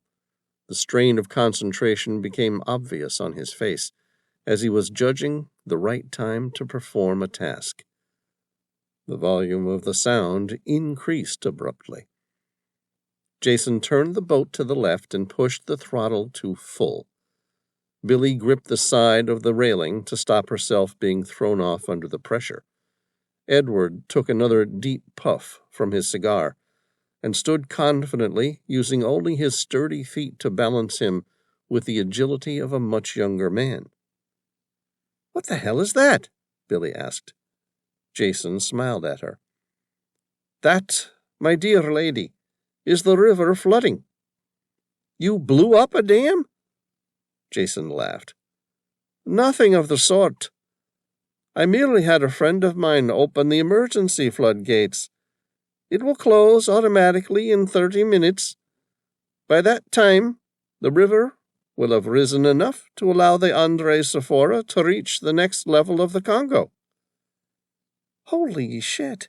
Won't that water hit us with the force of a tsunami?"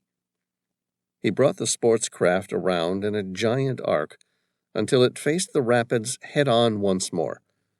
His grin more demonic and tyrannical than before, Jason pushed the throttle to full speed.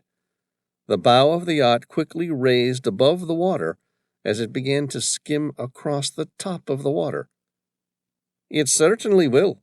At full speed, barely anything other than our water jets touch the water. If I'm right, We should be able to skim over the top of it. And if you're wrong? Then we're all dead. Billy held on tighter and reminded herself what was at stake. In front of them, a wall of rumbling water raced toward them. The rapids could no longer be distinguished from the rest of the turbid river. Hold on, everyone! Jason held his breath. Here we go! Billy forced herself to meet the collision with her eyes open. If she was on a one-way ticket to meet her maker, she didn't want to be the last to know. And then the Andres Sephora struck the wall of water. The collision sent them high into the air, the way a boat jump would have. Jason touched the helm just lightly enough to maintain a perfectly straight direction. The water jets propelled them just above the frothy water, as though they were flying. Less than a minute later, the water settled, and the sports craft became more controllable in the water. Jason exhaled and then took a long, slow, deep breath in. Well, everyone, I think we made it. You could have given us a little more of a heads up that you were about to try and kill us, Billy shouted. Jason smiled. Yes, I could have. But would it have made any difference? We still need to get further up the river. Billy ignored him and walked to the deck of the bow. Soon she noticed that the river was no longer traveling fast, and then it slowed completely.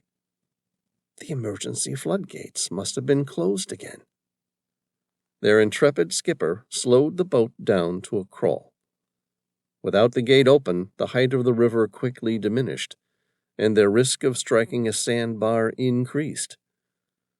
Traveling slowly into the much narrower river, Billy noticed the dense forest now threatened to swallow the banks with them inside. The sunlight all but disappeared as the surrounding canopies of the massive trees dwarfed their vessel. Approximately 30 miles up the ancient river, the Andres Sephora struck a sandbar and came to a slow, grating halt. That's the end of the line, folks. Can you get us off again? Billy heard the authority back in Edward's voice. Don't worry, I can get us off. But there's no way we're going any further upriver. Why's that? Jason pointed up ahead. Because someone up there sure doesn't want any visitors. 100 feet upriver, Billy suddenly saw what Jason had seen. 3 T-72 battle tanks were lined through the river, forming an artificial barrier to any ship. In the shallow water, only their turrets and cannons were above water, like the malicious eyes of a crocodile watching its prey. Each cannon aimed alarmingly downriver toward them. Chapter 37. The battle tanks looked like they'd seen better days, but their intention was no less significant. Someone had gone to great lengths to place them as a deterrent for unwanted visitors. More concerning yet were the 3 severed heads, which rested on spikes like flags at the back of each battle tank. Their still fleshy faces, aghast in abject horror, portrayed a very recent incursion of the otherwise clear message. Stay the fuck out. You look pensive, Dr. Swan. It was Edward who spoke, as he lit an expensive cigar next to her. For a man in his 80s, he seemed keen to be constantly inclined to speed up the inevitable. Look at this place, Billy said, without removing her gaze from the wretches in front of her. It looks exactly like something out of Joseph Conrad's Heart of Darkness. Edward looked blank. You haven't read The Heart of Darkness? No, but I watched the film Apocalypse Now. Look at those poor wretches. Billy pointed towards more heads on spikes, outlining the water's edge. They appeared white. None of the local people would be stupid enough to enter the area. Who do you think those people were? I have no idea, but if we're lucky, we might just find the people who did it. The Macan pygmies were cannibals? Some of my previous research has suggested so. You've been here before? I thought you only knew about the Atlantean archives in Tibet. Before I discovered the other temple, I asked myself the simple question: where could you hide the remnants of an ancient civilization for 11,000 years? Edward took a satisfyingly deep puff of his cigar and then continued. I came up with a list of several places, but the heart of the Congo River was certainly at the top of my list due to its remoteness. Even if people could reach it, few would get through the plethora of terrorists, unstable governments, dictatorships, and children armed with AK-47s to tell the tale. Did you know about the Macan people? No, but I hypothesized that the pygmies, who were the native inhabitants of the land for at least 50,000 years, must have seen the Atlanteans if they built a second temple here 11,000 years ago. Why not examine what lies below the rainforest canopy using helicopters equipped with LiDAR? I've already tried that, here and in South America, to be exact. We spent a fortune on aerial reconnaissance last time, using LiDAR via low-level flying aircraft. The remote sensing technology created a high-resolution digital elevation model of the topography below the thick rainforest vegetation. Tens of thousands of hours of the reconnaissance found some interesting old ruins, wrecked planes, decades old, and some ancient tribes who really didn't want to be seen by white people from the outside world. But none of it ever revealed another temple of Atlantis. So then, what are we doing here, Edward? I'm counting on you changing my luck, but I'm beginning to have my doubts. Why's that? Look around, Dr. Swan. Do you really think that any of these people derive from the ancient Atlantean people? I don't know what to think. But whatever we're after, it will have to be underground to remain hidden for so long, and that means we're going to have to enter the dark forest. You're certain it's here? You were in Tibet. You saw the image I found. This was definitely the same point along the river. There were no other images. We now have to head north of the river. If there's something there, we'll find it. I just hope we find it before the pygmies find us, Billy said. That would be nice, wouldn't it? Edward replied cheerfully. And if they do? Edward drew in the last of the cigar before throwing its remains in the water. Then we see if my elite soldiers are worth anywhere near the $1 million a year retainer I'm paying them. Chapter 38. Sam's father's Gulfstream stood waiting for them at Sikkim's Pakyong Airport, its pilots preparing a route to Siberia.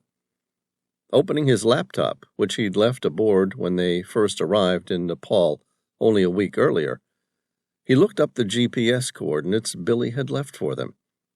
It instantly came up with another reference. He opened up the document and stared at the name of the location. Tunguska. That's not possible. What? Tom asked. The Tunguska event occurred in Siberia on the morning of 30 June 1908 at approximately 7:30 a.m.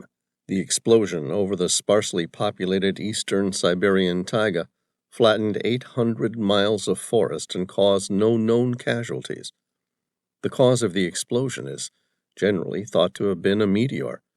It is classified as an impact event, even though no impact crater has been found. The meteor is thought to have burst in mid-air at an altitude of 3 to 5 miles, rather than hit the surface of the Earth.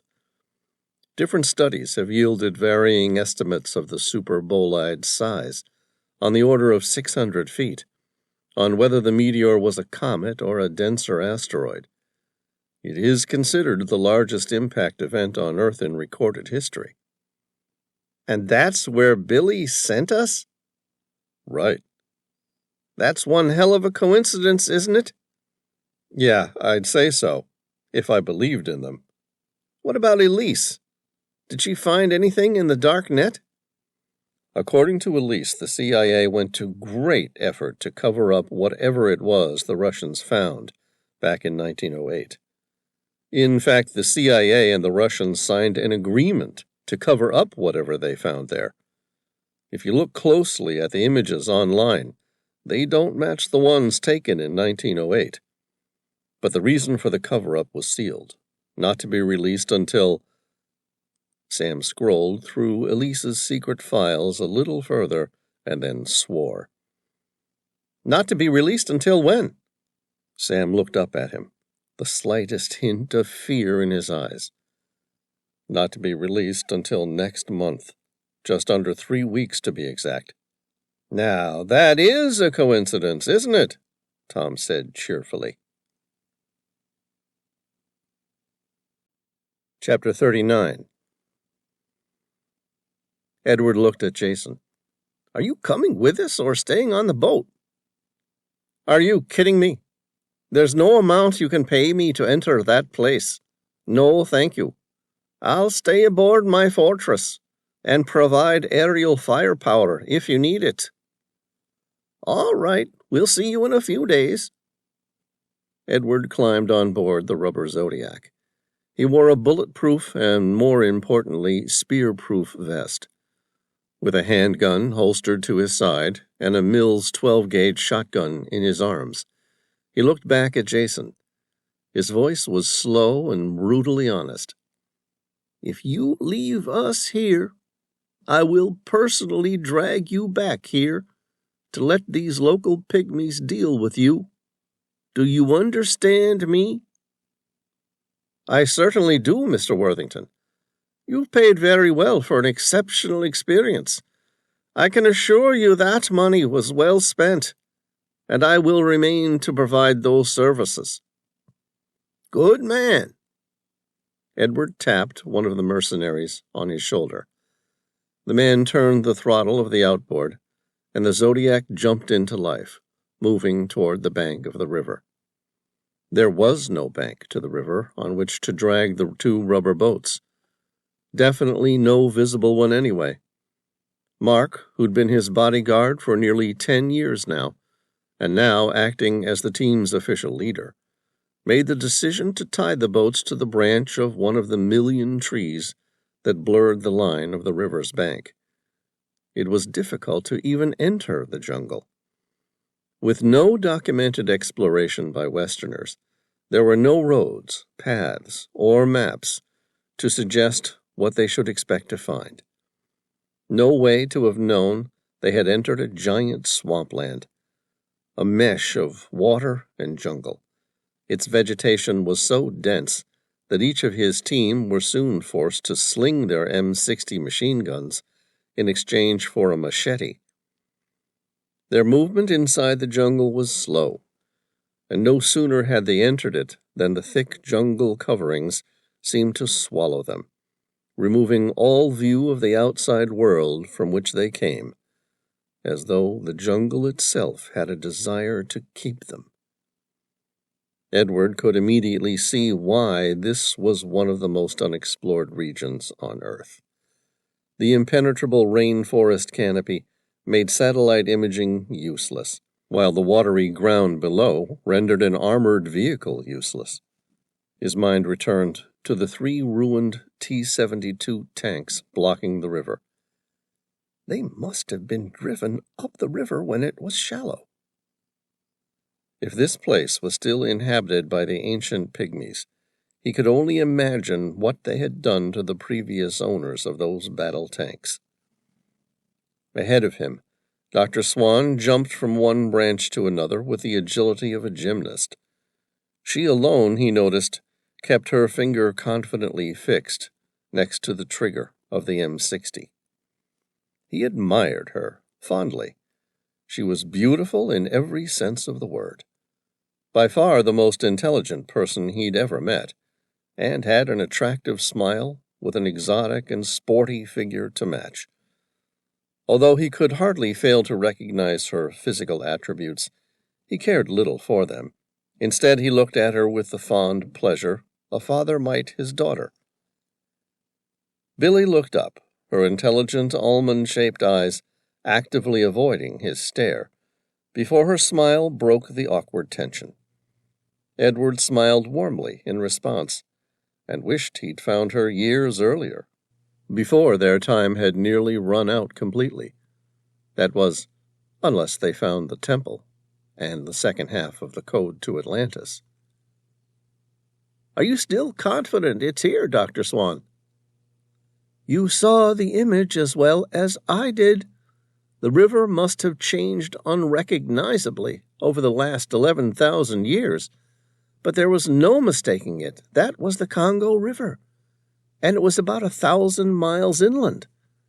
Obviously, the jungle has engulfed more of the river, and the river in turn has drowned some of the jungle. But I'm certain we're headed in the right direction." He smiled warmly. She was right. He knew it. He didn't even know how he knew it. But somehow Edward was certain. Billy stopped and removed her pendant from her neck. It was made of orichalcum she'd found at Atlantis. When she entered the Atlantean archive in Tibet, she discovered an interesting fact about orichalcum. The alloy was attracted to itself. Therefore, you could take a piece of orichalcum and place it in water, and like a compass, it would guide you to more orichalcum. He watched her study her pendant again. Its needle remained motionless. There was no sign they were on the right track at all. She tapped it several times, but still the needle remained motionless. "Any idea what the range of that thing is?" "How the hell should I know? All I know is that the orichalcum has a high affinity with itself. It was strong enough that it got us this far, but now it doesn't seem to be showing us much." Frustrated, Billy replaced the device around her neck like a necklace for safekeeping. "Well, I believe you're heading in the right direction. I don't know why. I just feel it for some reason that I can't explain." "Thanks for the vote of confidence," Billy said, before jumping to another branch. "Now it's my turn to ask some questions." "Go ahead. What do you want to know?"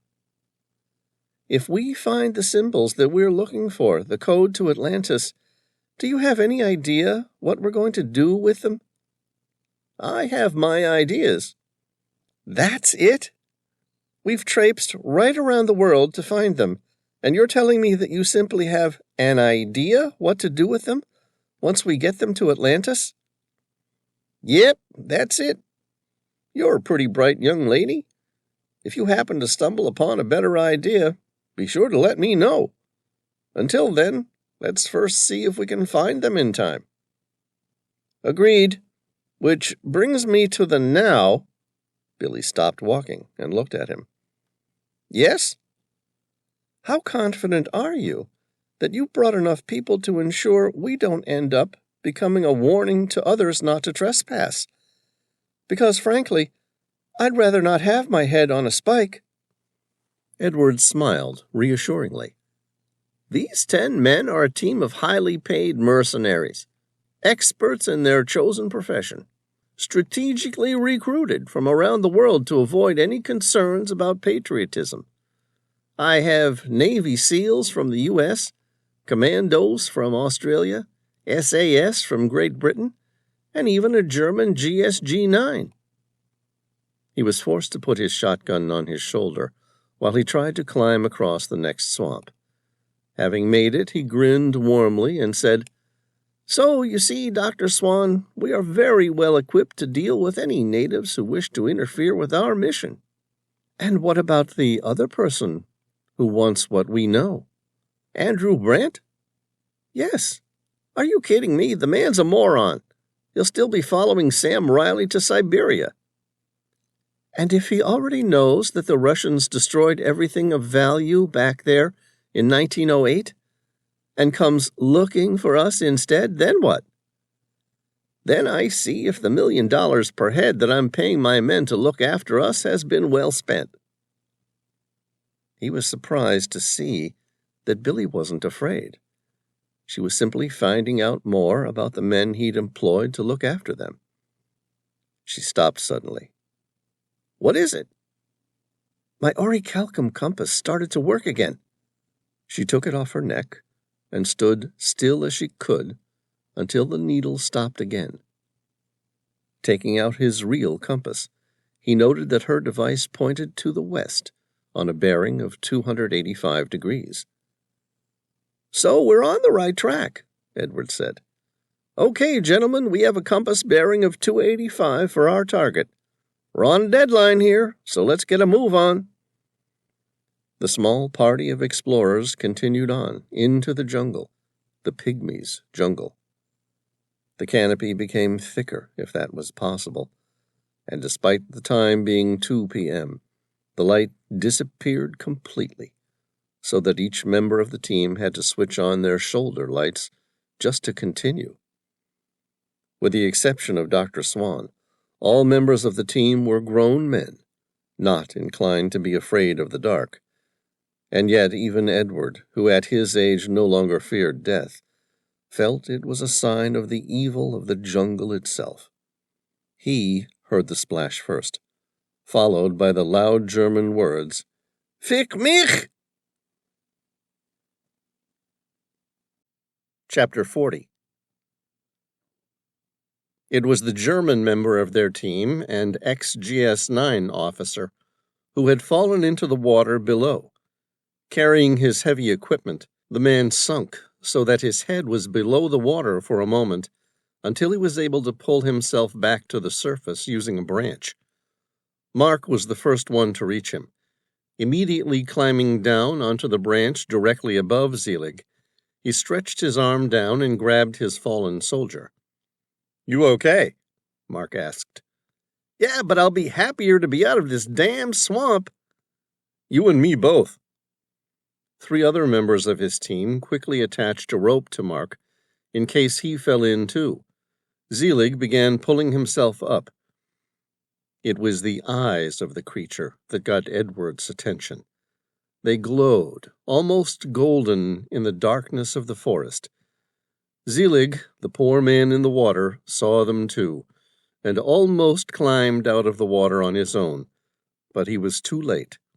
The crocodile reached his leg. It didn't need anything else. Zelig was pulled deep under the water by the massive and ancient reptile. The soldier's large figure looked more like a child compared to the monster that had dragged him under.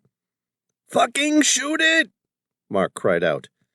Instantly, every member of the team out of the water aimed their weapons at the 2 creatures that were now too deep in the water for their weapons to be effective. Zelig was obviously alive. Several feet below the water, Edward could see the man using a knife to fight the animal, which thrashed and spun him like a rag doll in a dryer. The force was so great that Zelig lost his weapon.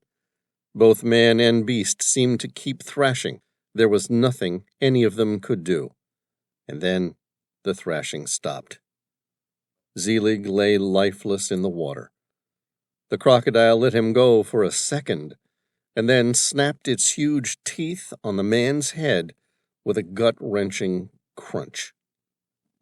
The monster moved toward the surface to eat its meal, unaware or indifferent to the fact it had an audience. Edward had seen a lot of men die over the years, but this was the first time he'd personally witnessed one being eaten by a monster. It somehow made the reality of what they were doing stick home more significantly, as though, until now, he had been playing a game. The sound of machine gun fire interrupted his thoughts. He looked up. Mark had raked the crocodile with the entire contents of his magazine, and then attached a second, only to be stopped by another one of his men. It's dead, mate, the Australian commando said. I'm really sorry." Mark said nothing. Instead, he reached down and dragged the remains of Zelig toward him. By himself, he pulled the man's corpse up into the tree. A second crocodile then made its attack. Snatching Zelig's leg, it dragged the corpse into the swamp and disappeared for good. Edward had seen enough. "All right, gentlemen. No one goes in the water. Let's keep going and see if there's any solid ground in this damn jungle." Chapter 41. Billy was surprised by her own strength. She had seen death before, but somehow the crocodile attack appeared more brutal. Like Edward, she knew there was a lot more at stake than one man's life. It forced her to increase her awareness of her surroundings and carry on. 20 minutes later, the arrow on her necklace began to move. At first, she thought her movement was causing the arrow to spin. Then, when she stopped and took it off her neck so that she could look at it level, it pointed constantly in a westerly direction. "We're getting close," she said. Edward leaned in over her shoulder so that she could feel his breath as he translated the direction to Magnet West. "It didn't do that last time." "No, last time it was a lot more sluggish. Maybe we're getting close?" "But even when we were in the Tibetan temple, it didn't move like that." Billy thought about it for a minute. "I wonder if it responds differently to the amount of orichalcum. You know, like a weak metal will barely interfere with a magnetic compass, whereas a large steel object like a boat will wreak havoc on it. So what you're saying is that we're either very close or that the Temple of Poseidon is covered with several $1 million worth of orichalcum?" "That's my guess." At the front of their group, Mark called for both of them. "Mr. Worthington, Dr. Swan, you're going to want to see this." Billy was the fastest to respond, and Edward followed quickly behind her. The area had become dense with papyrus reeds, as much as 10 feet high. Their team were literally hacking a tunnel through the stuff. The place was thick with spider webs, the size of which could engulf a house. Billy shook her head. "Great! So we've left the Heart of Darkness in exchange for one of Tolkien's man-eating spider worlds." Ben, the American seal, gently touched the massive web with his hand. It was thick, sticky, and elastic. He failed to rip it with his hand. Then, yanking his hand back, he picked up his machete, undeterred, and hacked at it. He stepped through the opening and became covered by literally hundreds of small spiders. He swayed with his machete and hacked away, before pulling his machine gun out and firing a burst of rounds toward the bulk of them, sending them scattering. Billy laughed. "Wow, Ben! I didn't know you were afraid of spiders. You know they're not dangerous, don't you?" In the background, there was a constant hum, like the sound of 1,000 beetles flapping their wings or chewing on something, clicking. "What the fuck is that?" Mark asked, irritated. "I have no idea, but it's starting to grate on my nerves," Edward replied. They reached another wall of 10-foot-high papyrus reeds. Mark pulled a large section of the papyrus to the side, revealing the most amazing sight he'd ever seen. He swore. "What is it?" Billy was the first to ask. "Unless I'm mistaken, I think we just found the second temple." Chapter 42. Through the papyrus reeds, Billy stared into the opening. A series of circular dams withheld the ever-present water from the swamp. Each one cut deeper into the land until the final one was more than 50 feet below the height of the crocodile-filled water. At the very center was a giant dome, which glowed orange and red. Billy smiled. "That's it! Poseidon's temple!" Edward patted her back. "I never doubted you for a minute." With a warm smile, he said, "Come on, let's go get the first half of the code to Atlantis." There was a strong sense of achievement and success that carried through their team. From Edward as the financier through to the mercenaries, all of them felt the joy of discovery. The soldiers quickly made their way down the circular dams until they reached the large dome at its bottom. The thing glowed orange. "It's called orichalcum," Billy advised the men, "and it's said to be more valuable than gold. If we survive this, you can imagine what sort of monetary share will be yours." It was surrounded by a moat. In between each dam, a thin layer of water, nearly black, formed a natural moat. It was no more than 7 feet wide, and the party easily crossed it using a carbon fiber extendable ladder. Billy slowly walked around the dam until she circled it, without finding any entrance. Any inclination to wade into the murky water was immediately extinguished by the piercing golden eyes of the temple's protectors, crocodiles in the hundreds. "More alligators," Edward said, frustrated. "Technically, those are crocodiles, not alligators. You see, the crocodiles have more of a V-shaped jaw and tend to be more predatory," Billy began to explain. Mark interrupted her. "I don't give a fuck. Just work out a way to get around them." She quickly circled the dome, only to be disappointed that there was no entrance. No matter, it was only a question of time. There were answers inside that dome, and she intended to find them.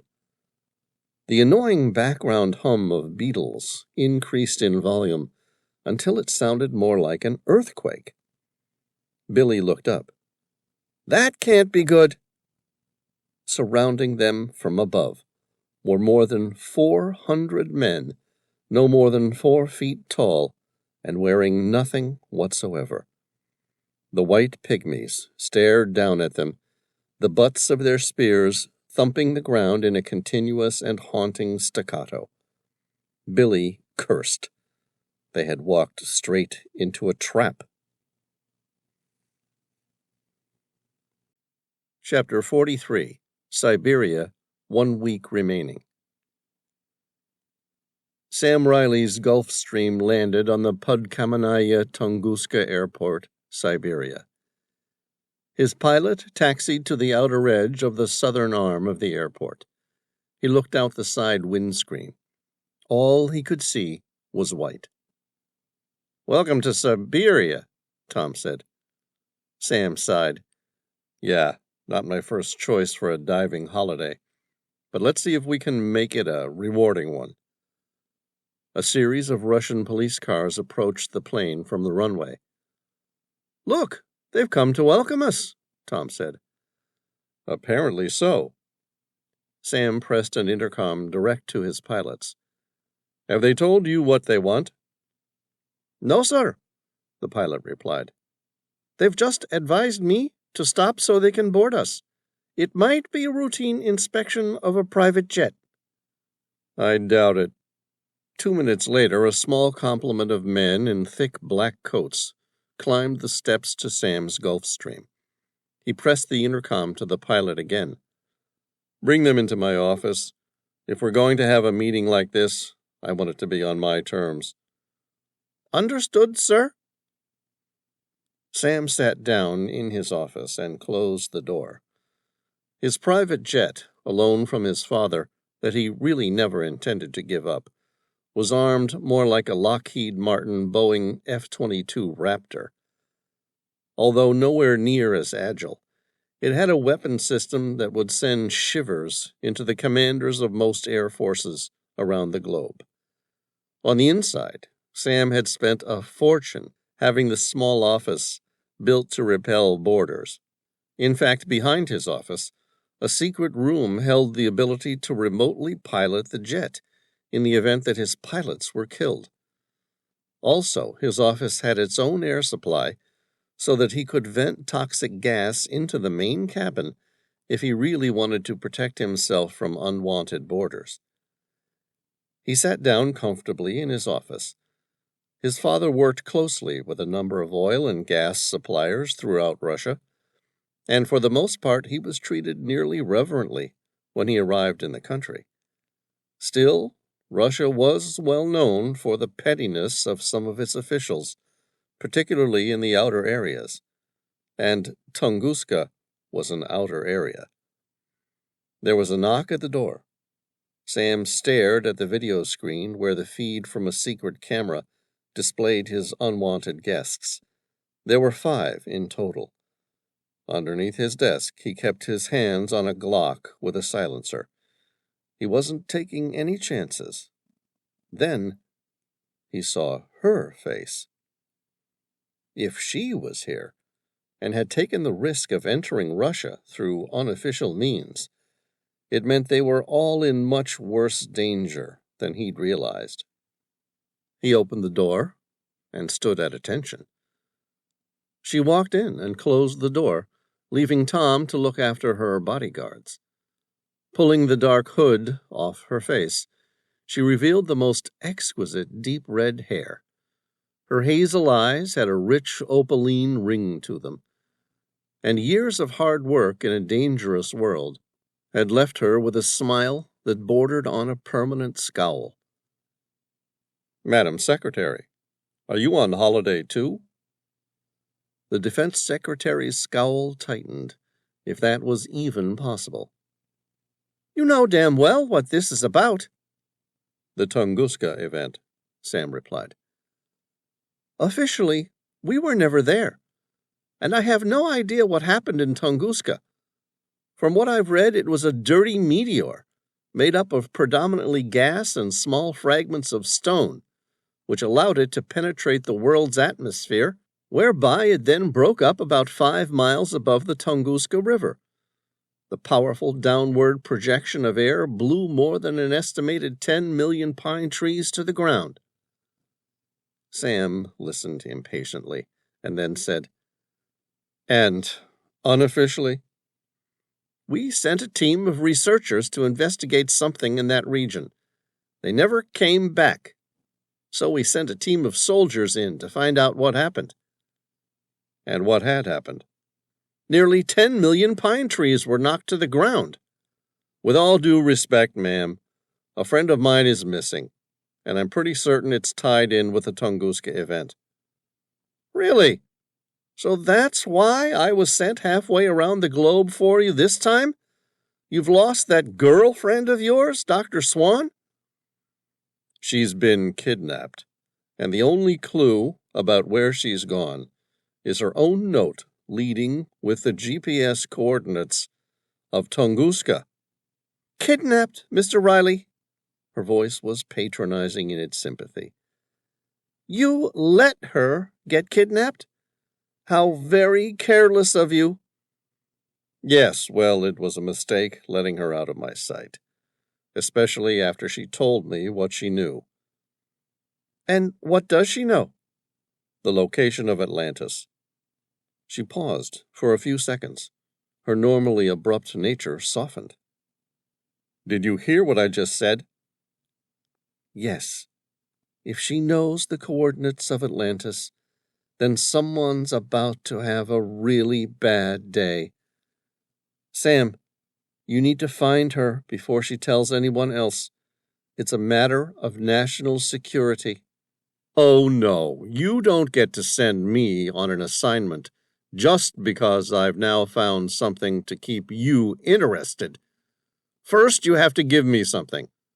Tell me, what do you really know about Tunguska? And what does it have to do with Atlantis?" "I have no idea what it has to do with Atlantis, but I can tell you what I do know about Tunguska." "So tell me." She didn't have to ask for his secrecy. He'd pledged that with his life when he'd been recruited and joined her secret task force years ago.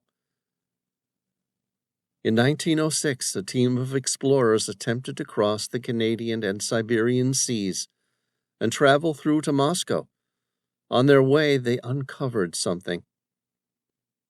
Sam would have liked to know what they'd uncovered, but if she didn't tell him, he wasn't going to ask.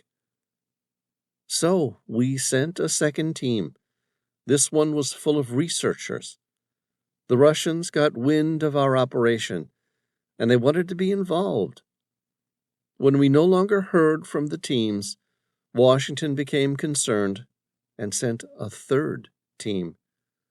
This one was a mixture of scientists and soldiers. When they got there, they did something. And the effect of what they did resulted in what appeared to be the destruction of millions of pine trees, uprooted and lying on their sides. Local accounts talked of a strange blue light for about 10 minutes emanating from the sky. Okay. And what about the original discovery? It was gone. All evidence of the structure had disappeared. The word structure wasn't lost on Sam. She was letting him know what was really there in 1906, before the Tunguska event. So the Russian delegate and our own at the time signed a contract, agreeing to never speak of it again until it no longer mattered. So all the documents about what happened were buried in a top-secret archive, not to be opened for more than 100 years. It must be close to opening. It's been more than 100 years. You should have access to it. Well, Sam, that's just it. The Tunguska file is set to be released in exactly 2 weeks from now. I don't know what it was really about, but given the date, I would strongly advise you find Dr. Swan and Atlantis before that file becomes public knowledge. Chapter 44. Siberia occupies about 5.2 million square miles, corresponding roughly to 9% of Earth's dry landmass. It is bounded by the Ural Mountains in the west and by the Pacific Ocean in the east. To the south lies Central Asia, Mongolia, and China, and to the north, the Arctic Ocean. Lake Cheko is a small freshwater lake in Siberia near the Podkamennaya Tunguska River, thought by many to have been formed by a meteor that caused the otherwise unexplained Tunguska event. But all the attempts to examine the lake have failed to prove it had any connection to a meteor that fell in 1908.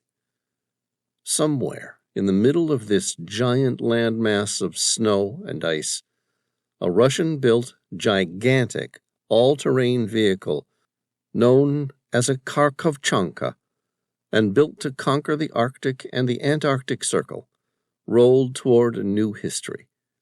Its truly gargantuan scale did not prevent it from moving at 30 miles an hour and climbing 40-degree inclines. "Where the hell did you get this monster from?" Tom asked. Sam considered how much he should say. Then, trying to keep it to the simple facts, said, "Genevieve once knew a guy in Russia. Let's just say their love parted, and he stayed there while she joined our crew on board the Maria Helena. He owed her a favor, and she owes me several, so now we're even." The massive snow machine drove onwards, while Sam tried to guide it toward the little dot on his GPS that represented Lake Cheko. Its massive tank tracks continued to turn effortlessly through the complete whiteout known as Siberia's winter landscape of snow tundra. It turned to the right, skipping the deepest section of a snow-buried river. Slowly, its tracks turned as they dropped toward the river's stony bed, and then up the 30-degree incline on the other side. On the other side, Sam drove the snow machine through another series of ragged and struggling pine trees until he reached the crest of another hill. Through the opening of their heated windscreen, a world made entirely of white came into view. Sam looked slightly perplexed. He tentatively scanned the GPS. They were close. And then he gently moved the throttle for the right tank tracks into forward. The massive snow machine turned on its axis to the left, presenting him with another hill to climb. He put the engine into low gear and crept upwards at a 40-degree incline, nearing the maximum capabilities of the machine. As Sam reached the top of the hill, his view of the sky ahead was replaced by his first vision of Lake Checo. It was a small, bowl-shaped lake, roughly 2,500 feet long and 11,000 feet wide. As with the rest of the landscape, its surface was frozen solid. It would have been easy to drive across it, missing it entirely, although the Karkovchanka's 38 tons would have most likely prevented them surviving the crossing. A dilapidated wire fence barred their way. Its purpose left no doubt, with a sign that read, "Stay out, or you will be shot on sight." The fence doesn't appear well maintained, given the importance of this site. Perhaps it's no longer valuable? And perhaps this is all a lie. I'm sure it is. But whose lie? Sam left the question alone and continued to drive toward the lake's outer edge. Mindful that his Karkovchanka would crash through the ice, he left himself ample distance as he parked. "It doesn't look very big," Tom pointed out. "No. I'd say it would be pretty hard to hide anything substantial inside that for a number of years." "Like Atlantis?" "Yeah, that seems impossible to me." "So, then, what are we doing here, Sam?" Sam scanned the lake again, and then, with a confidence he didn't quite feel, said, "Oh, something's here, all right. Billy told us to come here for a reason. If Atlantis isn't hiding here, I bet you my dad's Gulf Stream there's a clue to Atlantis that Billy wants us to find." "And the Russians haven't already found it?" "No. Whatever it is, the Russians most certainly know about it."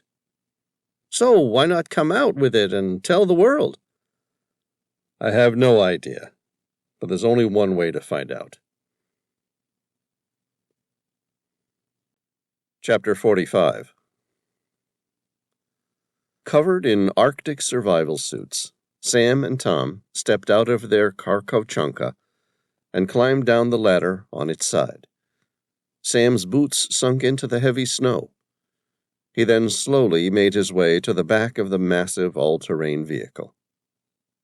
"Hey, the tourist information brochure says Lake Checo is no more than 50 feet deep," Tom said. Sam shrugged his shoulders. "Really? Is that what the guidebook says? I guess we didn't have to haul these heavy-ass diving suits here after all." Tom laughed as he unlatched the back cover and opened the roller door to the Karkovchanka, revealing two enormous atmospheric diving suits which more closely resembled space suits out of a 1960s science fiction movie.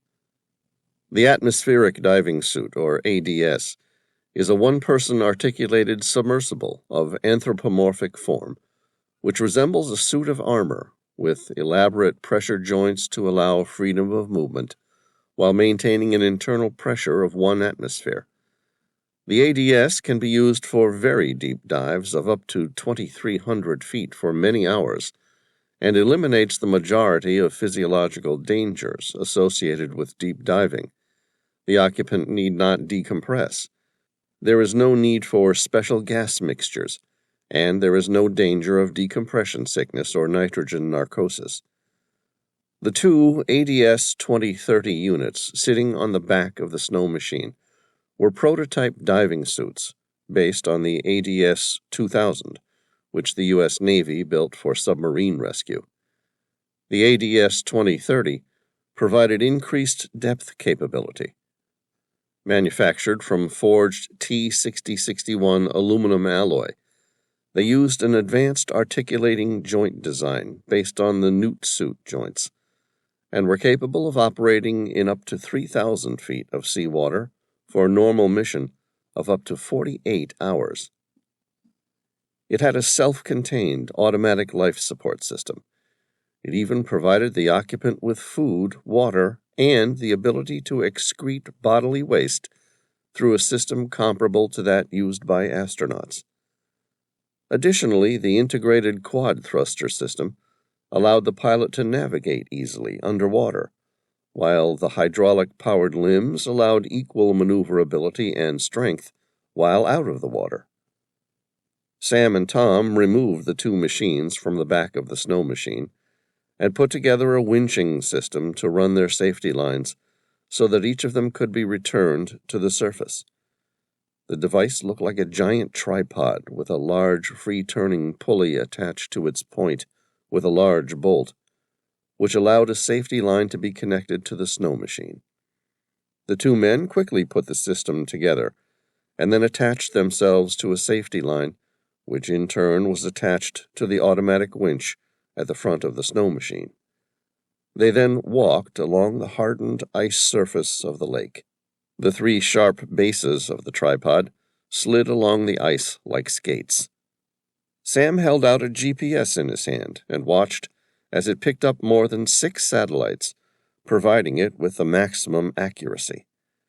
Satisfied that he was directly over the coordinates that Billy had left them, Sam began to screw a round hook into the ice. "Okay, this is the spot." Tom stepped forward and attached the second tether to the hook.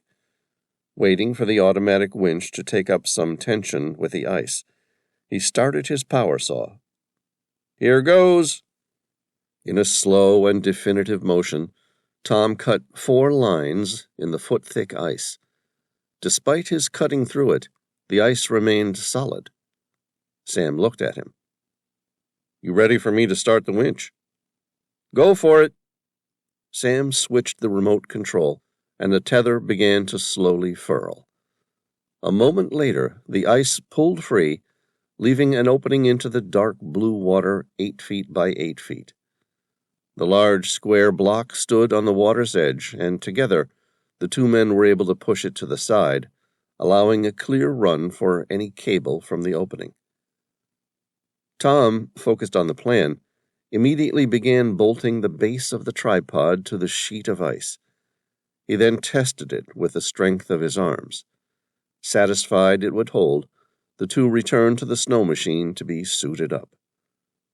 30 minutes later, each man was fully integrated within his ADS and ready to discover whatever was waiting for them in the depths of Lake Checo. "Tom, how do you read me?" Sam asked through the clear transmission of the advanced communication system.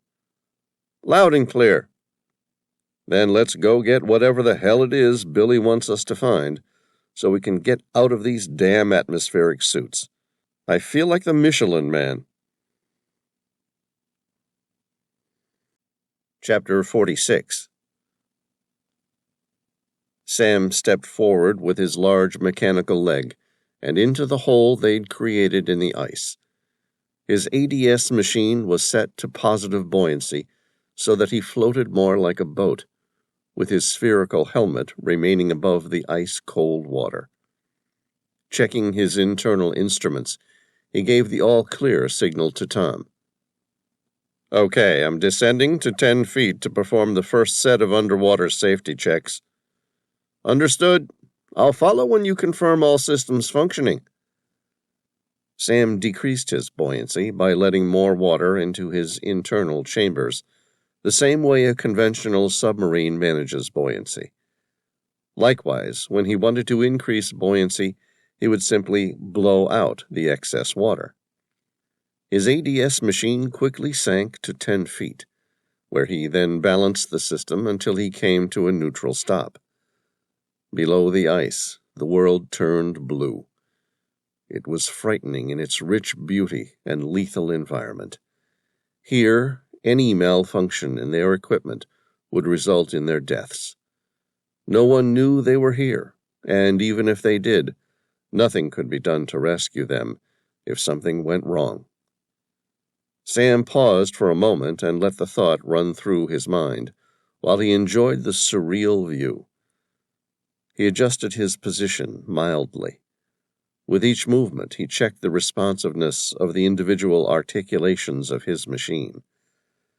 It was relatively simple to use, and as with normal diving, only took a short while to get the hang of maintaining neutral buoyancy. Happy with the controls, he began running a systems check on everything else. Depth 10 feet. Distance to the bottom 45 feet. Air supply 48 hours remaining, although he knew this number would rapidly change depending on his depth. Power 6,000 amp hours. External temperature 34 degrees Fahrenheit. Internal temperature 80 degrees Fahrenheit. Sam carefully adjusted the thermostat, reducing it to a more comfortable 74 degrees. Ice diving always tempted him to set it higher than he needed. Okay, all's good here. Are you ready to go find out what's so important about this place? Sure am. Here's to beating Billy to Atlantis. Above him, Sam saw the still surface of the water below the ice sheets turn white with bubbles. The lake appeared upset by the disturbance, as though somehow its perfect, deathly peace had been interrupted by the presence of a functioning machine. Tom maintained his position on the surface for a few moments, and then sunk to Sam's depth. He then rotated his position so that he was almost lateral, looking back up at the frozen world above the ice. That's one hell of a view. You can say that again, Tom. Sam continued to enjoy it while Tom ran his system checks. A few minutes later, he said, I'm good. Shall we go find our answers? Let's. I don't like the idea of becoming entombed below this ice if we spend too long down here. So let's not dawdle too much. I'll drink to that, Tom replied. Preferably something warm and alcoholic. Sam laughed. I'm sure we can find you just such a drink in Siberia. They slowly descended to 45 feet, where the ground came up to meet them. Sam stopped 5 feet above the sediment. Do you see anything? Nothing more than the bottom of an ice-cold lake, Tom said, stopping next to him. It doesn't make sense. How can they hide anything in 45 feet of water? Maybe that fence did a really good job to keep people out. Not for over 100 years it didn't. If Atlantis is here, then someone would have noticed by now. Heck, even our guys wouldn't have been able to keep that one secret. Sam lowered his ADS machine to the ground. It seemed unsteady, almost wobbly. Tom followed. Both men tried to take sediment samples. It would have been strong enough to support a scuba diver, but the heavy ADS had more momentum. Something felt wrong. Sam decreased his buoyancy, and the unstable ground began to feel more like a giant trampoline. Beneath his helmet, Sam grinned. It's not possible. What's not possible? I can't believe they got away with it for so long. Chapter 47. Sam put his ADS machine to maximum negative buoyancy, and then jumped. The ground shook beneath him. Because of the years of sediment buildup, it was hard to tell if it was in his mind or not. But then he realized with surprise that it moved. Not much, but it was enough to confirm his theory. What is it? Tom asked. See for yourself. Reduce your buoyancy, and then try jumping, and you'll see it. A few moments later, Tom jumped. Then he jumped again. By the third time, he stopped and looked at Sam. You've got to be fucking kidding me. They covered the lake to create a false bottom? It would appear so, Sam replied. The question is, to hide what? Well, we're not going to get any answers jumping on it.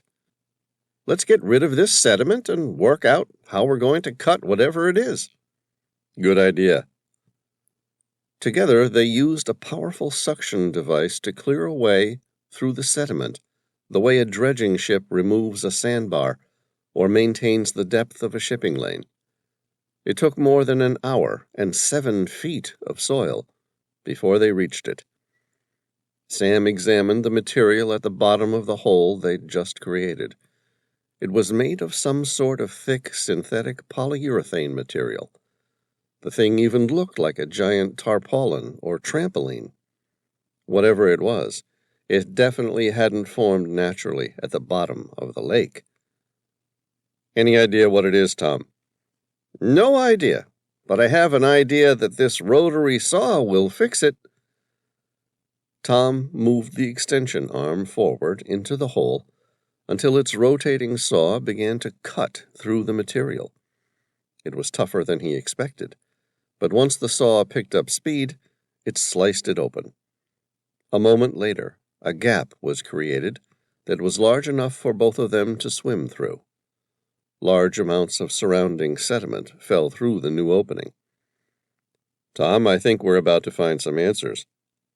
I just hope they were meant to be found. I can't answer that, but this is where Billy sent us.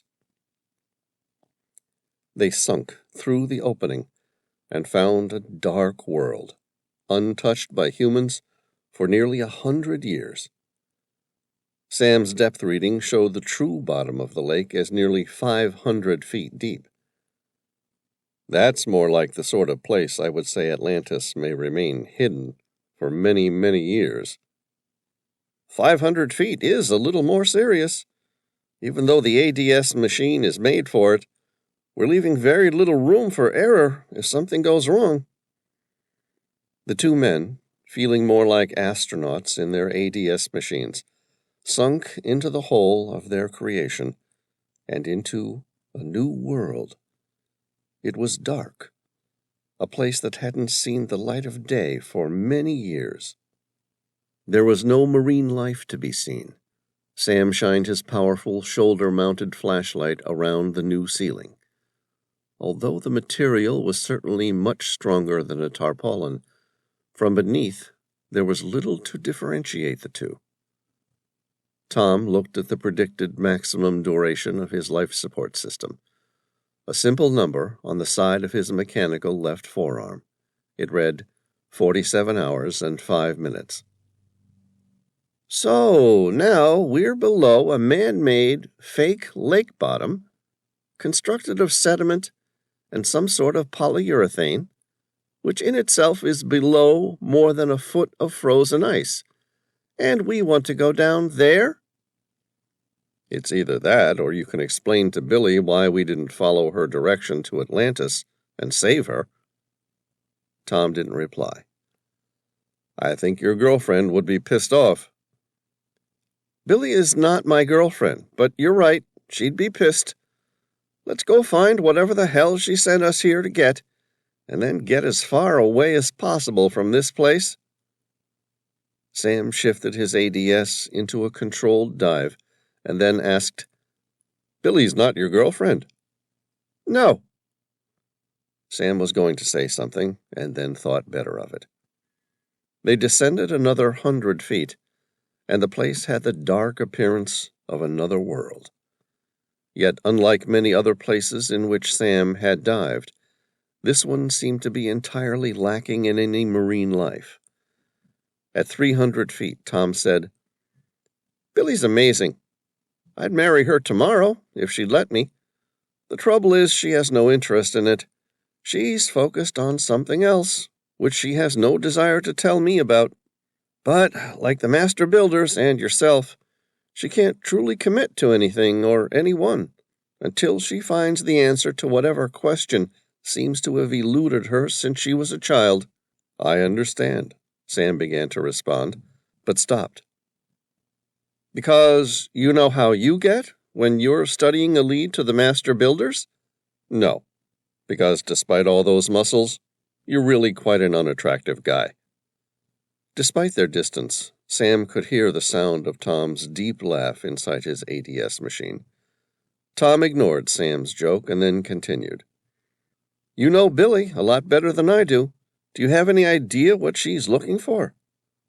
No idea, Sam lied. He would have told Tom the truth, but it wasn't his to tell. Besides, it was because of what Billy was searching for that their lives had become entangled. It had killed her grandfather. Her own father had the good sense to leave it alone, while she had become obsessed, and that obsession had very nearly got him killed alongside her. No, it had disappeared since they had last gotten close to finding it, retreating like a wounded snake into an unobtainable region from whence it had come. Wherever it was, he hoped that it remained hidden, at least for the rest of their lifetimes. How about you and Aliana? Tom asked, changing the subject. What about us? Sam replied. His mind instantly returned to the girl's exquisite face. With her blonde hair and striking gray eyes, Aliana's beauty was surpassed only by her intense intelligence. He'd met her while searching for the Magdalena, an airship filled with rich Jewish families escaping during World War II that never reached its destination. Aliana's father had tried to kill him, but in the end had given his blessing. Are you going to marry her? Sam thought seriously about it for a moment. Did he love her? Yes, with all his heart. Would he marry her? Of course he would marry her, if their lives were different. If they had been normal people who worked 9 to 5, enjoyed weekends off, and generally spent time together. But Aliana and he were both driven by something far more important than love. He needed to find answers. Who were the master builders really, and where had they gone? She needed to win a battle against some virus that hadn't yet evolved. They were different questions, but both of them needed the answers more than anything else in life. Yes, for the time being, they loved each other, and for every free moment that he had, Sam wanted to spend it with Aliana. But he very much doubted they would be happy married. No, I don't think we will. Yes, I know why Billy would never marry Tom, despite the obvious affection that she has for him, because I'm driven towards something that I can't explain too. Sam wanted to tell Tom that he should enjoy his time for what it was, but couldn't come up with the right way to approach it. In the end, he did what he always did, and focused on the task at hand. We're approaching 500 feet. Copy that, Tom replied. So I guess the tourist brochure forgot to move the decimal one place. Guess so. Each man adjusted his ADS so they were now horizontally sinking, allowing for a clear view of the ground below them. It too was covered in sediment, but not enough to cover the markings of early man. And then they saw it. A series of rings, surrounding more rings, cut ever deeper into the Earth's crust, like a series of moats, culminating in a giant dome at the center. There was a slight ooze of sediment, most likely from 100 years of settlement, which covered it. But even so, the glow was unmistakably dark orange. At this depth, it almost looked red. Tom, I think we just found Atlantis. Chapter 48. Billy watched as the mercenaries responded immediately, with every bit of efficiency that one would expect from professional killers. They formed a defensive circle to the right-hand side of the glowing temple, which had drawn the searchers toward their trap-like flies. Each person in their party used the Kevlar pack off his shoulder to build a mediocre defensive barrier. Billy had no doubt that each man was worth the price Edward had paid in skill and efficiency. She looked at their M60 machine guns pointed up at their attackers. Even with superior weaponry and a lifetime worth of training, they would only be able to take out a few dozen pygmies each. But even the most optimistic of equations showed they simply did not have enough bullets to win. "Remain steady, gentlemen," Mark said. "Choose your targets and keep your bursts of fire short." The men grunted in acknowledgement. Their eyes were large with adrenaline, their weapons drawn and focused. Without exception, each one of them appeared to be grinning like a demon. Billy wondered how it could be that trained soldiers had failed to see what she knew to be a fact. They did not have the ability to win this fight, despite superior weaponry. A single pygmy, most likely the tribe's warrior chief, screamed something in an unrecognizable language. Without ever having heard the sound before, Billy instantly knew what it meant. The continuous sound of thumping weapons ceased. And then the onslaught of spears rained down upon them. Billy, surrounded by the team, was the most protected, as she heard the continuous thump of spears striking their barrier of backpacks. Hope rose as each one snapped upon striking the Kevlar. Before the next set was thrown, Mark yelled, "Fire!" The sound of M60 machine guns being eagerly released by the mercenaries from their restraints echoed through the giant circles of dams like an amphitheater in short bursts. The first set of pygmies died instantly, their pale white flesh ripped apart as the large 7.62 caliber bullets traveled through unhindered. Billy looked up, and Mark winked at her. "I told you we'd be all right." "That's not all of them," Billy replied, as another 100 or more men took the place of their injured or killed tribal brothers. Whoosh! A second set of spears were thrown at them. Again, each person grabbed a backpack to form a shield. This time, one of the British SAS soldiers had the small head of a spear slide clear through his right hand. "Fuck! Are you okay?" Billy asked. The man smiled. "It's all right. I've had worse nicks shaving. Doesn't even hurt, actually." He then gripped the trigger of his machine gun and fired another burst toward the enemy. The first one was short, but the second one seemed to continue until he emptied the magazine. "Stop firing," Mark complained. "You're wasting ammunition." "I'm sorry, sir. I don't know what happened. I can't feel my hand. I can't feel anything. In fact, I can't—" Billy looked at the soldier. "He stopped breathing." "Damn it. The arrows must be poison-tipped," Mark said. "Is there anything we can do?" Edward asked. "I've no fucking idea, Mr. Worthington. Until today, no one even knew that the Macan tribe really existed, let alone what poison they used to arm their spearheads." Billy squatted down and felt for a pulse. "He's got a pulse, but it looks like his muscles have all stopped working. That's why his diaphragm has stopped. If we ventilate him, he should live." "That's great, but in case you didn't notice, we're all a little busy right now," Mark said, before letting off another burst of bullets.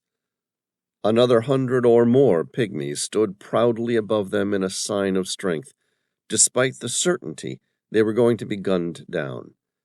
But for every one that died, another took his place, with the equanimity of a man who honestly believes he is going to a greater place. Every time Billy snuck a peek above her, it became ever clearer that their superior weaponry was no match for the pygmies' sheer numbers and brutal dedication to the cause. "Okay, don't waste any more shots. We're going to run out. Only target any who descend into the amphitheater," Mark said. "And if they all descend?" Edward asked, his right eyebrow turned upwards. Mark gritted his teeth. Then we're all royally fucked. Chapter 49. The pygmies watched in muted silence, and then they came, armed with machetes. Mark's face was aghast with the abhorrent realization that he'd greatly underestimated the force of his enemies and was about to pay with his life. At little over 4 feet tall, the machete-wielding pygmies wreaked terror as they approached like a stampede of wild animals. They jumped across each moat as they reached it. Those who didn't make it succumbed to the hungry instincts of the crocodiles, until enough men had fallen that even the beasts no longer felt interested in eating. A gate opened at the other side of the moat, and dozens of the angry tribesmen in dugout canoes paddled toward Billy. There was nothing that any of them could do to stop the onslaught. Mark, along with the other mercenaries, carefully targeted the heads of each pygmy as they approached the final moat. Soon the ancient tribal warriors broke through, one at a time, killing the soldiers. One after another, Edward's mercenaries were picked off. The last surviving 4 people huddled together in the remaining corner. Hugo, the ex-Navy SEAL, was grabbed by several pygmies, who eagerly ripped his arms off and threw him into the water. A moment later, a crocodile, sensing an easy prey, snapped its massive jaw over the poor man's head. Billy accepted her fate to die. In a strange act of fatalism, she stood up, realizing that her death here was meaningless compared to that which was coming to mankind if she failed. Around her, everyone had been killed, with the exception of Mark and Edward. And then the sound stopped. In its absence, the entire amphitheater became ghostly quiet. Every single pygmy warrior had stopped, and each one stared at her. A moment later, in unison, they all bowed their heads in reverence. It was her necklace. The orichalcum looked marvelous on its own, but outright dull compared to the massive dome of Poseidon. But maybe they had never seen anyone else with the rich metal before. Either way, it was enough to stop them, for the moment at least. Out of ammo, the remaining survivors were surrounded by 20 or more pygmies with arrows pointed directly at them. It was over. They had lost, and Atlantis would continue until its prophecy ended in deadly consequence. She forced her eyes to remain open. If she was going to die, the least she could ask for was to see it coming. But the spear never fell on her. No machetes lashed at her, severing her limbs and neck, as they had with the rest of her party. Instead, each pygmy bowed in adoration. The sound of crashing thunder, which had only seconds earlier deafened the party as the entire tribe of warriors raced toward them, changed to a daunting silence. It appeared they revered her as a god, their god. Chapter 50. Billy tested her theory and attempted to walk through the pygmy warriors. Instantly her hopes were dashed by several spearheads pointing at her throat, close enough that if she made another step forward, they would pierce her. She stopped and looked directly at her attackers. They were short. The tallest was less than 4 feet. Their skin was pale, but where some darker skin remained, the warriors had covered themselves with what appeared to be white clay. Otherwise, they were entirely naked. Their eyes were dark, and their teeth glowed wickedly in the darkness. "What do you want from me?" she asked. One man, his skin covered with thick white clay, approached. He was naked like the others, but this one wore a single ornament of orichalcum on his head. "Ah, so you are one of the great ones." He looked at the other pygmies and, speaking in his own language, caused them to return to their previous position of adoration and bowing. Billy was unsure how she was supposed to answer the little man, whom she perceived to be the tribal leader, and then she noticed him staring in awe at her necklace, the glow of the orichalcum catching his attention. "Yes," she answered him, surprised. "You speak English?" "Yes, I have learned your language. "You are not the first one to have come here, trying to take it," he accused her. She smiled warmly at him. "We have come only to find answers. There is nothing that we seek to take. This is an expedition of knowledge, not destruction. That I can promise." Edward attempted to step forward, but a number of spears stopped him. "That's not entirely true. You have come to collect it, haven't you? As was prophesied all those years ago. You have come to collect the code to Atlantis." She almost cried out in surprise. How could this little pygmy know about the code to Atlantis? Uncertain what he expected of her, Billy answered as best she could. "Yes, I have come to collect the code to Atlantis." The little pygmy bowed his head, holding it there for a full minute, and then standing up at his proud 4 feet with a grinning white smile. "Then you should have it." "They're just going to give it to me?" It all seemed too easy, after all they had been through. She noted that none of his warriors had lowered their spears, despite his friendliness. "Thank you," Billy said, looking back to the dome of Poseidon. The tribal leader smiled maliciously at her. "But first, you must prove that you are one of the ancient gods." Billy paused, uncertain what path to take next. She replied, "Of course. How would you like me to prove it to you?" "The temple was built by your people. Only if you truly are one of them would you be equally wise, strong, and brave enough to enter." She took a deep breath in. "You want me to perform a challenge?" "Of course, but for you, it is merely a formality. As a god, it is simple. Do you dispute that you are indeed an Atlantean god?" Billy had no idea what she was going to do, but judging by the spears pointing right at her friends and her, there was no doubt about the alternative. "Yes, of course I know how to retrieve it. I will go in and retrieve the code to Atlantis, and then I will tell you what you will do for me. Do I have your word that your people will obey me once I return?" "Of course. My name is Zanzibe, and I am the leader of the Macan tribe. We have lived here for thousands of years, only to serve you." Billy looked at the other 2 men in her party. "Can I bring my companions?" "You may take only one of them. Choose wisely, for once you are inside the temple, there is only one way out, and that is through the other side. We hope that you are the true chosen one, and that you don't fail, where the many others have.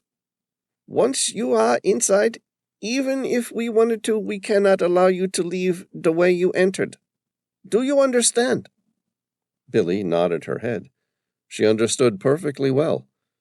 She was playing Russian roulette with her life and with the lives of Mark and Edward. One of the 2 men left may have the ability to save all 3 of their lives. The only question was, which one? Edward was the only person on the planet who knew as much as she did about Atlantis. But then Mark was a career soldier, a mercenary who had trained every day of his life. He would be by far a better choice for overcoming the strength obstacle. You will have 3 tests, one to prove your strength, another your wisdom, and finally, that you are brave. She smiled honestly for the first time since meeting the pygmies, because she'd been to Atlantis and had already overcome all 3 tests. Chapter 51. After careful consideration, Billy made her choice. The chief seemed pleased. Very good, Dr. Swan. Now, so you have chosen the older man. I wonder how you plan to overcome the strength obstacle. We will see, Billy said, immediately wishing she had chosen the soldier. And what about Mark? What happens to him? Nothing.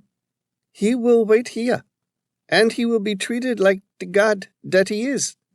But if you fail to exit the temple of Poseidon by nightfall, we will kill him. She nodded her head. Billy watched as the water that surrounded the dome of what she predicted to be Poseidon's temple, like a moat, disappeared. One of the chief's men must have removed the plug. The entire swamp-like moat was gone in a matter of minutes, leaving several large crocodiles and one small door. An army of pygmy men, eager to prove their worth, ran down the stairs and forced the ancient beasts into a corner. Billy and Edward slowly followed Zanzibar down the 100+ stairs until they reached the door. Are you going to follow us inside? She asked. The chief spoke with sincerity, but not unkindly. No, we are but caretakers. It is forbidden for us to follow you. I do wish you good luck. I know that the time is coming near when the true gods must return if any of us are going to survive. So I pray that it is you. My God, he knows the truth. Billy examined the door for a moment. It was made of papyrus reeds, bound together, but had obviously been maintained or installed recently. The chief walked down to that door, and in a mixture of wicked laughter and turmoil, he kindly offered the suggestion, I would make a start. The sun sets in 3 hours, and the entire place becomes automatically flooded at sundown. Billy shivered at the reminder. Thanks for the advice. Tell your people that we will need to leave immediately after we have the code to Atlantis. We have a ship waiting for us on the edge of the Congo River. We need a path cleared so that we can reach it without any delay. If you live, you have my word it will be done. Billy attached the second lithium battery to her dwindling shoulder light, and Edward did the same. Then she stepped into the tunnel to begin her challenge. She walked confidently into the tunnel, which was still wet from being drained only minutes earlier. She felt as though she'd just entered an underground pipeline, which wasn't far from the truth. It was dark, but their shoulder-mounted LED flashlights lit up the place adequately. Edward looked back up at the hundreds of white pygmies who guarded the entrance, as though he were judging if his chances would be better if he tried to escape now. One look, and he turned and ran to catch up with her. Sweet Jesus, Billy, didn't you listen to the little pygmy? She turned and smiled at him. Every word. We've got 3 hours. We probably shouldn't waste too much time with chit-chat. The door behind them closed, leaving them silent in the dark. The 3 challenges of the Temple of Poseidon involve strength, intellect, and an act of bravery. Now, I'm not doubting the thoughts of the blessed savior of Atlantis, but wouldn't Mark have been the better choice for strength? Relax. I've already been through these challenges. Edward's face visibly relaxed. You have? How? When I entered Atlantis. It too had 3 challenges: strength, intellect, and bravery. I bested all 3, and I'm betting my life that if this is an identical recreation of Atlantis, the challenges will be the same. You better hope you're right. The tunnel reached an opening. A quick scan of the room revealed it to be a large square, perhaps 50 or more feet wide. At the far end, the tunnel continued deeper into the temple. Only the tunnel didn't continue forever. Instead, its ceiling hinged on large hidden bolts, dipped in height in a gradual downward direction until it touched the floor. The roof space was covered in wooden spikes that gave Billy a clear indication of what the roof would do to a person who failed the challenge. At the center of the room, a steel bar hung from the ceiling above a stone chair and table in which a person could lock his legs. The mechanism had obviously been maintained and updated to more current materials, but there was no doubt in Billy's mind the purpose of this device was the same as in Atlantis. Billy looked up and said, "The first room is the test of strength. See that steel bar?" A large crease formed at the center of Edward's sweat-covered forehead. His evident fear of being drowned in the cavern had now been replaced by the more immediate likelihood of death by crushing spears. "I see it, Dr. Swan. It's basically a cantilever that runs through a series of mechanisms hidden in the ceiling in order to balance the weight of the hinged ceiling that's blocking our progress through to the next room." "How do we do that?" Edward interrupted. "At the other end of that tunnel, a lever needs to be pulled from an upwards to a downward position, and then held there, long enough for the pulleys to fully open a secret part of the wall, thus letting us through to the next level." "And I take it the strongest person needs to pull down on the cantilever long enough to allow that person to reach the lever?" "Yes, but it's not that simple. You see, for every 10 seconds you hold the cantilever, the fulcrum moves an inch closer, thus increasing the strength required to lift the opposite ceiling." "Okay, so we move quickly?" "It's not about running to the other side of the tunnel. Once you're there, it takes nearly 2 minutes to bring open the secret door." Edward looked frustrated. "Dr. Swan, may I remind you that in less than 3 hours, this entire place is going to be flooded again, and you and I are going to have a pretty shitty day if we don't work this out. So, how about you just tell me what I have to do?" "There's another lever.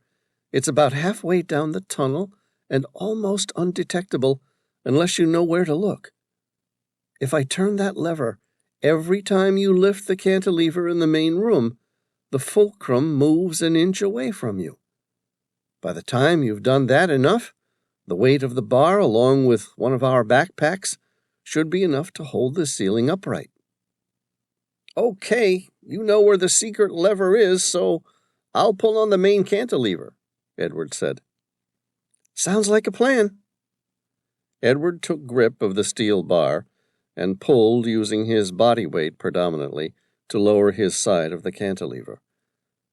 She watched him relax as the pulleys began moving and the ceiling started to lift. Slowly, he lowered himself to the stone chair. "Go! I can hold this for a while. You do what has to be done." "Okay. Let me know if you can't hold it anymore, because we both know what happens if you let go." I know. Just go." Billy didn't wait any longer. Instead, she moved quickly along the tunnel until she reached the same place where she found the lever that moved the fulcrum in the same challenge in Atlantis. Only it wasn't there. She went back and forth until she conceded it was missing. She shouted back, "How are you holding up there, Edward?" "I'm up to the 3rd increase in weight, but I think I can still hold it for a while longer." "Good. I just want to look at something and then I'll be back." Billy didn't wait for his response. Instead, she ran to the very end of the tunnel and pulled on the lever, but nothing happened. She watched the wall for another 30 seconds, and then returned to the main room in case Edward should lose the ability to hold the bar. The instant she was inside the room and clear of the ceiling covered in spikes, Edward slowly released the bar, as a weightlifter would, in an attempt to avoid jarring the equipment. A series of sounds rang through the walls and roof. It was like one of those old coin donation machines in which the donator received the pleasure of watching the coin roll down each section, triggering a reaction. In this case, those reactions were slight movements of the fulcrum and pulleys being returned to their resting state, with the hinged ceiling flat on the surface of the tunnel. The tunnel they needed to pass. She swore loudly. "You okay, Billy?" "I'm all right, but I think we have a problem." "Don't tell me. It's not the same challenge?" "It would appear not. It's actually very similar to the one I overcame in Atlantis, but there's no secret lever which changes the position of the fulcrum. It appears this really is a test of strength." "So you should have chosen Mark, not me." "Christ, I didn't bloody know that they would change the challenge. I assumed when I heard the challenges involving a test of strength, intelligence, and braveness that they were identical. But they weren't." "No, and now we're going to have to pay." "Now what?" Edward still looked to her for solutions. "We try again, only this time we look at it as a simple test of strength. See how far we get. I'm quite small. Perhaps I can slide into the opening in the wall before the weight becomes too much for you." "Oh, that's great," Edward complained. "Even if I'm successful and you do get through, then I remain trapped and likely to be killed?" "No, the challenges were designed to be beaten by two people. Normally, once reaching the other side, there's a master lever. The purpose of this one is to set the entire system to neutral and allow the contestants to simply walk through." They tried again and failed once more, then twice, but on the third attempt, Billy grinned at Edward. "What is it?" "What if we're looking in all the wrong places?" Chapter 52. Billy laughed at its simplicity. "It's nothing more than deception and sleight of hand." Edward stared at her, as though certain she was insane. "I'm afraid those spikes are very sharp, and the roof remains too heavy for me to hold for any length of time." "That's okay, because we don't have to hold it very long at all." She sat down on the stone and casually reached up to take hold of the pulley. Gently taking it off its first hinge, she said, "Look what happens to the roof behind us." And there it was. While the lever was being pulled, the ceiling behind them lowered, leaving a section to climb out of. The most obvious of solutions, except painfully hidden to those who were focusing so much on the area in front because their lives depended on it. Edward smiled. "You are a genius, Dr. Swan." "I was wrong. This was a test of strength of mind, not body." Edward then held the bar, while Billy climbed through the exit and into the second room. There she quickly found the reset lever, and the entire ceiling from the first challenge rose. A moment later, Edward quickly emerged. "Okay, so this must be the second challenge, the test of intellect." Billy stared at the room. It was a similar size, with a large canyon in the middle. A gap of nearly 10 feet blocked their progression. Below it, the stone floor appeared lethal at nearly 30 feet below. There was no way to climb down. A brass pedestal stood at the precipice to the chasm. At its base, a large pile of gold ingots were stacked half a foot high. their luster unaffected by the thousands of years they'd spent inside the ancient cavern. Both of them resisted the inkling to take any. Some riches are only valuable if you live long enough to spend them. In the middle of the room, a single plaque made of orichalcum glowed red. Billy approached it quickly. The inscription was written in an Atlantean script, which was almost indistinguishable from that which the master builders used. It explained that to pass this challenge, the contestant needed to calculate the weight of the tiny gold ingots to balance the exact weight of the bridge. Too much, and the bridge would fall to the ground below. Not enough, and the bridge would be pulled higher. This is almost identical to the one that I overcame in the other Atlantis. Only this one involves counting piles of gold instead of orichalcum. Did you work out how much orichalcum was needed to open the drawbridge? Yes, but it will be completely different using gold ingots. Pity. Edward walked to the edge of the chasm and looked at its unforgiving and vacant expanse. Where's the bridge? In Atlantis, the bridge was hidden and swung toward the middle when I worked out the riddle. Riddle? I haven't seen anything to at least guide us with our task. Billy looked worried. I'm not sure. Last time, it was left nearby the chasm.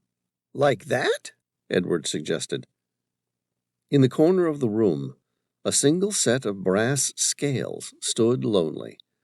At its base, another plaque was inscribed with the Atlantean ancient text. Billy walked to it and began reading out loud. Place precisely 10 stadia on the pedestal. If you place more or less weight on the pedestal, the bridge will automatically collapse. What the hell is a stadia? Plato's Critias dialogue describes the length of Poseidon's temple by the unit of measure of stadia. Of course, no one has ever been able to work out exactly how much length that was. Some have suggested it was equivalent to a Greek stadium, but I think that's merely Plato playing on the superiority of Athens. Now, here it appears to be a measure of weight. Perhaps a length of it correlates to a certain weight? Either way, there's no other explanation than it being a measurement of weight used by the people of Atlantis. Edward sighed. I've studied in many fields through the course of my life, but math was never my strong point. Come on, Edward, we can beat this. Billy continued to read the puzzle left by the Atlanteans. In front of her, a single balancing scale stood threateningly at the edge of the room. 4 heavy iron weights stood at its base. Using only these 4 weights, 2, 6, 18, and 27 stadia respectively, the challenger must determine how many gold ingots to place on the opposite side of the scales to achieve precisely 10 stadia. Damn it! I said I didn't like math. Edward then studied it carefully. Billy began scribbling the numbers and potential solutions on her tablet. Edward was the first to see the answer. I've got it. What's the answer? Billy asked in surprise. It's easy, Edward said.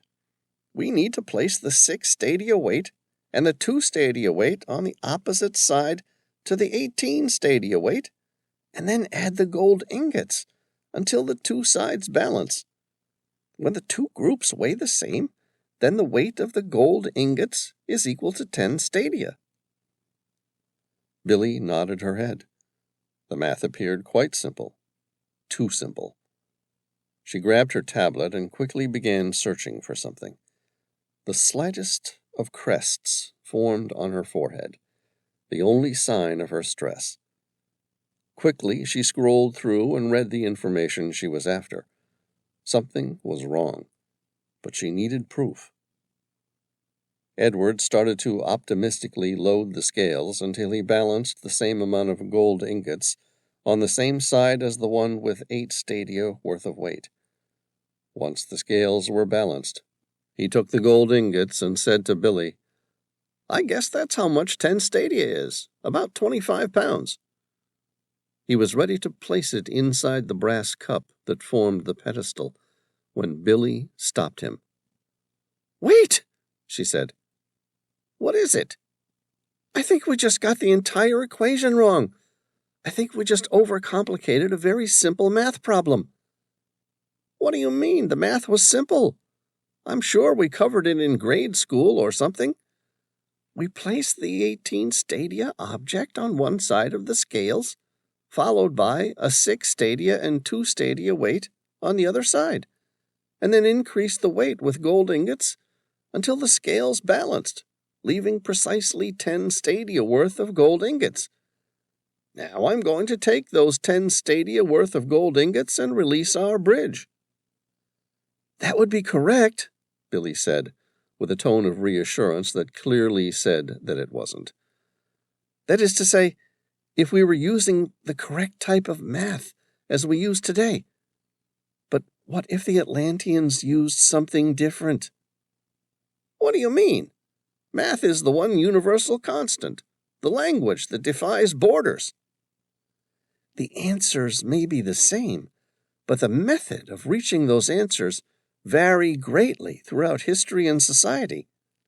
"You're losing me, Dr. Swan. In plain English, what have I missed?" "We work on base 10. What's to say that the people of Atlantis worked on the same system as we do?" Edward looked hurt. "What's to say that they didn't?" She shoved her tablet into his hands and said, "This." His eyes scrolled over the page, while his eyes stared in blank confusion. Math, she realized, really wasn't his forte. "According to this, the early inhabitants of the Congo Basin used duodecimal systems, as well as the most ancient tribal communities in the Himalayan mountains of Nepal." Billy held her notepad in her hand, and then looked up and said, "Who else do we know lived in both those places?" "The survivors of Atlantis." "Exactly. Why else would they evolve to use such a unique base system?" "Christ! The people of Atlantis worked in base 12. Billy nodded her head. "Therefore, we need to calculate this using base 12. "Base 12? Edward looked confused, having just agreed with her argument. "Just because my grandfather stole most of the orichalcum left in Atlantis doesn't mean I actually know much about the place. What do you mean by base 12? Billy began explaining it to him in simple terms. "Mathematics is standard, the universal language. It doesn't matter where you come from. Math is math." "Right," he agreed. "Only that assumption's wrong. We work on base 10, most likely because that's how many fingers we have. Meaning we count to 10, then hundreds, which are just tens of tens, followed by thousands, which is tens of hundreds, and so on." "All right, now I'm following you. I'm sure we learned about this stuff somewhere. The ancient Atlanteans didn't use this method?" "No, they worked out of base 12. That means they counted to 12 and then moved to sets of 12, followed by sets of 12. "Okay, so now what have we got?" Edward said, frustrated. "Using this unique system," Billy thought about it, and then scribbled on her tablet several times until she reached an answer. "The numbers 2, 6, 18, and 26 in the game now become 2, 6, 20, and 30 in base 10. The number 18 actually means 12 plus 8, which we all know equals 20 in base 10. And the number 26 actually means 2 times 12 plus 6, which equals 30. "Okay, that makes sense," Edward said, although it didn't. "So that being the case, we can work out how many gold ingots equal 20 stadia and then half it to reach the goal of 10 stadia worth of gold? Edward suggested. No, because we're no longer looking for 10 stadia in weight. But the puzzle said 10 in base 12 is 1, 2. Realization struck Edward. Which means the problem becomes very simple. We take 18 on one side and place the 2 and the 6 weight on the other to make 10, which is really 12 stadia. Exactly. Billy and Edward carefully balanced the scale until they were confident they had reached 12 stadia of gold. Edward looked at her and said, "You're certain this will work, Dr. Swan?" Beneath a smile filled with sweat, Billy replied, "Certain enough that I'm willing to bet my life on it." "That's good enough for me." Edward, keen to discover the truth, then carefully placed the gold ingots on the pedestal. Nothing happened. Then the ground began to shake with the force of an earthquake. Above them, stone rubble fell from a ceiling that had lost its strength. The two quickly retreated toward the entrance of the room, which was covered by stone arches. Chapter 53. By the time the rubble had subsided, the chasm was replaced by a single bridge of fallen stone, no more than a few feet wide, but easily able to be traversed. Billy looked at the almost perfectly formed passage. "It looks stable enough. What do you think?" she asked. "I still think you're a genius, Dr. Swan." He grabbed one of her hands and squeezed it with the warm affection of an old man. "Thank you." Carefully they crossed the chasm, and after crawling through a narrow tunnel, reached the third challenge.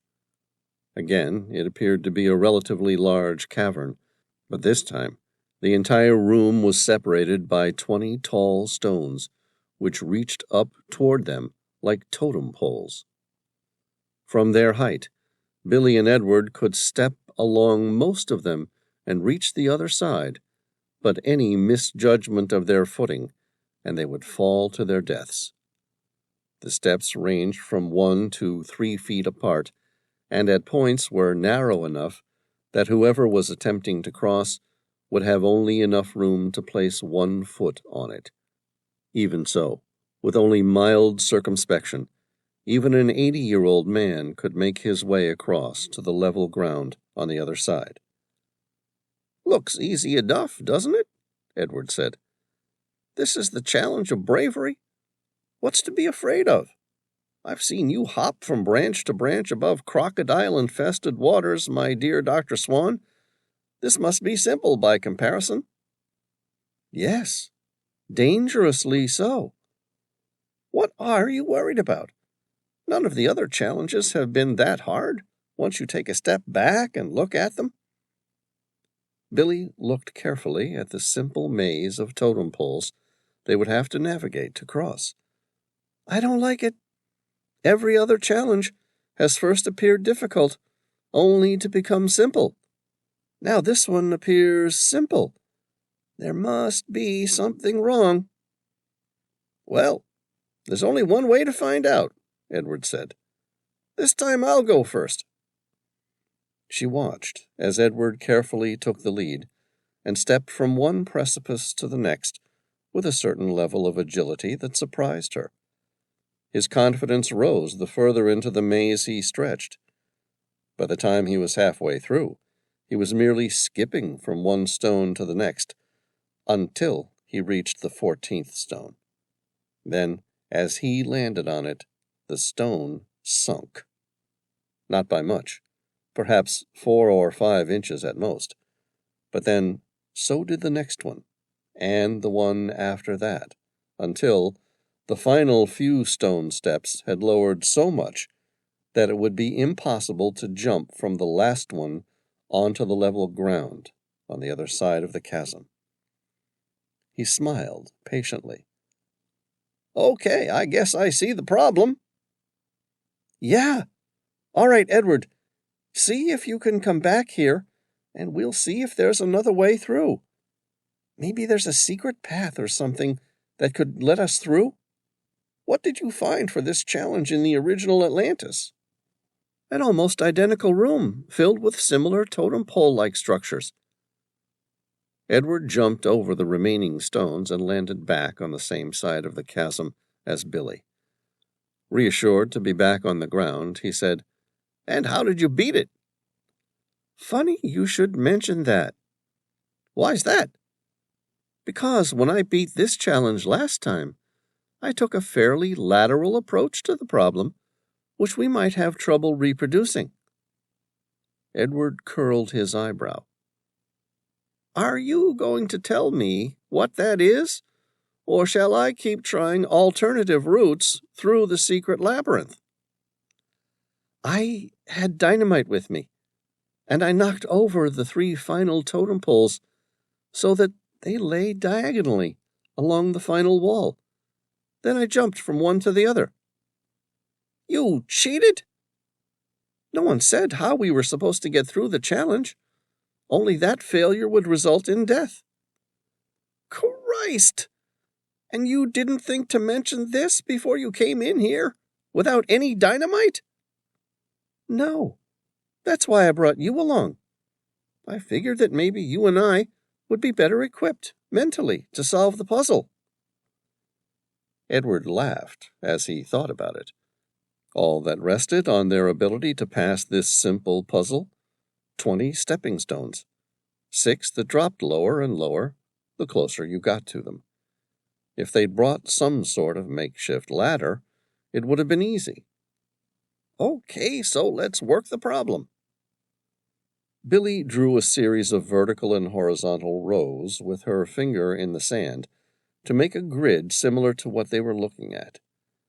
Then slowly filled in the squares with crosses for where the stone steps appeared. From above, there was no obvious pattern. Billy stared at it for a few minutes and then said, "Okay, there's only so many options. Let's try skipping every second step, then every third step. We'll keep breaking it up until we come up with a solution." "It seems like a good idea as any." "I'll go first." Billy skipped every second stone until she reached the final 6 steps. The second she reached the 6th step, the remaining 5 dropped to where they had been when Edward had attempted to cross them. Like last time, they had become impossible to cross. She quickly returned and repeated the process by using a new pathway, this time starting from the right-hand side of the secret maze. Somehow she was certain the perfect path was hidden in plain sight. Billy tried another 22 pathways before she noticed it. To the right were another 2 stepping stones, which she'd dismissed out of hand originally because they took her further into the chasm instead of across it. "What about this?" Edward looked to where she was pointing. "It's something we haven't tried yet. May as well give it a go." She carefully made the larger jumps toward the 2 stones. Instantly, when she landed on the final stone, each of the 6 stones at the end raised in height until they were level with the opposite end of the chasm. "That's it, Dr. Swan. You've done it." She turned to see the 6 final stones had somehow returned to their original height again. Billy focused on the next closest stone, preparing to jump. Whoosh! Billy heard the sound before she saw the giant axe swing toward her. A split second before it collided with her, she landed on the first stone. Behind her, the stone axe, nearly twice her size, continued to swing like a pendulum directly above the stones she'd just jumped off. "That was close," she smiled, her infectious confidence returning. "All right, I'd say it's time to complete this challenge and find that code to Atlantis." Edward started stepping over the stones. "Sounds good to me." She reached the 6th stone and carefully stood on it. This time, Nothing moved. Then she stepped onto the 5th stone, and again the remaining stones dropped several feet this time. Edward swore. "We were so close!" They both looked back at the swinging pendulum. After she'd stepped on the 5th stone, the axe returned to its waiting position, high above the furthest stone into the chasm. "It appears someone has to remain standing on the stone," Billy said. "If someone could stay there for more than a couple seconds, it might just be long enough for the other person to cross the stepping stones and make it to the other side. Once there, the reset lever could be pulled, and whoever remains could make it through the chasm." "That's fine, but you jumped with less than a second to spare. Whoever stands on that stepping stone long enough for the other person to make it across would need to be more than just brave. They would need to be suicidal." Billy's large brown eyes widened with understanding, but she said nothing. "What now?" "I was worried about this when I read the 3 challenges." Edward spoke them out loud. "Strength, intellect, and bravery." "Yes, it was the word bravery that I was worried about." "Why?" "Because in the ancient Atlantean text, the word bravery reads very similar to another word, sacrifice." Chapter 54. "All right, then it's decided. I'll sacrifice myself." Billy stared at Edward's face. He appeared certain and confident about his decision. "What do you mean? No, you can't do that." "Of course I can. I'm the natural choice." "What do you mean? We're both entitled to the choice of living." "Are we really?" The crest of his eyebrow raised up in a sign that she'd learned meant that he was right, and he was about to explain why to her. "The way I see it, if we don't solve this soon, we're both going to die, and that's for certain. But already we know that's not going to happen. One of us can survive this challenge. The question is, who's that going to be?" "We should draw straws or something. Christ, you can't just accept you have to sacrifice your life." "But the challenge is called sacrifice, and here it is." Edward took a step out onto the precipice, and then onto the freestanding stone which stood like a totem pole in the valley. "I'm old, Billy. If I live another 5 years, that would be more than I or any other man my age would have any right to. But you could live another 60 or 70 years. "But—" He didn't let her protest. "The decision's been made now. You have to save yourself. Don't look so mortified. I'm not simply doing it for you. We both know there's a lot more at stake here than our lives. You need to get through this so you can deactivate the code to Atlantis. You're the only one who's been there in living history. Only you can save the rest of them." "But it will kill you." "Yes, but you will live.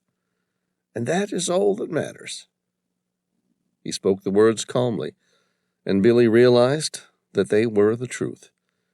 She was the only one who could reach Atlantis in time and change the outcome. But all the same, she found it difficult to accept. "There must be another way." "Maybe there is, but we don't have time to find it. We have less than an hour before this temple floods once more, and then Mark and everyone else are going to find themselves having a really bad day." She thought about it silently, and then hugged him. "Thank you, Edward. If I do succeed, the entire world is going to know that it was because of your bravery and act of sacrifice." He hugged her back, and she felt the warm tears on the back of her neck. "Go," he told her, and turned to make his way to the sacrifice step. "Goodbye, Edward." Moments later, she watched him eager to do so before he had time to change his mind. Simply step onto the final stone. She turned to see the last 6 stepping stones raise until they met the height of the leveled ground on the other side of the chasm. Billy began running across them. A split second later, she heard the axe drop. By the time she'd heard the 3rd swing, Billy was on the other side of the chasm. She immediately turned around and looked back at Edward, who was standing there with tears of joy over his formidable smile. "You survived," she said. The axe continued like a pendulum. "Another illusion." The white of his teeth smiled back at her. "Wasn't that lucky?" "Wait there while I find the reset lever." Edward looked at the swinging axe. "I'm not going anywhere." Minutes later, after she'd reset the challenge so that the 2 of them could walk across without repeating it, Edward was across the chasm and holding her tight. "I can't believe you just did that. Edward, you literally just gave your life for me," she said. A wry smile came across his face. "I might have guessed that it was merely a test. I'm very glad I made the right choice." "How did you know?" "How did I know what, Dr. Swan?" "That the sacrifice was only in thought, not in practice." "What makes you say I did?" She stared at him, her brown eyes fixed on him, forcing him to be honest. "I realized the pygmies must maintain this place. That being so, it would make sense that they needed to be able to complete the challenges themselves. It simply didn't make sense that they would sacrifice one member of their maintenance crew every time they needed to reach the Temple of Poseidon." Chapter 55. Billy walked into the final temple. A broad smile played across her face. This room displayed none of the watermarks seen in the previous rooms, meaning that it had remained dry throughout the ages.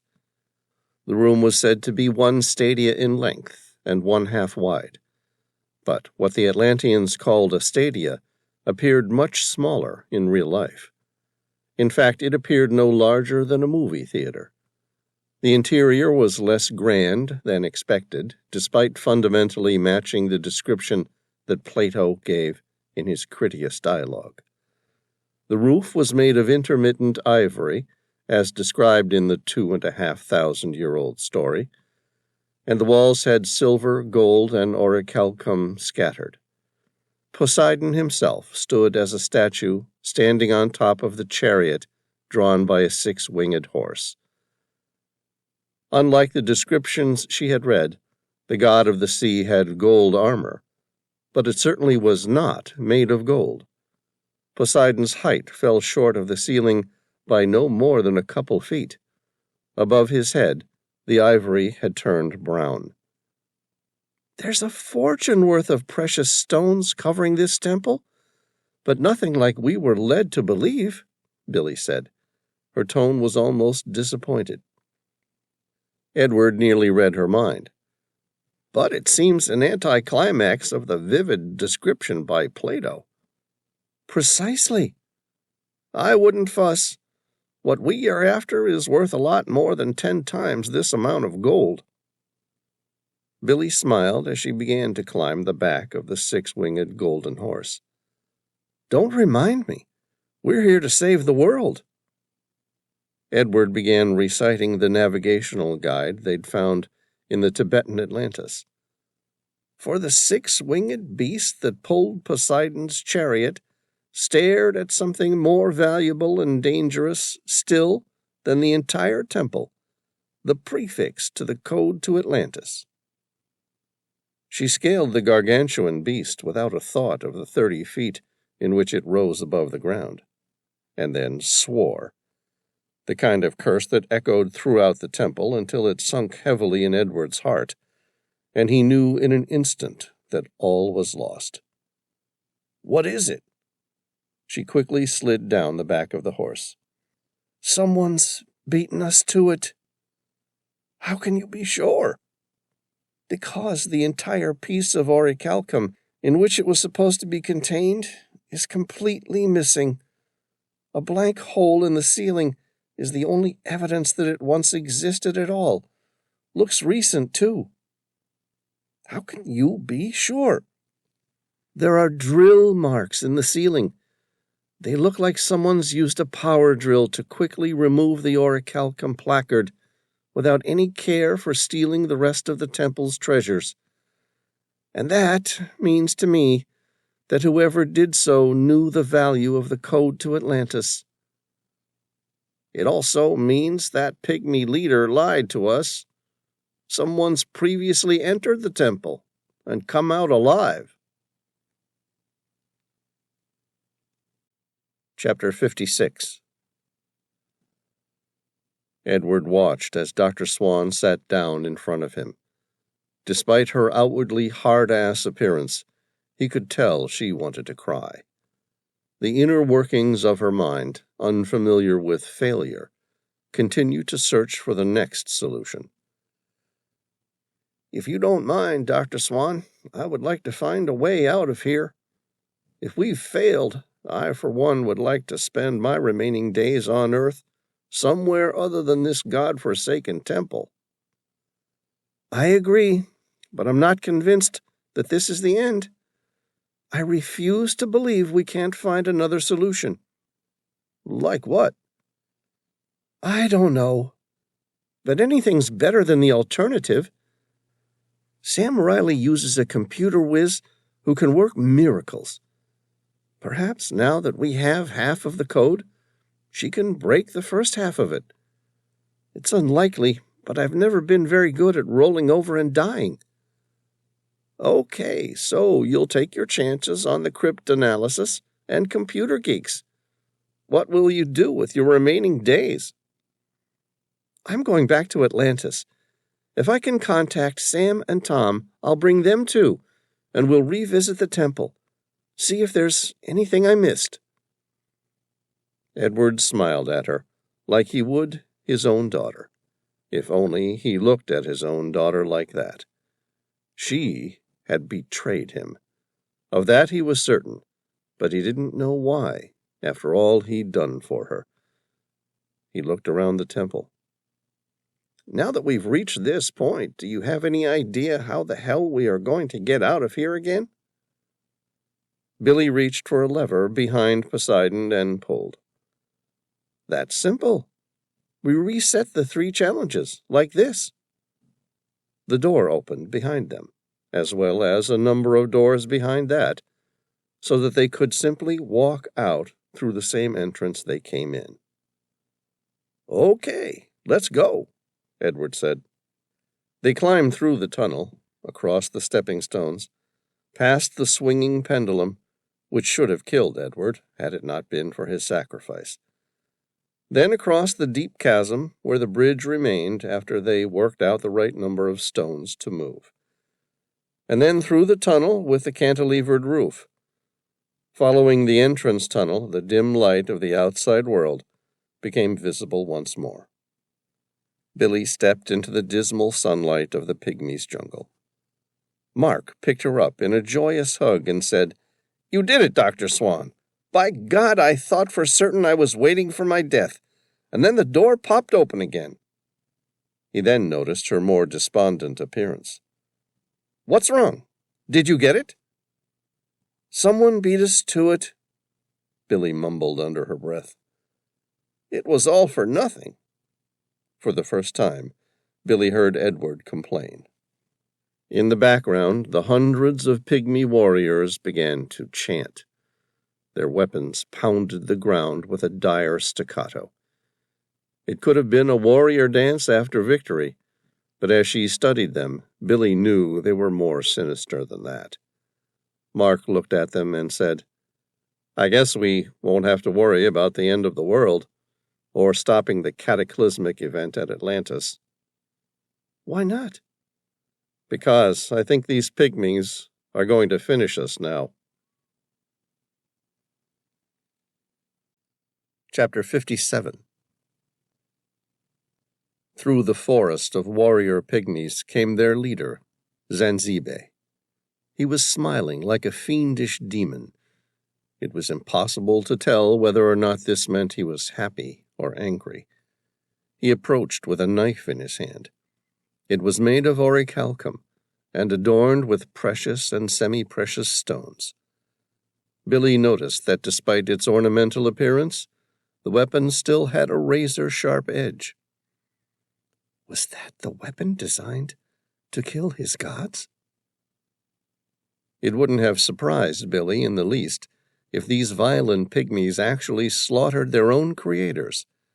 They may have worshipped the ancient people of Atlantis for 11,000 years, but they were slaves to no one. She didn't bother to look for somewhere to run. They had passed the point of escape. Surrounded by hundreds of pygmy warriors and deep in the jungle, their time had ended. Watching as their leader approached her, she noticed a heightened sensation in everything she did. Every precious breath of air she drew into her lungs, every smell, the constant drum of her own heartbeat in her chest, all made her feel alive. "Zanzibe," Billy said his name as he approached. "Dr. Swan." He grinned, revealing a mouth full of white teeth, sharpened like fine spikes. "You are the first white people to have ever beaten the 3 challenges." "That's great, but it was all for nothing." "Why so sad? You have what you came for. You reached the inner sanctum of the temple, have you not?" "Yes, but it has been looted and stripped until all written markings were entirely removed.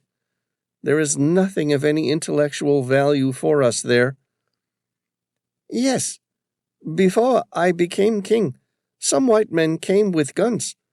They forced their way into the temple and stripped it of everything." "The Nazis reached it," Billy said. "That's the first I've ever heard about them getting this far," Edward said. "All this time, and Hitler's little vermin still have the ability to kill millions of lives." The little pygmy bowed his head. "I'm sorry that you have traveled so far, only to discover that what you searched for had been stolen years ago. Can I ask precisely what you seek?" "How much do you know about the people who built this shrine?" "You mean our gods?" "Yes. They came from a land across the sea, and were the most powerful of all, until the heavens became jealous and struck them from above with 1,000,000 individual fires, until their land sank once more into the sea."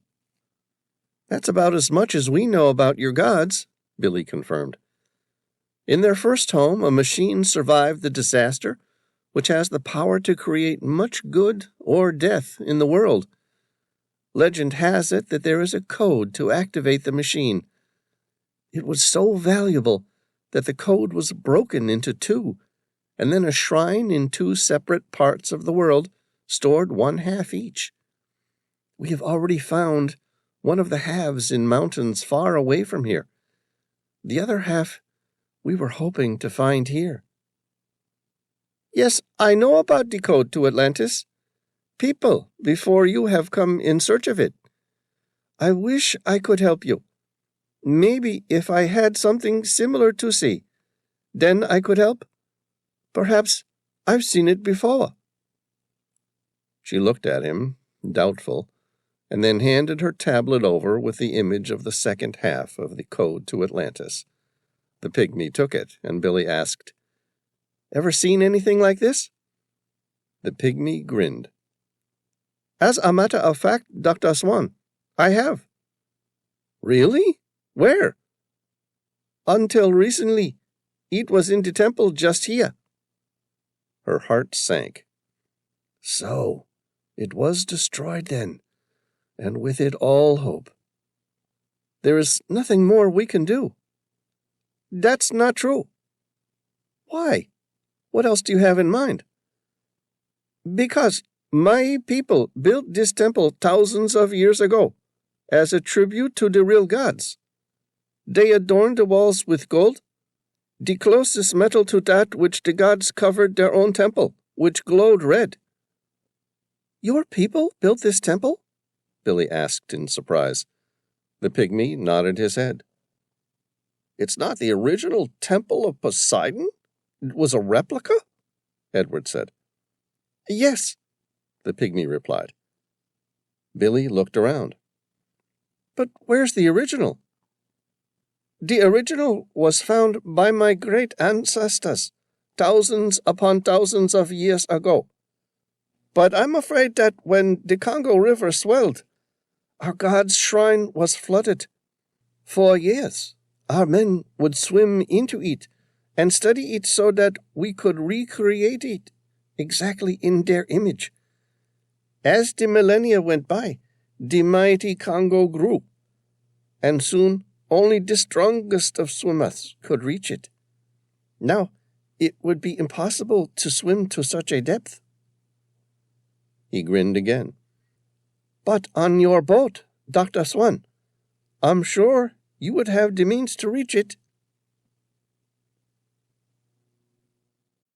Chapter 58.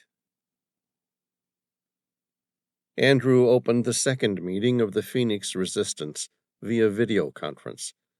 Without wasting time with any of the formalities or arcane rituals, Andrew began his rundown of their situation. So far, we have followed Mr. Reilly and his companion to an Atlantean temple in the high-altitude mountain of Kangchenjunga, which rests partly between Tibet, Nepal, and Sikkim. The place appears to be an 11,000-year-old cavern that stores the archives of the entire history of the people of Atlantis. I have been told that despite it being built after the destruction of Atlantis, it spans nearly 100,000 years' worth of their documented history. It was news to some of the men within the society, but to others he had said nothing they didn't already know. Andrew continued. We have reason to believe the temple has recently been examined by Dr. Swan, and in doing so, she has found the location of the second temple. Our team are currently on Mount Kangchenjunga, attempting to solve its numerous markings and notations, and work out where her team has gone. He intentionally lied, knowing that one man amongst them was a traitor. Armel brazenly interrupted. And what of Mr. Reilly and his companion? Both men have been eliminated, Andrew replied confidently. Gentlemen, soon we must prepare for what is to come. In less than 2 weeks, the world will be a very different place. There was a strong cheer amongst the members of the Phoenix Resistance. Casimir, the Russian, hushed them all. I am afraid to inform you, Master. Sam Reilly and Tom Bauer were not killed, as you were led to believe. That's impossible. I saw them killed with my own eyes. Multiple hand grenades exploded right next to them. Andrew did not believe what the Russian was telling him. Then your own eyes deceived you. What do you know? 2 days ago, I received word from an agency of mine. Sam Reilly's Gulfstream arrived in Tunguska. Andrew swore. But who got out? Master, I have photographs of Sam Reilly and Tom Bauer. They had borrowed a Kharkovchanka from a local and loaded it with atmospheric diving suits, which means... I know what it bloody well means, Andrew swore again. I thought you said your grandfather took care of the problem in 1908 when he and Teddy Roosevelt came to the agreement that all information concerning Atlantis must be destroyed, or at least locked away in a time capsule until it could no longer cause harm. Casimir put his hands up in a pacifying gesture. I assure you, we have taken steps to stop would-be explorers from stumbling upon the truth. Sam Reilly will find nothing of use to him. And as for the American time capsule, it can't be opened until the end of the month, when it no longer has the ability to do any harm to our operation. Yeah, then why the hell did 2 people in Nepal feel the need, after nearly being killed by my men, to go directly to Siberia with fucking atmospheric diving suits? I have no idea, but I can assure you, I have already arranged for the systems in place to ensure they don't reach it. You better hope they work better than your grandfather's pact to keep it a secret. Otherwise, we're all going to have a lot more to deal with than we bargained for. Andrew then canceled their connection. It was time for him to take Dr. Swan and visit Atlantis with the code. Chapter 59. Sam and Tom made 2 reconnaissance circuits of the area from above. Sam imagined that this place 11,000 years ago might have been above ground. The rings would have served as massive moats, designed to keep enemies out, each one more protected than the preceding one. Then, in the southern end of the innermost indentation, Tom spotted an opening in the rock wall inside the moat. Next to it was a large rectangular stone broken in 2, and roughly matching the dimensions of the opening. "Shall we?" Sam asked, looking at the opening and hoping his ADS machine would fit inside. "After you. I'll fix a bolt into the wall here, so we have something else to use to pull ourselves out with if we become stuck." Sam waited while Tom inserted the bolt into the wall, and then connected his safety tether to it. He then shined his flashlight into the tunnel. The light dimmed in the distance, and he couldn't quite tell if the tunnel changed direction, or the light simply couldn't penetrate its depth. The tunnel was quite large, nearly 10 feet in height, and another 5 wide. Plenty of room for his ADS machine, but not as much as he'd like. In his left hand, inside the suit, Sam adjusted the angle so that he entered the room horizontally instead of vertically. This provided him with more maneuverability if more obstacles stood in their way. "You with me, Tom?" he asked, as he reached 50 feet inside the tunnel. "I'm right behind you." At 120 feet, the tunnel opened into a large room. A quick scan revealed it to be a large square, approximately 40 feet wide. At the far end, the tunnel continued deeper into the temple. Only the tunnel didn't continue forever. Instead, its ceiling, presumably hinged on large hidden bolts, dipped in height in a gradual downward direction until it touched the floor. The roof space was covered in wooden spikes that gave Sam a clear indication of what the roof would do to a person who failed the challenge. At the center of the room, a steel bar hung from the ceiling, above a stone chair and table, in which a person could lock their legs. The mechanism had most likely failed, but there was no doubt in his mind what it was once used for. The only question was, could they progress through the temple if the mechanisms failed? Above the chair, some text could be seen on the stone roof, in large, bold lettering, the same used by the master builders. Sam moved closer to the inscription and examined it. The individual lettering had been damaged, but enough were intact that he could make out the words. Sam read each one slowly and out loud. Strength, intelligence, sacrifice, and wealth. "That doesn't sound good," Tom said. "No, I can't say it does. By the look of things, the ancient people of Atlantis went to some extreme lengths to ensure that only the worthy reached their temple. I couldn't imagine any of the mechanisms are still working after all these years." "Even so, I'd like to understand how each of these rooms operated before we get ourselves killed by an 11,000-year-old booby trap." "Only in Indiana Jones stories are these things still active," Sam said, with a confidence he didn't entirely feel. Moving toward the end of the downward-sloping tunnel, with the remains of spikes on the roof, Sam found something to reassure himself. At the end of the tunnel, the roof had been pried open with a pair of hydraulic struts. There. This room must have once been the test of strength. Somehow you needed to lift the roof or something. Of course, whoever did reach this place in 1908 weren't playing by the Atlanteans' rules.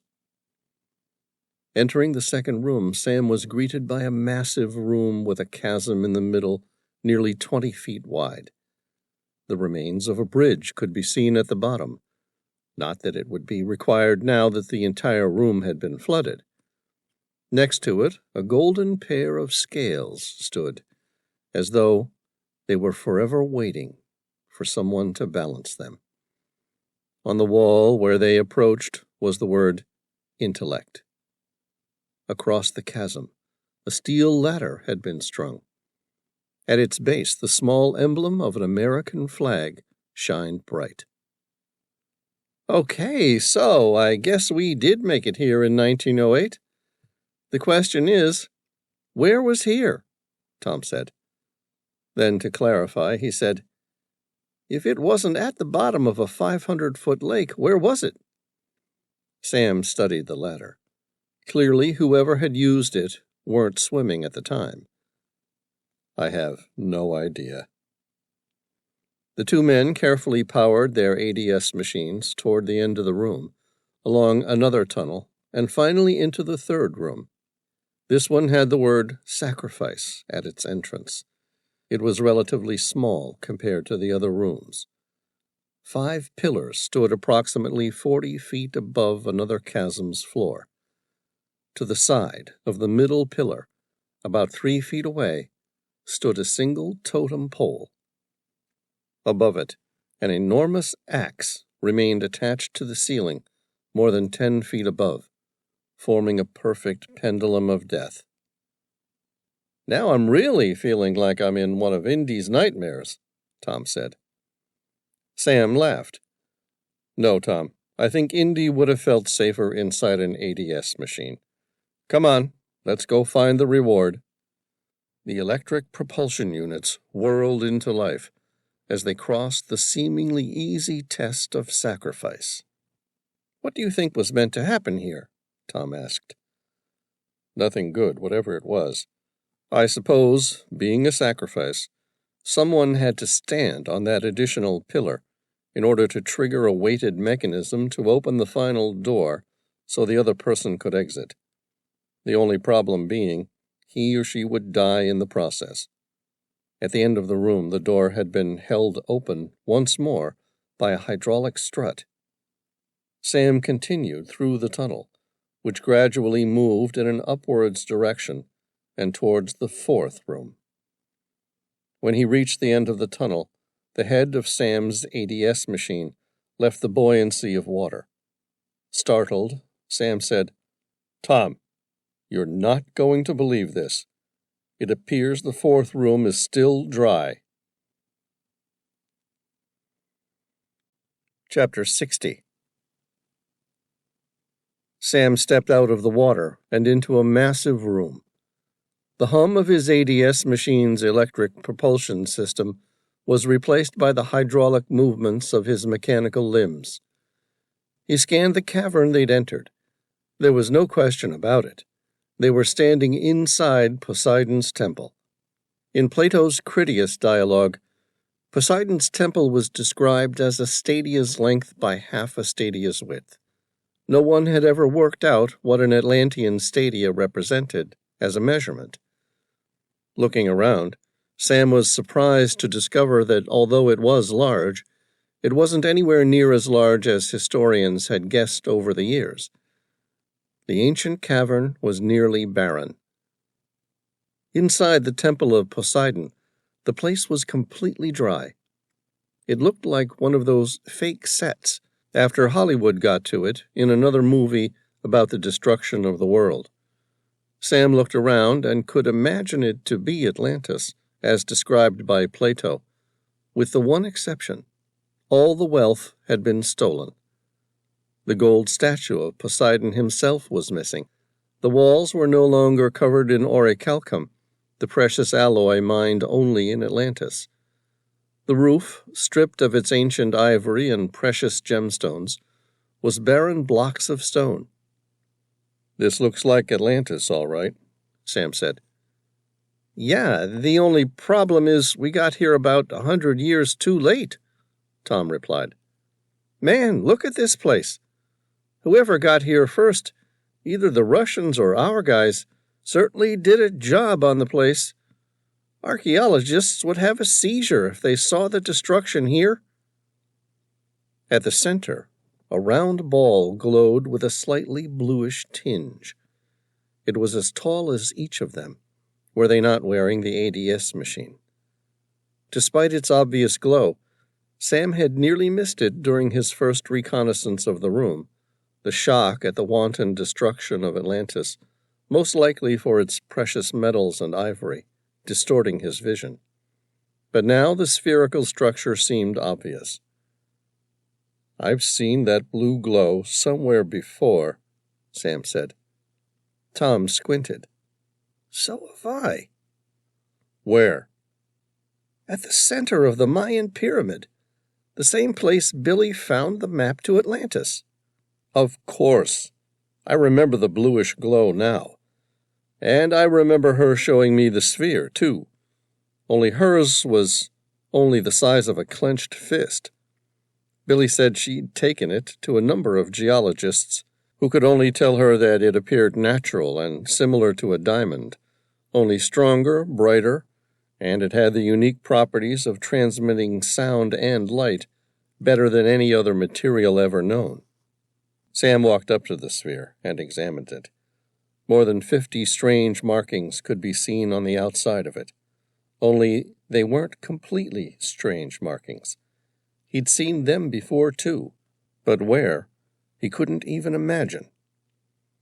"Help me roll this ball, will you?" Sam asked. "Sure. Anywhere you're planning on taking it," Tom replied. "No, just off this light so I can see what's under it." Together they attempted to move the sphere. Despite the massive lifting power of the ADS's hydraulic arms, the sphere didn't move. "This stuff's heavy," Tom said. "Let's see if we can rotate it on its axis," Sam said. Carefully gripping the sphere with his metal hands, Sam prepared to rotate their strange discovery. This time it moved easily, as though it had been floating on water or resting in a pile of tiny ball bearings. "Any idea what the hell any of this means?" Sam asked. "Not a clue. The sphere that Billy and I found in the Mayan pyramid, buried in the seabed, showed a number of unique locations. Maybe it will show us something. Billy knew about it, so there must be something she wants us to see." Sam moved it again. This time he noticed that the marking on the sphere, when it reached the blue glow at the base, turned to a glowing red. He turned the sphere again, and the same small marking remained bright red, as though it was glowing with fire. Continuing the process, another 4 marks became engulfed in a flame-red glow, while more than 40 others, which he'd tried, remained unchanged. "Okay, Sam, I'm here to find Billy, but you're the expert in ancient mythology. What the hell is this?" "If I had a guess, I'd say that it's some sort of ancient counting device, like a computer." "The Atlanteans had computers 11,000 years ago?" "Not quite, but I'd say this is a pretty complex abacus. The more I look at it, the more I can't help but feel like I'm triggering a code to something, but what I don't know." "You mean the code to Atlantis?" Tom said. "Yeah, something like that. Where did you get that idea from?" "Because when Billy called me a few weeks ago, She told me that she'd reached it, but now had to find the code to Atlantis before it was too late. A cold shiver ran down Sam's spine, a sixth sense that he was close to achieving something or destroying something. Too late for what? Tom stopped him, turning the sphere again. I think I know what happened to the scientists who came here in 1908. Well, don't leave me in suspense. What happened to them? They activated that sphere. Chapter 61. Sam moved back from the sphere. A total of 8 markings glowed red. He looked at the device as he would a modern-day computer, searching for a delete button or backspace. Surely, whatever purpose the device had, the ancient people of Atlantis must have had a means of activating it or deactivating it. We need to find something else. There must be another device around here that will help me clear it. Come on. I cringe to think I've inadvertently triggered the next cycle of human life, or lack thereof, on this planet. Already on it, Tom said, while turning over bits of debris within the temple. 30 minutes later, Sam found something on the sphere itself. He was so focused on the sphere that it took a while to notice it was now projecting a small red light on the ceiling. I've got something, Tom. Tom came back and stared at the glow above the sphere. I'm sure that wasn't there before. No, so am I. I've seen those markings inside the Mayan pyramid, too. Tom paused for a moment, and then said, I think Billy said they were ancient Egyptian measurements of time. Sam looked at the projection again. You're right. They are images of time, but I'll need my tablet to compute the exact time. Sam locked his machine in park mode, as he would with a car, and then climbed down inside his massive ADS machine. There was enough room there to eat, drink, and store basic necessities. In Sam's case, that meant his high-powered computer tablet and its several terabytes worth of information. He quickly scrolled through his ancient Egyptian hieroglyphics page until he reached the section regarding the recording of time.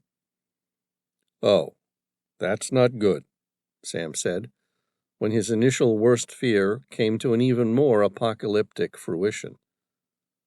What now? What other devices do you know display the time when they're activated? A bomb! And didn't the Secretary of Defense say something about the scientists at the time calculating the force to level 10 million pine trees at around 50 megatons? Or the equivalent of about 1,000 nuclear bombs? It might be kind of good idea to find out just how much time we have. All right, I'm working on it. Inside the ADS machine, Sam quickly opened his advanced linguistics program on his tablet, designed for cracking these types of problems. The first line is years, months, days, hours. The image just changed. Christ, it's counting down! Okay, I have it. How much time have we got? Tom asked hurriedly. 2 years, 20 weeks, 5 hours, and 10 minutes. Tom stared at the projection on the wall again. But that doesn't make sense. Why not? Because the last image changes every second. Which means... Sam looked up and counted the lines of images. There were 4. That meant, if the first line represented seconds, the second must represent minutes, the third hours, and the fourth weeks. Holy shit, we have just over 2 weeks. Sam, we didn't just activate this. It was already running. We just brought up the display counter. How can you be so certain?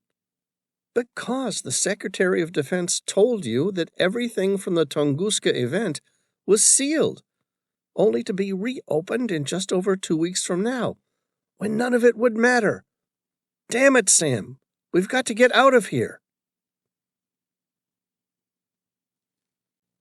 Chapter 62.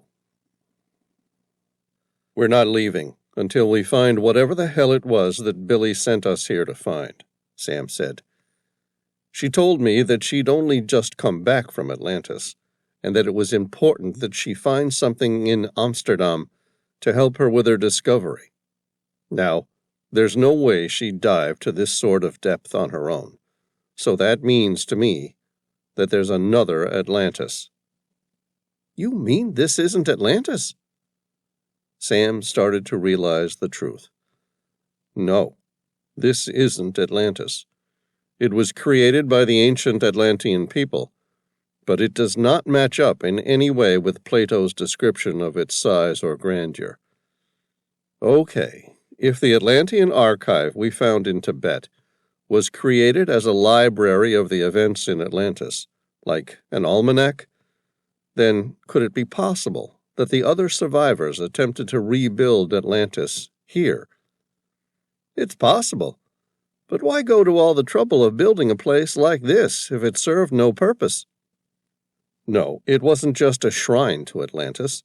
This was replacing it completely. Atlantis wasn't just a place in ancient times. Atlantis was a machine that connected mortals with the stars. How or why, I have no idea, but it has the ability to yield immense power, as the American expedition discovered in 1908, when they too accidentally activated it. But what good is that to us, if we can't stop this bomb? Tom asked. Nothing, unless we can find out what Billy knew about this place. There must be something that we can use to help her. Sam continued to search the room.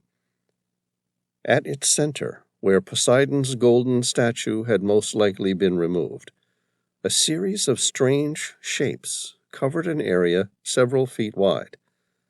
Placed precisely equidistant to the towering dome, it was impossible to believe that they were simply shapes.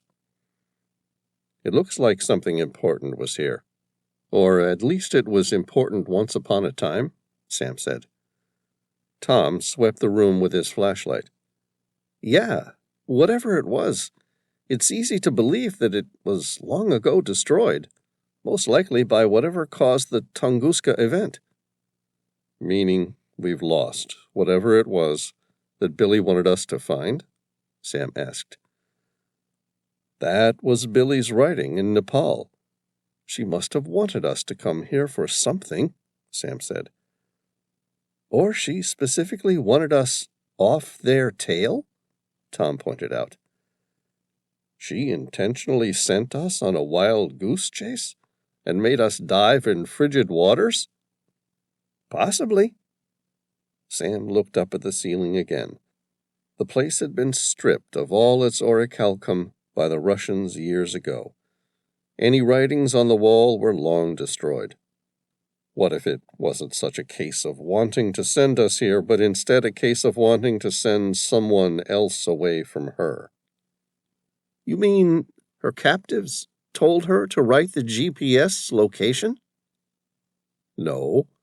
She could have easily made up whatever she wanted. Only a handful of people in the world can interpret the ancient language of the master builders. Whatever reason she had to send us here, it was her decision to write it. Go on. Which can only mean one thing. Tom looked at him expectantly. What? That she's even more afraid that someone else will beat her to Atlantis. Tom said, And that someone must be onto us? Of course. No wonder she was trying to send us away. Someone else wants the coordinates of Atlantis. Of course, Andrew Brandt. Sam just about yelled the man's name. The man the mob leader from Nice warned us about. Originally, I assumed that he was one and the same as Billy's captor, but after the events in Nepal, I'm not so sure. Her captor could have sent a separate army in to kill us on Kangchenjunga. But if that was the case, she wouldn't have sent us to the wrong place. Which means, Tom said, We'd better get out of here while we still can. Sam was about to step into the water which covered the third challenge and leave the dry dome of Poseidon when he felt the slightest of tremors under his feet, followed by the sound of a loud jet screaming through the water above. "That can't be good," Tom said. Sam swallowed hard. "No. If my ears don't deceive me, I'd say someone just launched a torpedo." Chapter 63. The tone of the seemingly innocent whirl of the torpedo's electric motor increased sharply. Sam scanned the room for something structurally strong enough to resist whatever was about to rain down upon them. A single archway at the entrance to the room was the best he could come up with in the short time they had. "Over there, Tom, at the entrance. It's our best chance of survival." "I see it." The two men began moving toward it as fast as they could, their ADS machines at a pace no faster than a walk. The dome of Poseidon held true to its strength and resisted the destruction by the torpedo, but the ground below them shook violently. At a depth of nearly 500 feet of water, little had touched the ancient site since the Russians had rendered it worthless in 1908 during the Tunguska event. Tom was the first to step into the water again. He returned before Sam had set foot into the second level of the temple. "There's no way out. The roof has collapsed and about 1,000,000 tons of rubble is now blocking our way." Sam casually looked at the counter on his mechanical wrist. "So, we have around 36 hours to find another way out, before our life support runs out of juice." "I don't know what your plan is, Sam, but we already walked around the dome of Poseidon. There's only one way in and one way out, and that way out is now blocked." A smile came over Sam's face. "I have an idea there's another way out, assuming it too hasn't been blocked." "How can you be so sure?" "Because this was built as a sister temple to whatever Atlantis Billy went to." "So what?" "So there's always a second way out when it comes to Atlantis." "Of course, but I don't see any." "Remember how we found the remains of 3 challenges? Test of strength, wisdom, and sacrifice, with a 4th name being wealth?" "Yes, and the 4th being the wealth of Poseidon, which our predecessors appeared to have stolen." What if the wealth of Poseidon was just a ruse? A final step to dissuade any intruders from looking further inside the temple? To what? The true wealth of Atlantis, the code. If our predecessors got it wrong, and the device sunk Atlantis nearly 500 feet below the surface of the earth, and wiped out hundreds of miles of tree lines, what power do you think the actual code itself might possess? I have no idea. What? Neither do I, but I intend to find out. And in doing so, we're going to get out of here, and more importantly, we're going to find the code to Atlantis before the timer reaches 0. Chapter 64. Sam looked around the large temple of Poseidon. The place somehow appeared smaller since the cave-in to the entrance. It was psychological, of course. The temple was still enormous. Somehow, the sheer knowledge that their exit had been removed introduced a sensation of claustrophobia Sam hadn't experienced since he was a boy. His older brother, Danny, had taken him cave diving for the first time. He was only 10 years old, but his entire family had been mad keen divers, and he'd been diving all around the world since he was 6. Sam laughed when he thought about it.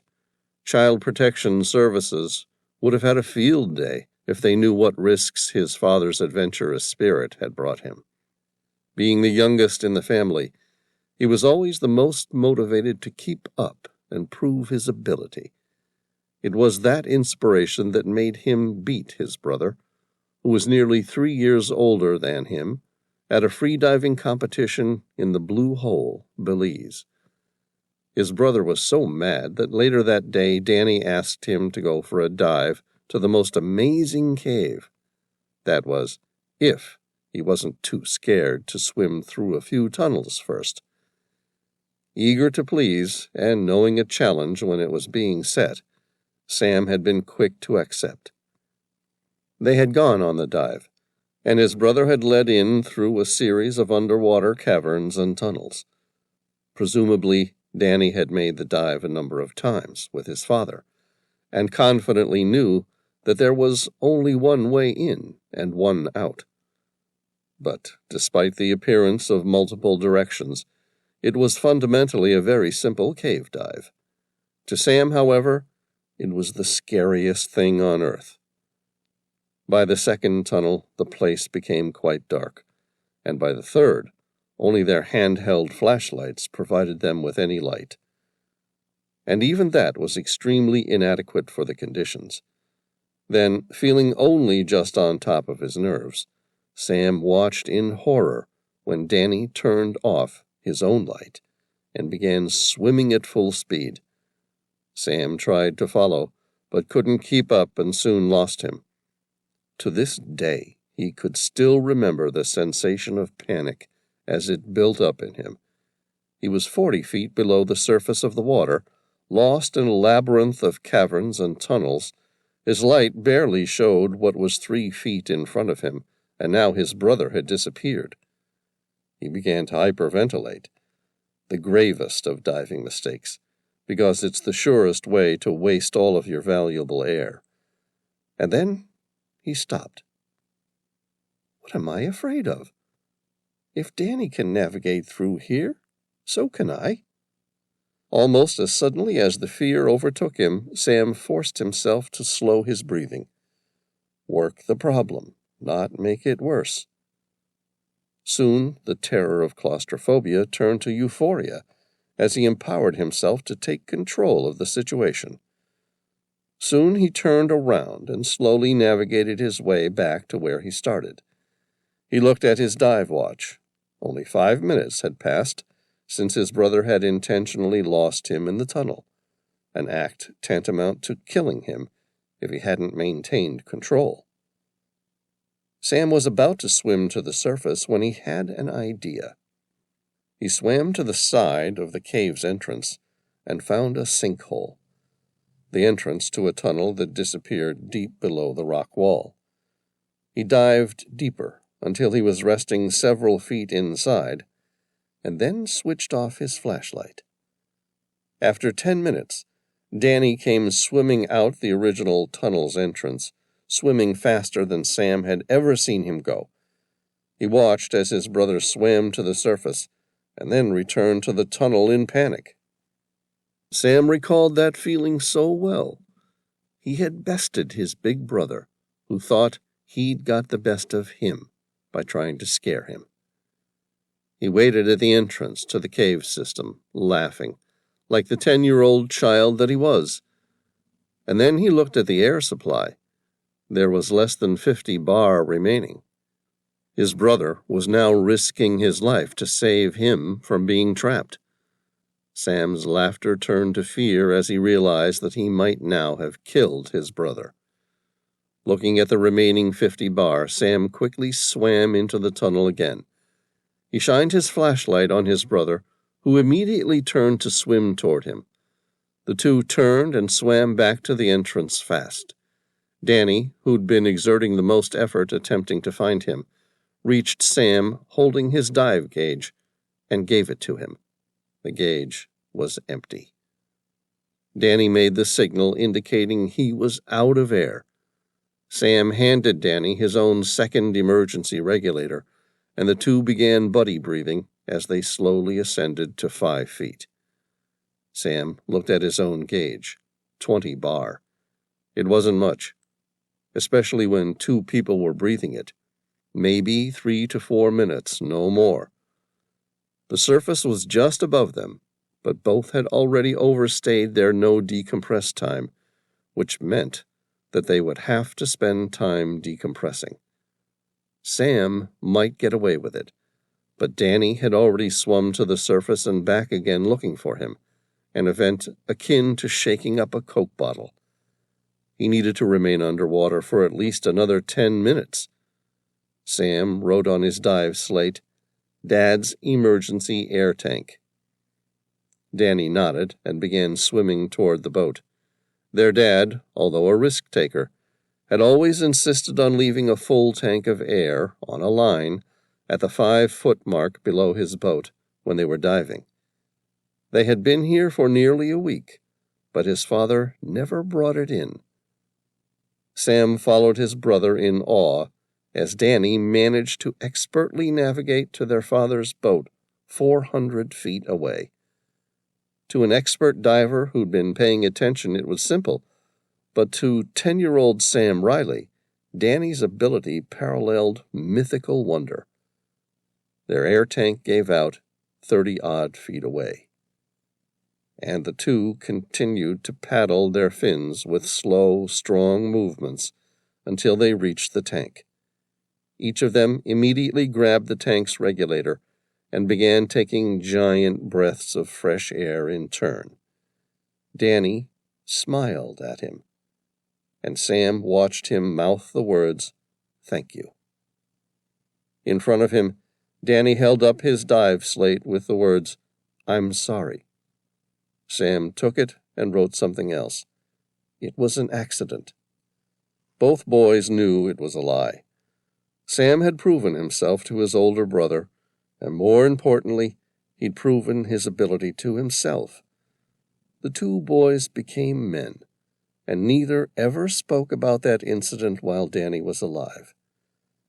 But his older brother always knew the truth, and until the day he died, he respected Sam and did everything he could to look after him. Back in Poseidon's temple, Sam smiled as he slowed his breathing, gaining control, as he had always been able to do, of his friend, his constant companion, claustrophobia. It was always there, but instead of his enemy, he had made it his ally, something to make him focus. Tom grabbed him. "You okay, Sam? You look like you were 1,000 miles away." Sam laughed. "Yeah, I suppose I was, just thinking of the past." "Well, I hope it gave you some sort of insight about our future, because I've made 3 circuits of this temple, and I can't see anything that leads to the 4th room." "As a matter of fact, I think it may have." "Really?" "What do you do when you see exactly what you want?" "You focus on it. You get tunnel vision, and that's all you see." "That's right." Sam then showed Tom the passage that described Poseidon's temple. In the interior of the temple, the roof was of ivory, curiously wrought everywhere with gold and silver and orichalcum, and all the other parts, the walls and pillars and floor, they coated with orichalcum. In the temple, they placed statues of gold. There was the god himself, standing in a charioteer of 6 winged horses, and at such a size that he touched the roof of the building with his head. It carried on for a while, but Sam stopped reading. "Do you see it?" "See what?" Poseidon wasn't just a giant, with his head almost touching the roof. Poseidon was looking at the true wealth of the room. It was stored above his head. "But there was nothing above his head." Tom looked up at the ceiling. The rest of the entire room was covered in precious metals, ivory and gemstones, but directly above him was simply wrought iron. "That's it. It's tunnel vision. Whether it was the Russians or our scientists who actually reached here first, they stripped the entire room of everything of value, but never once did they consider what was above that piece of iron." "Okay, so then what's above that piece of iron?" "I think there's another room with answers." "That's great, Sam." Tom looked around. "In case you haven't noticed, that ceiling's about 30 feet high. and unless you are seeing something that I don't, I have no idea how you're planning on reaching it." Sam stared at the water fountain and replied, "I might just have a solution." Chapter 65. The water won't enter here because Poseidon's temple is in the shape of a half-dome, Sam noted. Therefore, when Atlantis flooded originally, everywhere became submerged except this point. But what if we break the dome? How do you plan to do that from down here? With this. Sam lifted his right mechanical arm, and the head of a rocket appeared. Wow! What have you got there? Given our previous problems, I wasn't convinced I wanted to enter Atlantis without superior firepower. Consequently, I had an armorer friend of mine redesign an RPG-27 so that it could be retrofitted into our ADS machine. Ah, Sam, have you really thought this through? If we blow apart the ceiling, what do you think the pressure difference is going to do to us? I'd say we have a 50-50 chance of surviving. Maybe 25 to 75. Why? Have you got a better idea? Tom shrugged his massive mechanical shoulders. Guess not. Then that answers it, Sam said, and fired the RPG directly at the ceiling above where Poseidon was supposed to stand. The entire roof exploded, revealing the entrance to another temple. Sam looked around. I told you there was a room behind it. That's great, but I don't see any water flooding in here. No, neither do I. Let's check out the cave-in again. Is it possible the boulders have blocked the water from coming in? Yes, that could be it. Do you want to go check it out while I work on Plan B? What's Plan B? You don't want to know yet. Tom returned 10 minutes later. Yep, the cave-in has blocked any water getting in here. So, unless you can jump about 30 feet, I have no idea how we're going to get to the next level. That's where Plan B is going to have to come in. What's Plan B? We're going to flood this room using Poseidon's own bathwater. The Fountain of the Gods? Yeah, why not? That's great, but it's still draining at hundreds of cubic feet of water per minute. Sam grinned. That's why we're going to have to block the drain. Chapter 66. 4 red marble columns, each nearly 10 feet tall, adorned the room. Resting on top of each, like a pedestal, was a ball made of blue-green marble, all a different shade of light. Sam imagined each one served some type of symbolic references to the seasons of the year. If he'd had more time, Sam would have liked to examine them better, but the value of archaeology always came second to those still living. Help me knock this thing over, Sam said. Sam rested the massive shoulder of his ADS machine against the solid column and pushed.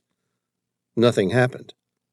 Tom then stepped in and locked their 2 ADS machines together so that their combined hydraulic power could push the column over.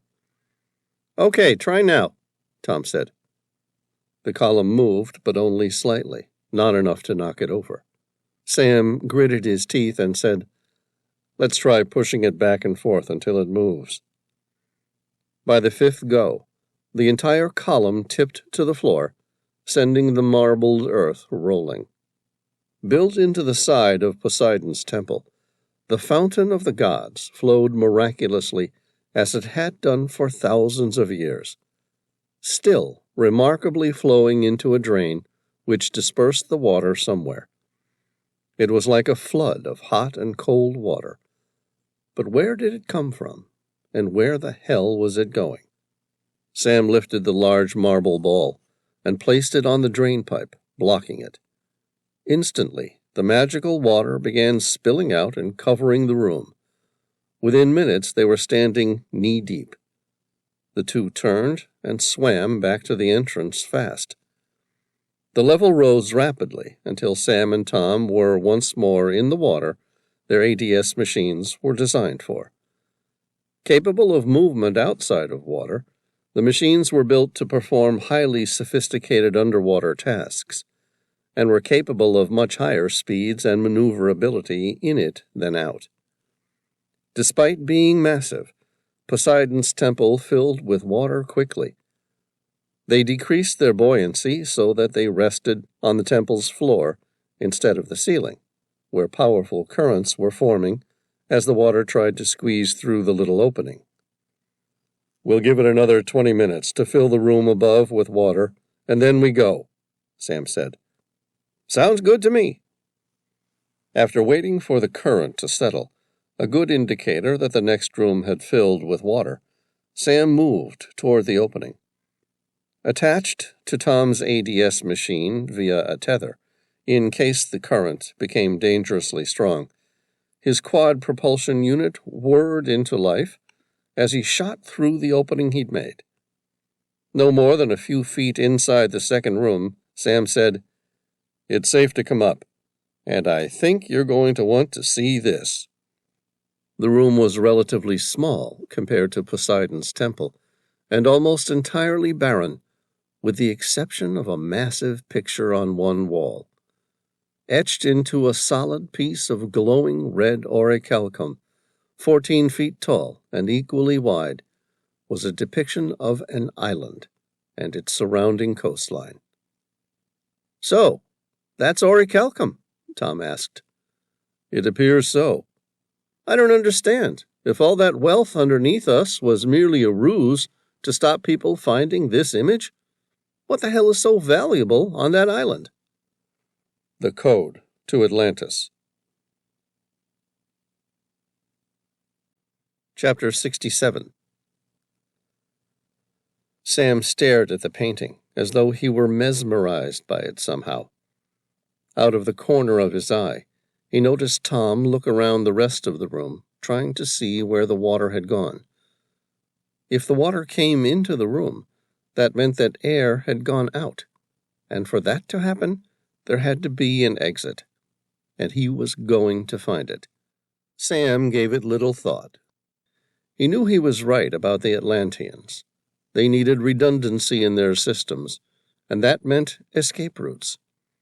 If he was right about the greatest wealth of Atlantis being hidden inside this room, then he just assumed he was right about the next part.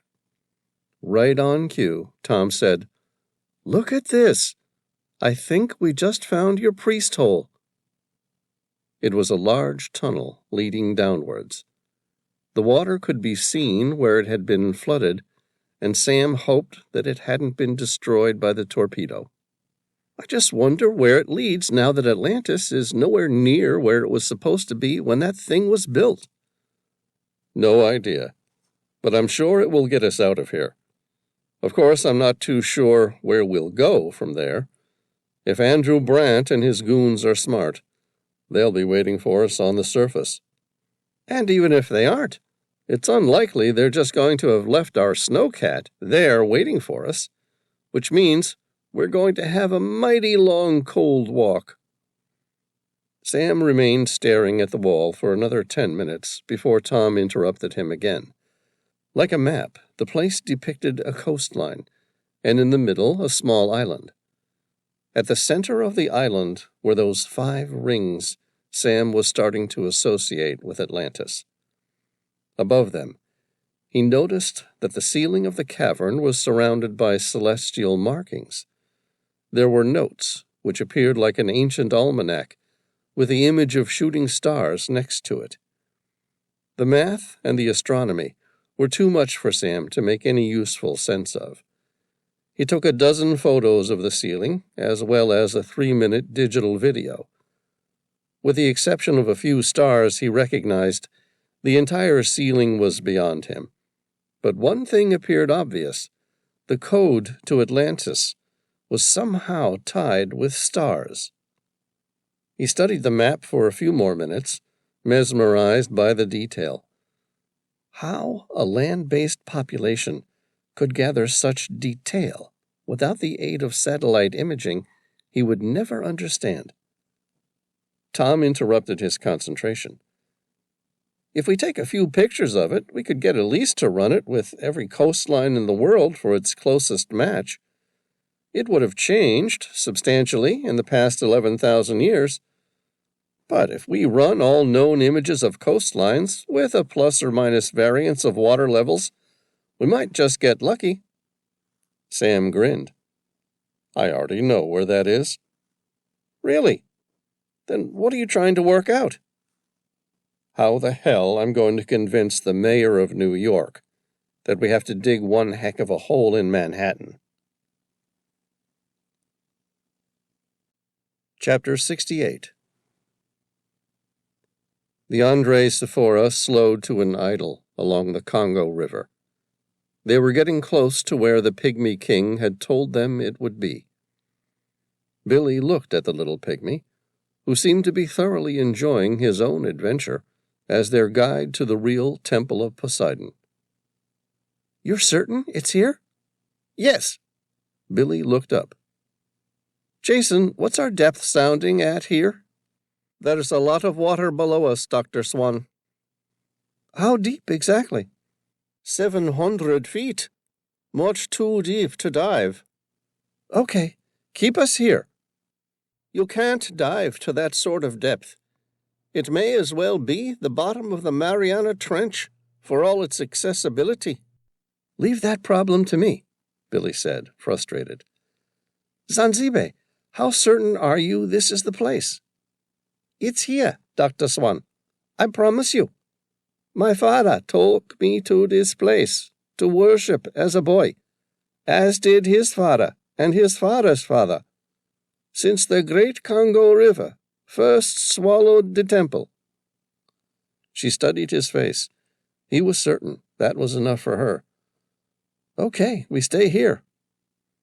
Billy laughed at the irony of it all. What's so funny, Dr. Swan? Edward asked. The Temple of Poseidon lies at the riverbed below us at a depth of nearly 720 feet. As though that's not impossible to dive on its own, the river is one of the most powerful and turbulent on the planet. And the only two people in the world who are not only dumb enough, but possibly skilled enough to have a chance of reaching it, I sent to Siberia on a wild goose chase. Edward looked at her. Are you finished with your rant yet? I think that pretty much sums it up. Good, because there's still work to be done. We have less than 2 weeks to save the world, and I intend to do so. Did you happen to bring a deep-sea submarine with you? No, Dr. Swan, I did not. But don't worry, I did bring 2 submersible ROVs. Of course. We don't need to bring anything up with us. All we need is to see the inside of that temple and the first half of its code. Chapter 69. Billy sat in the computer room, watching the live feed from the camera mounted at the nose of their submersible remotely operated vehicle, or ROV for short. Even from the safety of their sports cruiser, the water below appeared turbulent. Edward struggled to maintain the little ROV in position, while the river constantly attempted to force it to run away. The ROV was connected to the neutrally buoyant tether, which ran from the back of the Andre Sephora like a giant spool of wool. At the base of the monitor, a number of instrumental readings were displayed, including depth, water speed, and temperature. Sinking past the 600-foot depth marker, Edward suddenly felt his controls become more stable. The water speed increased, and the temperature warmed. What just happened? Billy asked. We seem to have entered a small eddy, Edward said, his fingers tapping rapidly over the controls. The ROV began to rise quickly. Releasing more air, Edward tried to reduce its buoyancy and then powered forward at full speed. Nothing happened. The ROV was stuck in an upward spiral. Billy watched as the submersible became helpless to the whims of the deep river eddy. "Can you do anything about it?" she asked. Edward took his fingers off the controls.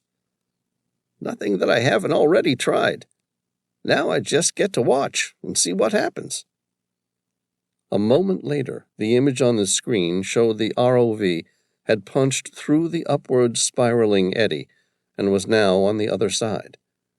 Edward's fingers continued to work the controls in fast, specific motions. "We're out of it." "Hey, you're increasing your depth again, fast," Billy said, noticing the sounder showed the ROV had dropped another 50 feet since penetrating the spiraling wall of the eddy. Edward looked toward the depth gauge. "You're right, too fast. We must be caught in a deep river waterfall." The spool of tether hanging on the back deck began running as though a giant marlin had taken the bait. "Mark, get back out there, will you?" Edward said. "I need you to secure the tether and make sure we don't lose it." "Understood, sir." Billy turned to stop Mark. "Don't bother." "Why not?"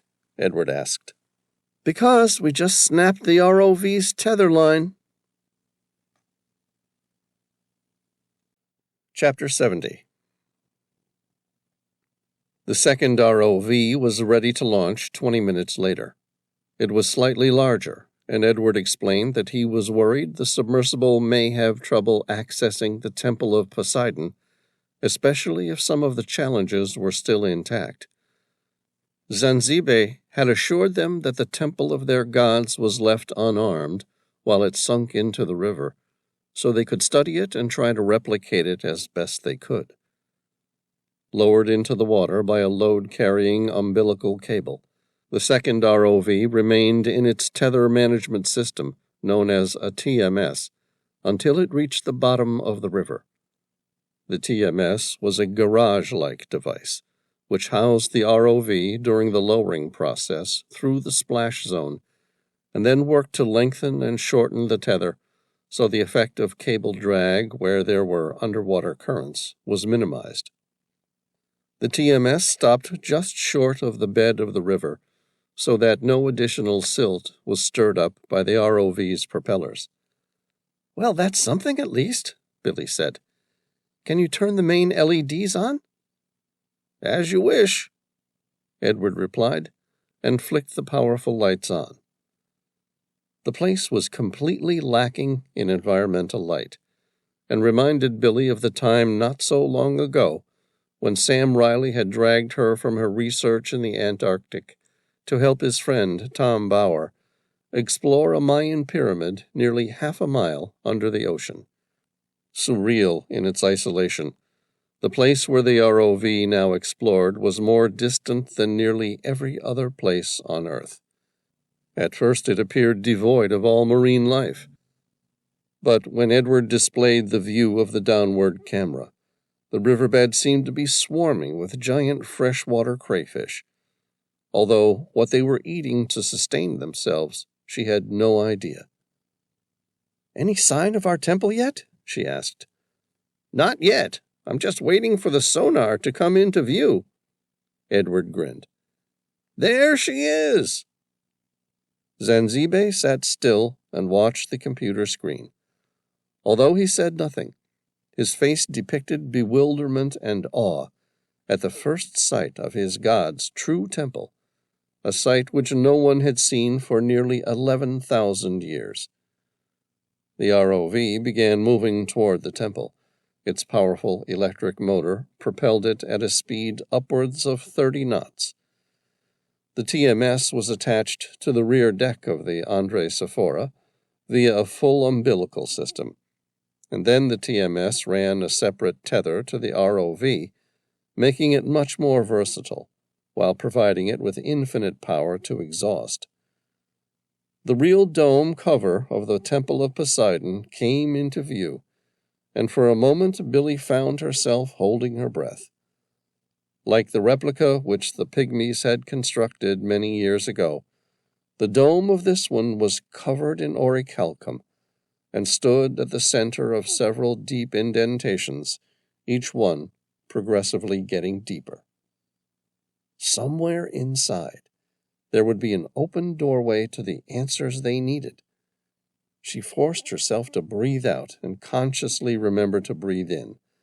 Looking around the room, she noticed that the temple had a similar effect on everyone else in the room.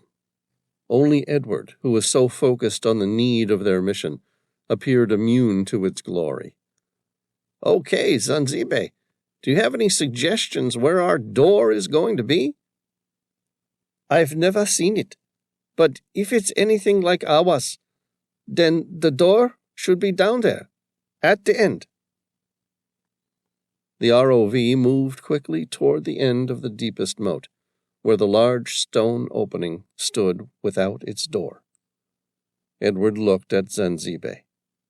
"Thanks." There it moved through the first tunnel and into the challenge of strength.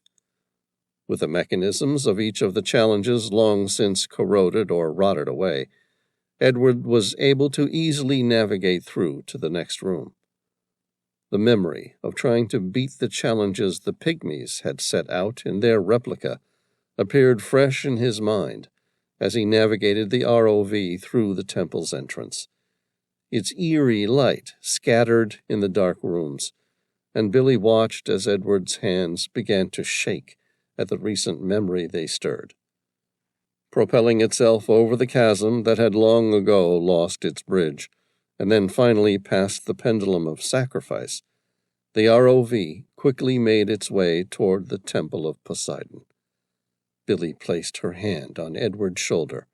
She didn't say anything, nor did she have to. They were both there. The sight instantly brought back the memory of him preparing to sacrifice his life for hers. In the end, the test had been merely to see if one person would willingly sacrifice themselves so the other person could live, and consequently, he had not been killed in the process.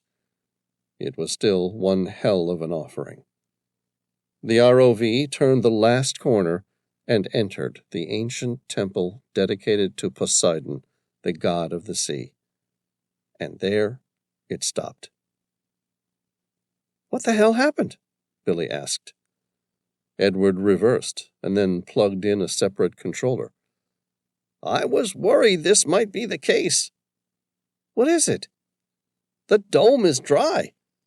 Don't you remember in the pygmy replica, the Temple of Poseidon remained dry?" "Of course. Why didn't we think of that? I don't suppose your ROV has a pair of wheels." Edward grinned. "No, but it's got a killer set of tank tracks." A new sound could be heard coming from the ROV's audio. It was the grating noise of its tank tracks turning. A moment later, the ROV punched through the water and entered the dry world of Poseidon's temple. It was larger than what the pygmies had recreated, nearly twice as long, and more than that high. As the ROV shined its exterior lights on the temple, the gold reflected everywhere. "My God, there's enough gold there to make St. Peter's Basilica in the Vatican appear poor," Edward said in awe.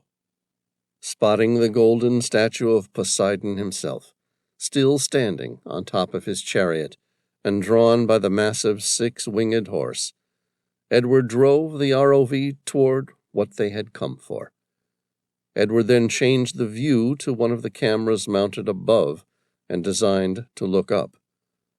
The entire roof was covered in intricately carved ivory, depicting a battle of the gods so great it would have terrified the strongest of mere mortals.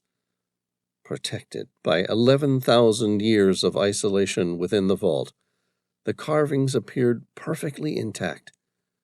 They were curiously wrought with gold, silver, and orichalcum. Next to the monstrous horse's head, which nearly struck the ceiling, was a placard made of pure orichalcum. Edward pressed the zoom button, and it came into focus. "There it is, gentlemen, and my dear Dr. Swan, the code to Atlantis." Chapter 71. After making several copies, Billy superimposed it on the second half of the code to Atlantis, completing the image. "This is it! We have it! This is the missing link for the code to Atlantis." Edward embraced her. "I knew you were the right person for the job, Dr. Swan. Thank you." Jason, the skipper, burst through the door. "We've got company." Billy and Edward moved to the window. Grabbing a pair of binoculars, Billy zoomed in on the boats moving toward them. There were two of them, both inflatable military watercraft, most likely Zodiacs, and closing in on a quarter of a mile upriver. Aboard were several men carrying AK-47s. Edward swore. "It's probably someone from any number of Congo's rebel armies." Placing his binoculars back on their holder, he said, "Jason, get us out of here. The Andre Sephora will outrun these petty war criminals." "I'm already on it," Jason replied, kicking the sportscraft's engine into gear. Edward looked at Mark. "Ready the team. Make certain they're ready to repel boarders if they do reach us." "Understood," Mark replied, leaving the room. Billy felt reassured as the Rolls-Royce water jets kicked into life and the Andre Sephora stood up on her bow wave. It would be impossible for the rebels to keep up with them once they reached their cruising speed. "I told you we'd be all right," Edward said. Billy went to acknowledge him, but right then the engines cut out, and the Andre Sephora sunk its bow back into the river. Chapter 72. A helicopter flew toward them from the opposite direction. It was covered in military camouflage, but showed no sign of country of origin. Edward was reassured by the knowledge that none of the rebels in the area possessed such machinery. "Mark, it looks like we're going to need our Plan B. I want the Gatling guns ready to fire, and I want someone to prepare the anti-aircraft rockets to fire when that thing gets closer." "Already on it, boss." At the edge of the room, Dr. Swan typed rapidly on her laptop, downloading all the information she would need to reach the inner sanctum of Atlantis, including the now complete code to Atlantis. Edward smiled at her resilience as he watched Dr. Swan hide the contents on a device no larger than a fingernail.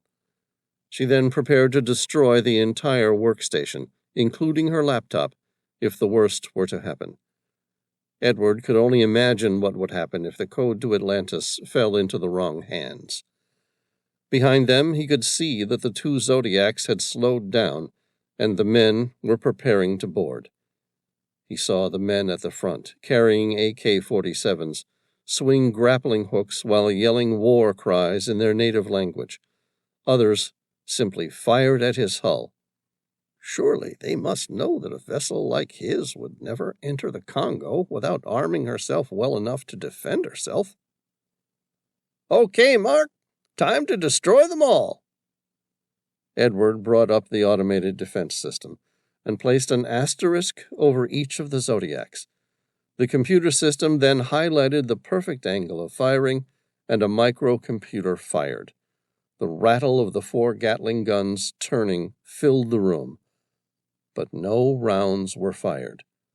All 4 Gatling guns had had their rounds removed from their rollers. For the first time since the arrival of the rebel enemy, Edward felt genuine fear. His heart pounded as he realized he had a traitor aboard. "Quick, Mark! Get the men on deck!" "I'm afraid I can't do that, Mr. Worthington." Edward looked up, only to see that Mark had unlatched the safety on his own weapon and pointed it directly at him. Edward looked around the deck of his ship for his other men. Then it struck him. No one had come to his aid because they couldn't. They were locked below the deck. His most trusted bodyguard had betrayed him. "I have to know, Mark. Why?" Mark grinned. "I'm sorry, but in my profession, loyalty is only ever to the highest bidder." "But you set the price, and I always happily paid for it." "Yes, and I was happy with that price. But then along came Atlantis, and that, my friend, can offer me more than all the gold in the world. It can offer me unlimited power. Even if half the crap that you and Dr. Swan have discussed over the past few weeks ends up being correct, I'm going to be a very rich man." Edward looked at him and tried to speak. He faltered, unable to find words to make any sense of the betrayal. And then he didn't have to. 3 shots fired in rapid succession. Looking up, Edward was surprised to find he barely felt them. Then he saw the 3 clean bullet holes open up in a narrow grouping between Mark's eyes. It wasn't his own life that had just ended. Behind him, Billy had already lowered her Glock. "That was close. Again, Dr. Swan, I believe I owe you my life." Billy gritted her teeth. The boarders had already secured the Andre Sephora. "I'm not sure I've done you any more good than to prolong the inevitable."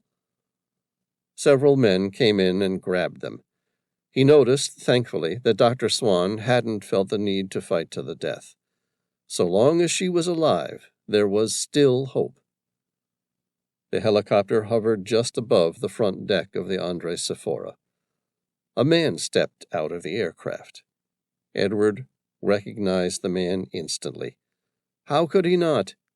After all, that man might just be the most dangerous man on Earth.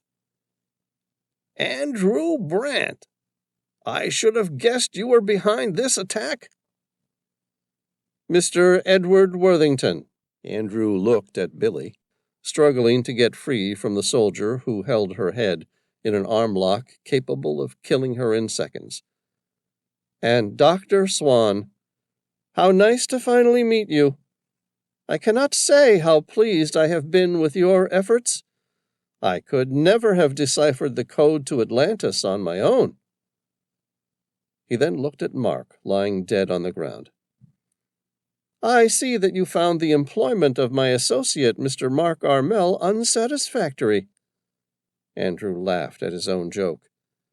"No matter, he has served my purpose already." The commander of the soldiers who held them approached Andrew. "What do you want me to do with all of them?" "I'll keep the girl. You never know when she might be useful." Andrew grinned lasciviously. "As for the rest of them, kill them." Billy swore at Andrew. "You'll never work it out. I'll die before helping you." "Don't worry, my good Dr. Swan. Your death is certainly on the cards. But first, there are a few things I'd like some help with." Several shots were fired before anyone knew where they'd come from. Zanzibe, the little pygmy king, had taken refuge in a fishing box, too small for any normal-sized person to squeeze. He then released 3 quick bursts from his Uzi. Edward then felt the man's strong hands pull him free from his now dead captor. In front of him, Andrew had already moved to take Dr. Swan. The soldiers at the front of the boat quickly moved to take the back of the Andre Sephora. Machine gun fire pelted through the inner workings of the ship.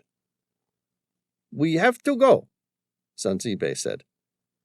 Edward followed him to the back of the ship. "What about the rest of my men, those trapped below deck?" "No one's trapped. They all worked for Mark." "Then where can we go?" Edward followed Zanzibe to the back of the ship. "I've laid explosives. The ship's going to explode any moment now." The 2 dived into the water. Before their heads resurfaced, the echo of a massive explosion sent a shock wave ringing through their ears. Edward and Zanzibe swam as long as their breaths would hold them before breaking the surface again. He looked back at the Andre Sephora. There was nothing left. Already 300 feet away, Andrew's helicopter departed. There goes the code to Atlantis, and more important, the most amazing woman I've ever met. Chapter 73. The tunnel led down much lower than anywhere they'd been inside Atlantis. After nearly an hour, the ancient escape route turned, and they began the long journey in an upwards direction. Sam looked at his survival time in his ADS machine. They were down to 6 hours. They would need to begin the process of surfacing soon, if they were to make it in time. Sam swam around the next bend in the tunnel, revealing the opening inside a small cave overlooking the outside of Poseidon's temple. What do you think? Are Andrew's men taking chances that we're dead, or will they be waiting for us on the surface? Tom asked. Sam was about to answer, and then noticed that next to the extensive outer dome, a sad-looking snowcat stood looking very out of place, nearly 500 feet below the surface. Oh, yeah, they weren't taking any chances. Now we're stuck about 300 miles from anywhere in the Siberian winter without a vehicle. All right, let's go face the elements. Tom began the systematic process of ascending. The massive face mask of Sam's ADS machine broached the surface of Lake Checo. Tentative that a second attack might be imminent, he decided not to return through the hole they'd originally created. Instead, he built a new one as close to the shore as possible. He scanned the area quickly, seeing nothing but white. Then, switching on his helmet-mounted infrared monitor, he scanned the area above. Reassured nothing except snow surrounded them, Sam climbed out and made his way to the edge of the lake. Okay, Tom, I think we're clear. Your turn. Coming right up. Sam dug a makeshift snow cave with the remaining power of his ADS machine, and then carefully began exiting the awesome machine. Opening the exit below him, he climbed down. After opening the antenna to his satellite phone, he pressed the call button. Did you find out where Atlantis is? The Secretary of Defense was quick to answer. Yes, Manhattan, Sam replied. But there's more that we learned, too. It's going to activate in the next 48 hours. She said the words slowly, with her usual air of superiority. You knew? Sam asked, accusingly. Of course, I bloody well know what the Atlantis device does. We were there in 1908. We knew it's due to be triggered again, but we just prayed like hell that the second damn temple wasn't on our side of the Atlantic. We still have to work out precisely where, and we don't have long to do so. Yes, leave that to me. I'll put all our manpower into it, she said. But do you have the code to Atlantis? No. Then it's all over anyway, the Secretary of Defense said.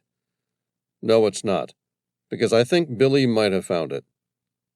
I thought you said that awful woman had been kidnapped. She has been, most likely by a man named Andrew Brandt. From what information I've gotten on him, he's a Rhodes Scholar. He was exceptional at math, and appeared to be in the process of being groomed for a position with NASA. So, what happened to him? Why didn't we get him? Altruism, or science for the betterment of mankind, wasn't part of his plan. Instead, he took the fortune his father had left him and opened up a merchant bank, the Phoenix Associates. From what we've learned about him, he specializes in unique and often highly illegal acquisitions. His problems started well before he was born. His father and grandfather were part of a secret organization known as the Phoenix Resistance, for thousands of years. They swore to protect the secret of Atlantis. I can only imagine this would be the code we're after. Perhaps, through the ages, they've lost it, or they never had it to begin with. Ultimately, I think they kidnapped Billy because they thought she could find it for them. And you think they'll bring Billy to Atlantis? I'm certain of it. In fact, I doubt they even know where Atlantis is themselves. All we need to do is beat them to Atlantis. Find Atlantis, we find Billy. And if we can get her back alive, we'll have the code. Up ahead, Sam heard the familiar whir of a couple Sikorsky SH-60 Seahawks. He looked at Tom. We've got company. Tom nodded his head and prepared the remaining RPG to be fired. What is it? The Secretary of Defense asked. We've got to go. We've got incoming. Sounds like a couple Sikorsky. The Secretary of Defense said, Those are my birds on an extraction mission for you. Don't you dare damage my hardware, or it will come out of your bank. That's the first bit of good news I think you've ever told me, he said, while motioning to Tom to put the RPG down. I'll have a jet waiting to take you to JFK Airport. I personally will meet you on the ground. We don't have much time to pull this off. Understood. Sam thought about that celestial ceiling within Poseidon's temple. Its purpose suddenly struck something in his mind. Madam Secretary, there's one more thing. What? Her reply was curt. Contact the head of NASA's Near-Earth Object Program. It's just a hunch, but I need to know if there's anything large heading toward Earth. Chapter 74. Billy sat still. There was little of any use that she could do in her current position. She tried to force herself to relax long enough to sleep. She would need all her wits about her if she was going to beat Andrew when the opportunity arose. For nearly 24 hours, he had kept moving her. Someone had bound her eyes tight with an impenetrable piece of leather, almost immediately afterward handcuffing her to a steel brace bar inside the helicopter. From the helicopter, Billy was moved to a jet, most likely privately owned, she guessed, because she heard no one else on it with the exception of the man who had taken her. Andrew, if it was even him, had sat opposite her on the jet, drinking something that smelled like rich cognac. Then, after a few hours, the smell of his dinner became painful. It was roast beef with vegetables. She could imagine the look of gravy poured over the peas, carrots, and potatoes as she heard the man savoring each bite. She had waited for him to speak, not wanting to provide him with the upper hand. He wanted her to feel helpless, she gathered. Billy had no intention of giving him such pleasure, so despite her hunger and being deprived the ability to piss, she remained silent. It was a game he was playing with her, but for what purpose she had no idea. He had not spoken a word to her since kidnapping her, when he simply told her that she would die, but first there were a few things he wanted her to clear up. She could almost feel him staring at her, enjoying her discomfort, waiting for her to get herself really fired up with the anxiety that overcame most people in her situation. He was savoring the moment, and she imagined him wanting to do something to provoke her, but carefully restraining his carnal desires. Delaying immediate gratification for something much greater, her complete supplication. Well, she wouldn't be giving him that. What's the worst he can do to me? Kill me? Okay, so he's already established that he's going to do that. Based on that, any way I can alter the outcome will be in my advantage. If I only have a day to live, it will be worth it to ruin his. But what does he really need from me? The answer came immediately to her head. Power. She doubted it was sexual. Already she'd begun to feel like she knew the man. Edward had told her all about his past. He was a rich kid, given money and power by his father. But he was also a Rhodes Scholar, which meant he was exceptionally astute. He was the head of an 11,000-year-old cult aimed at ensuring the secret of Atlantis reached its violent fruition. And that made him a fanatic. Even terrorists rarely carry on throughout multiple generations. But to maintain the desire to destroy humanity for 11,000 years takes fanatical persistence. The more she thought about it, the less she believed what he desired was at all sexual. No, he craves power, and by the sounds of things, gets off over it, the sick fuck. But that's not what he needs me for. I have something, or else he would have simply put 2 bullets in my head, as he had the rest of the people on the ship. Could he still need the code to Atlantis? Edward. Her thoughts quickly moved to the old man, and her heart slumped with the almost certain knowledge that he was now dead, his carcass most likely being eaten by crocodiles. They had all died. There was no reason why she should care more for him than anyone else, but he'd been kind to her. More than that, he had taken her under his wing, as he would his own daughter. He never quite got around to explaining it to her, but she knew that the old man had a sad story with his own daughter. She stopped herself having the luxury of self-pity, and returned quickly to the task of finding what Andrew was after.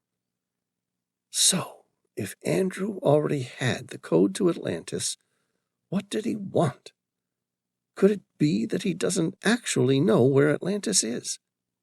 She dismissed the idea almost immediately. No, he knows where it is. Mark would have had that information. Otherwise, he would have already tried to find out from her where it was, instead of flying there. Billy had no doubt that they were flying directly toward New York.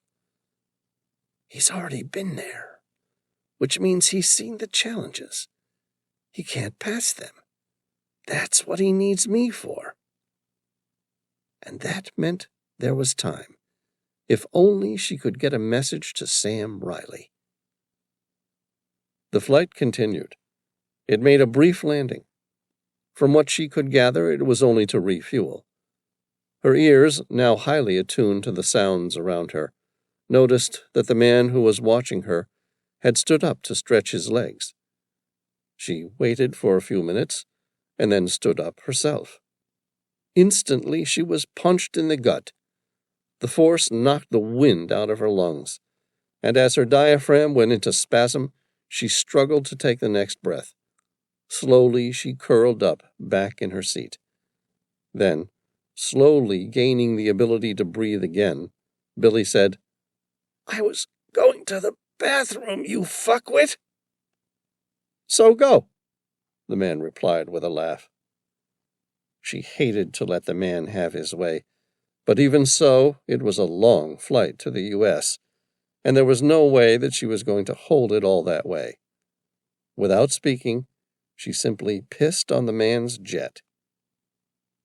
"The fucking bitch just wet herself," the man said. "Good." It was the voice she'd associated with Andrew. "That means we're almost ready to begin." Chapter 75. Edward reached the shore with Zanzibe, the pygmy king.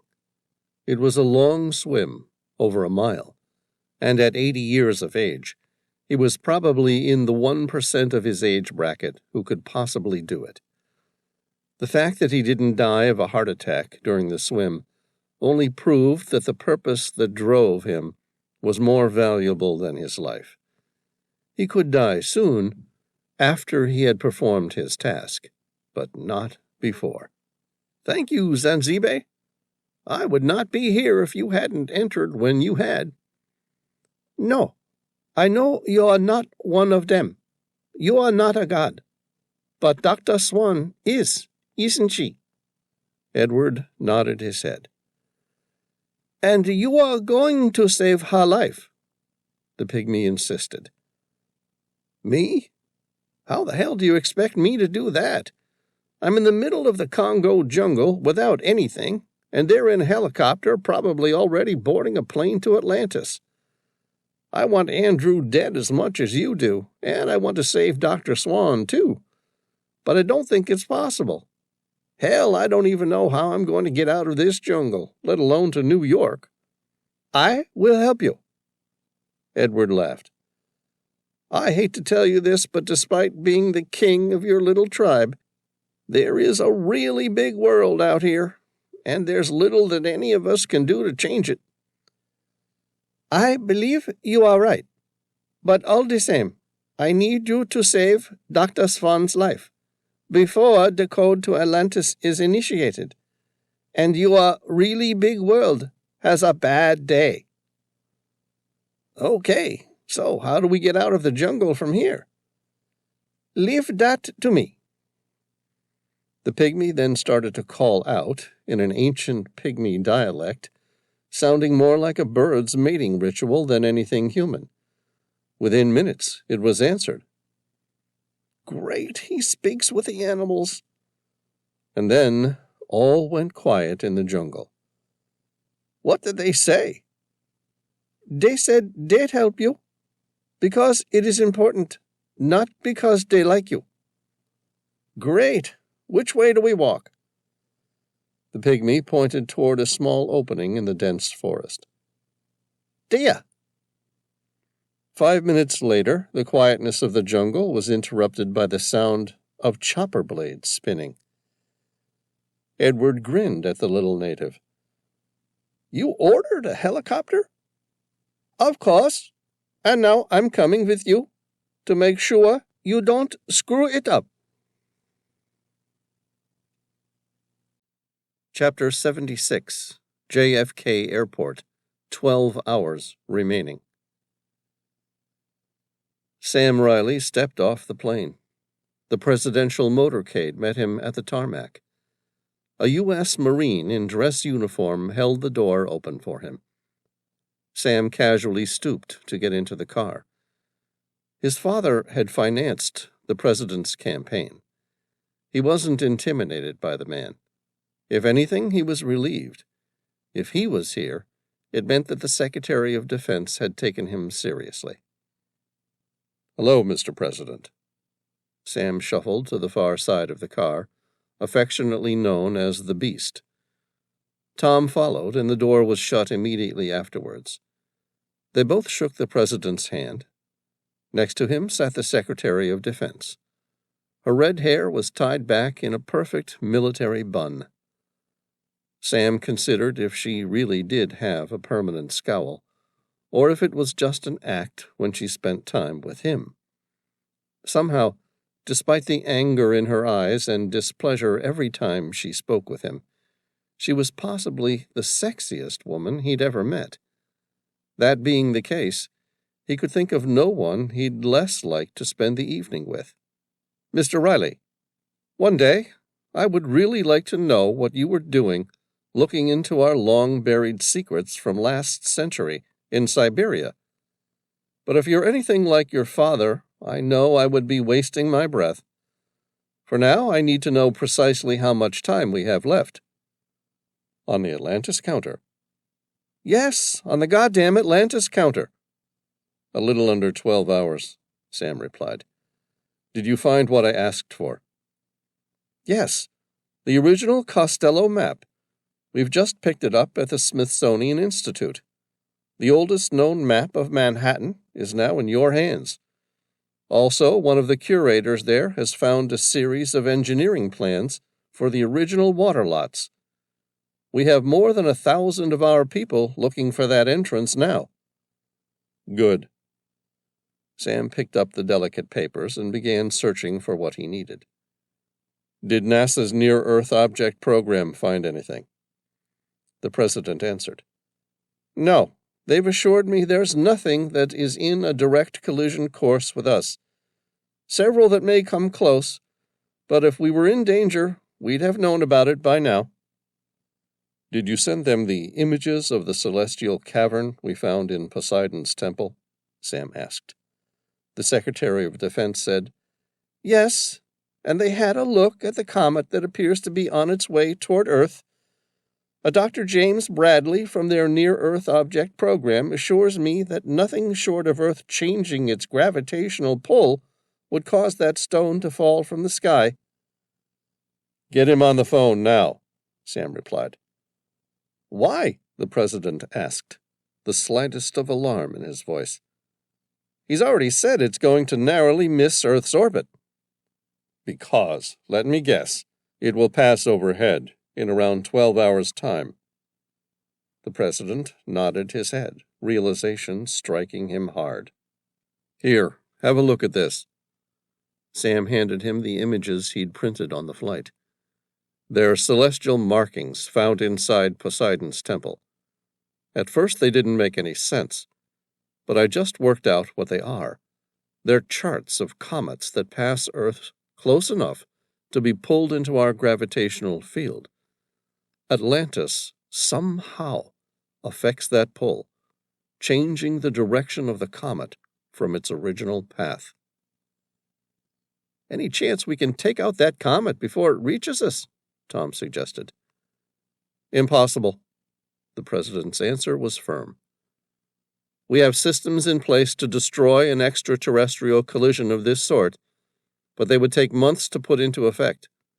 No, I suggest we now utilize our resources to make certain that no one activates Atlantis. Sam skimmed the construction notes from the water lots that were built in 1653, the first of a series of land reclamations within the island of Manhattan. When his eyes reached a series of names, mostly the owners or companies who were building, he stopped. Okay, here it is. This one. It says the owner was a Mr. Felix Brandt. Are you certain? The president asked. Yes. Andrew Brandt is the one who we believe kidnapped Dr. Swan. There must be a connection somewhere. He needs something that Billy has. My guess, she managed to find the code to Atlantis. Sam thought about it for a few seconds. Okay, let them know it must be hiding in relatively plain sight. Dr. Billy Swan was there just 5 weeks ago. If she reached it on her own, then it means she hasn't been doing any serious excavation, or your people would already know about it. We're looking for somewhere that descends below that building. There's only one problem. The president looked seriously at him. What? That building was torn down in 1930. It has to be that building. Why was it torn down? To make way for the construction of the Bank of America Financial Center on the corner of Wall Street and Water. Sam looked at the Costello map, comparing it to where the modern-day Bank of America building rested. Okay, I have it. Get me to that building. I know where those tunnels are, and I think I just worked out how Billy managed to find it so easily in the first place. Chapter 77. Sitting in wet cargo pants for the duration of the remaining flight would have been a small price to pay for the knowledge that she'd upset her captor, but his words, "Good, she's almost ready," seemed far more ominous. The jet was still taxiing when someone grabbed her from behind and forced her to stand. Soon she'd discover exactly what Andrew needed from her before she died. The plane stopped moving, and she found herself walking down a series of steps to where another chopper was waiting. 15 minutes later, the helicopter landed. She was pulled out of it by a man who'd been waiting for her. The wind nearly knocked her off her feet. Below, a long way down, she could only just barely hear the cars honking their horns. Well, that answered whether or not Andrew knows where Atlantis is. He'd taken her to the top of the Bank of America's financial center. They walked her into a waiting elevator. It dropped 5 stories before coming to a halt on the 18th floor. There she felt a man's rough hands pull at her bound wrists, forcing her to step out. A man reeking of rich cologne swiped a key card to open up the bank's most secure elevator. It was a security measure to make it more difficult to rob the bank's elite private vaults. Owners who utilized the bank's private security boxes were forced to enter the lobby, take an elevator up to the 18th floor, where they would pass more security checks before entering a completely different elevator, its elevator shaft completely separate to the rest of the elevators in the building. The elevator lowered nearly 45 stories below, taking them deep below the building, where a secret vault housed some of the world's most precious secrets and valuable items. The secret vault was not made known to the general public. The bank offered a security deposit box system for its regular customers on an entirely different level. This secret vault had reached the same status as an ancient legend, a place where some of the most unique items from around the world were stored for its absolute security. Billy had only reached her conclusion to the location of Atlantis because she, too, held a safety deposit box in the secret vault, a place where she stored many of the artifacts and notes she'd obtained on her quest to complete what her grandfather started. Based on her calculations from the looking glass within the Mayan pyramid, she determined the location of Atlantis as the corner of Wall Street and Water Street, New York. The second she saw it, she imagined the only place that such a secret could be maintained over the centuries. The elevator came to an abrupt halt, and she was forced to step out. The temperature dropped several degrees. She recalled that the secret vault was maintained at an artificially lowered temperature to protect some of the older, more fragile artifacts. Still blindfolded, she was pushed toward the end of the room. Her hands were unbound, her head was pushed downwards, and she was forced inside a metallic tunnel. The smell of burnt waste still festered. She knew precisely where she was now. Crawling slowly, she felt the sharp prick of a knife on her legs every time she stopped. Climbing out the other side, she heard the tiny door behind her close with a metallic clank, followed by several turns of its security lock, like that of a submarine hatch. Once in the ancient tunnel of Atlantis, a man removed her blindfold for the first time since she'd been kidnapped from the deck of the Andre Sephora. A blond-haired man greeted her with a well-practiced and disarming smile. He then carefully removed her gag. A curious grin on his face. It appeared as though he was fascinated by what she might say or do now. When she said nothing, he displayed the resignation of a bully who'd been told that the child's mother was here now, and that he could no longer torment it. "Now, Dr. Swan, I would like you to show me how to beat the challenges of Atlantis." Chapter 78. Edward examined his little pygmy friend, Zanzibe. He dressed the king in a Vivienne Westwood suit. Somehow it transformed him from what looked like an albino child to a rich, albeit very short, businessman. The bank's security staff wouldn't dare take a second look at him, dressed as such. Zanzibe smiled his perfectly white teeth, sharpened to razor points. Edward sighed. "Perhaps no smiling at anybody, my friend?" "Very good. No smiling." "Okay. Are you ready?" "Yes, of course. I was born to protect Atlantis." Fanaticism never ceased to amaze Edward. His friend had spent his entire life preparing for tonight's event. One look at the little pygmy, and he knew that the man would gladly give his life to protect the legacy of his gods. "All right, let's do this." It was early in the evening. The main bank was closed, but its secret vault never slept. The staff saw themselves as the divine custodians of some of the world's most precious items, and their owners could visit their secrets 24 hours a day, 365 days a year. Edward drove up to the main gates in his own car.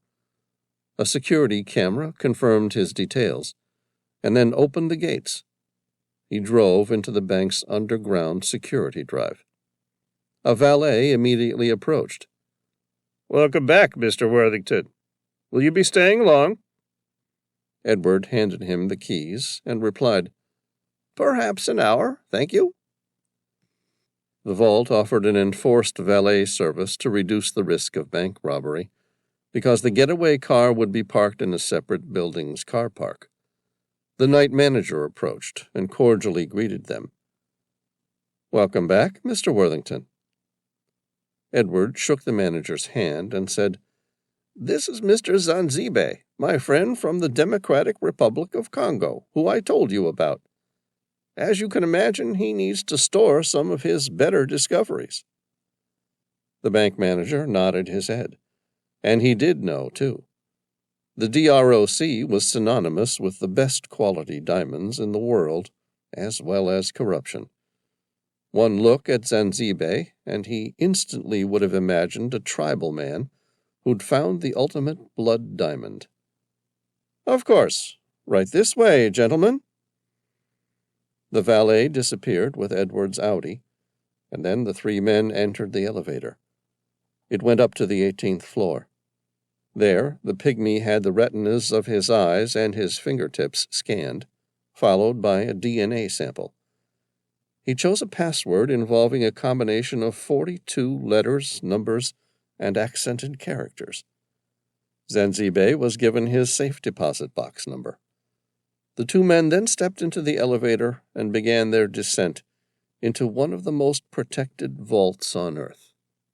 Edward said, "Now they advise me that the last occupants down here left 30 minutes ago. But for that to be true, it would mean that Andrew had already won." "Perhaps, my friend, he has?" Zanzibe replied. "No, that's not possible, because if he had, none of this would still be here. It's more likely that he had someone else sign him out of the vault. You might want to prepare yourself in case we have company when this elevator comes to a stop." "I will be prepared." Edward looked next to him, where Zanzibe had already put together his 2 Uzis. His sharpened teeth glistened like a banshee.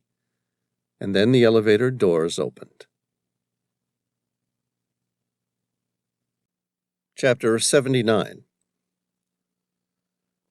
Billy studied the first of the 3 challenges with intensity. She already knew the answers to all 3, but now had a much greater contest to overcome.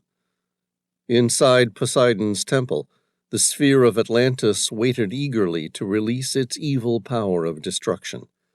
The time was narrowing, and soon she must act to overpower her captor.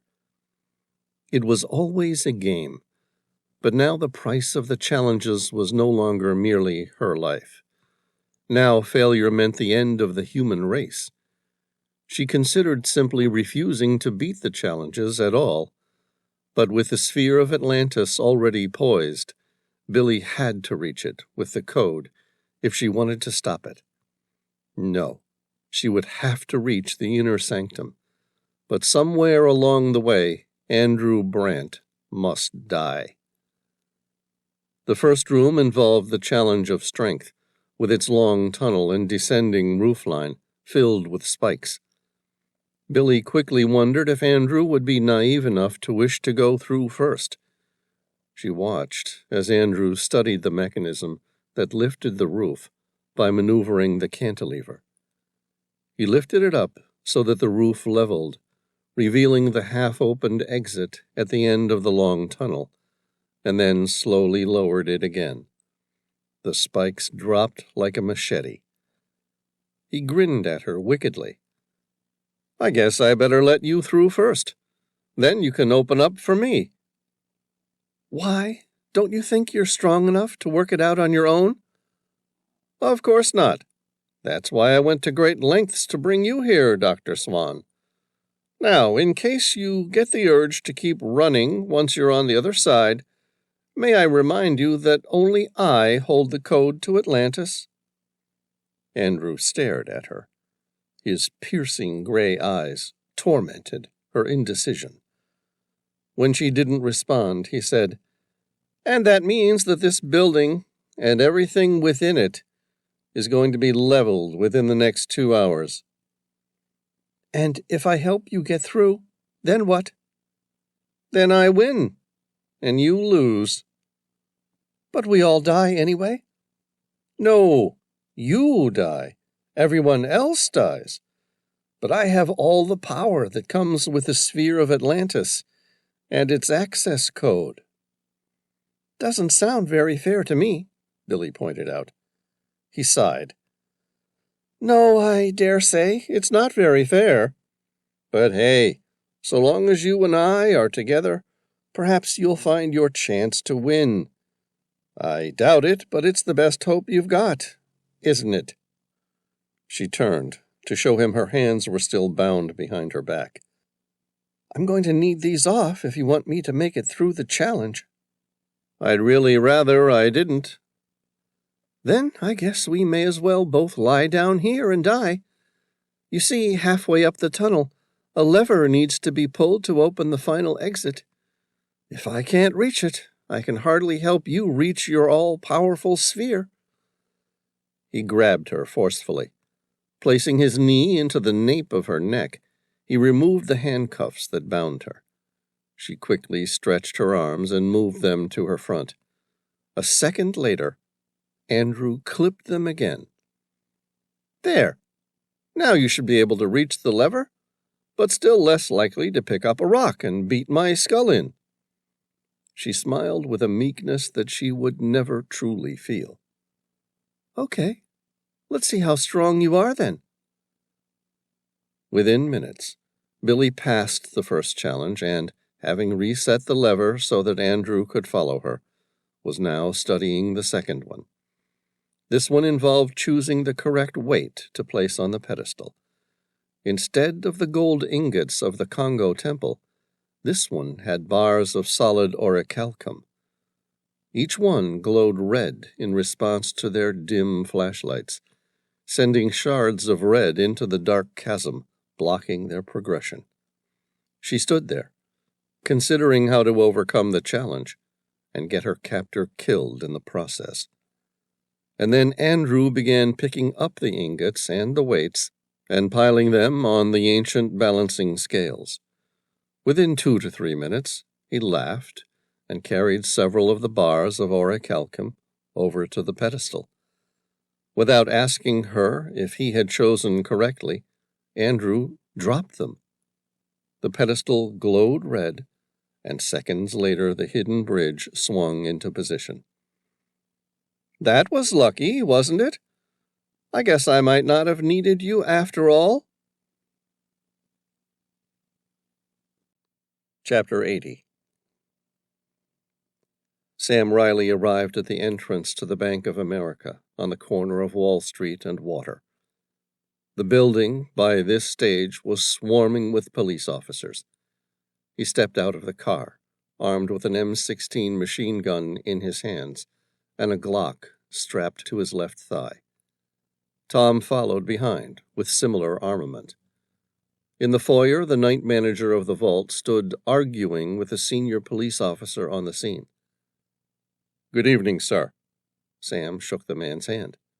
My name is Sam Reilly, and this is one of my associates, Tom Bauer. Have you been briefed on the situation? My name is Mitchell Sawyer.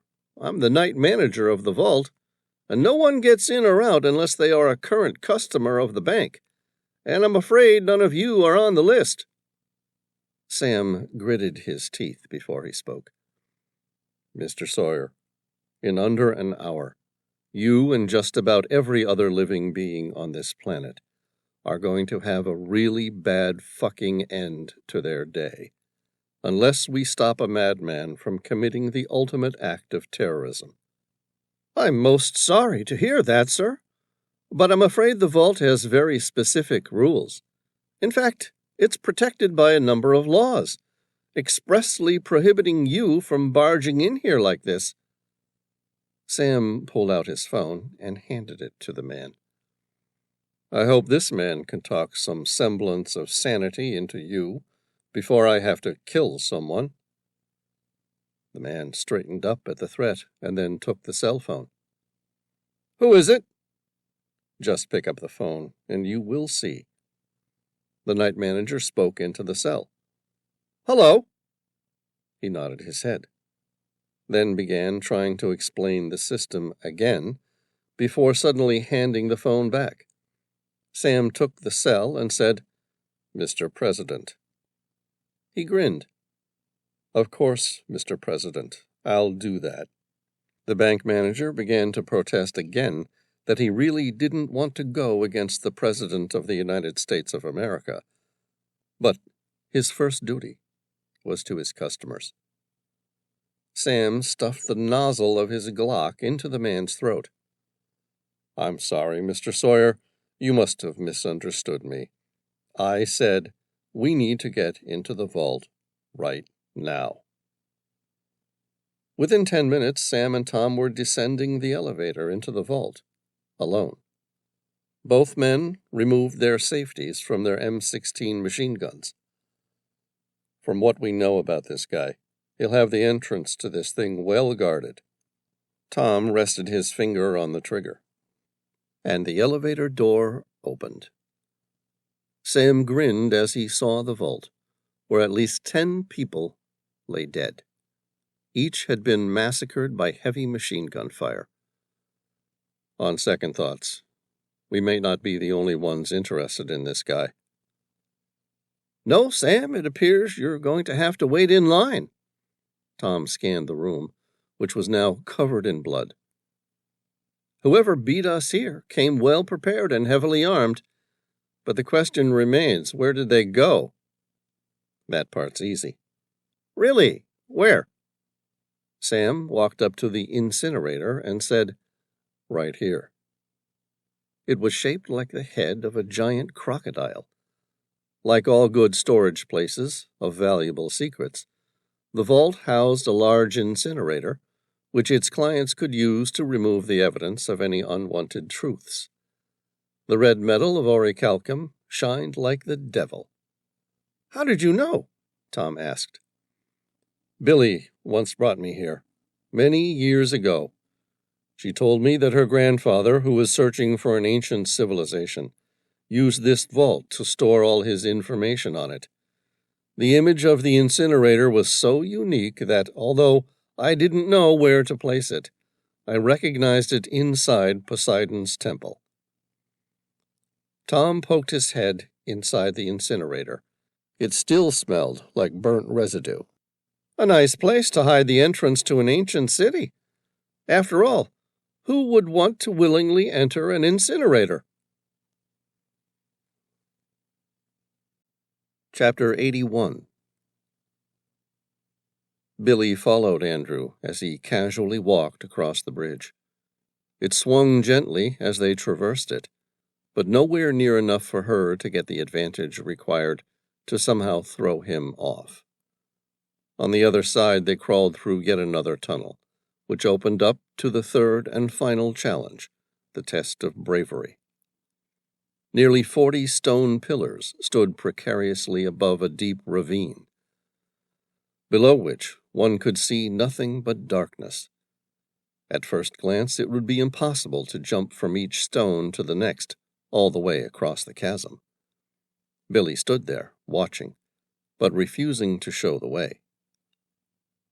My dear Dr. Swan, I'd like to say that we can wait all day, but to tell you the truth, Andrew glanced at his watch, we have just under 20 minutes.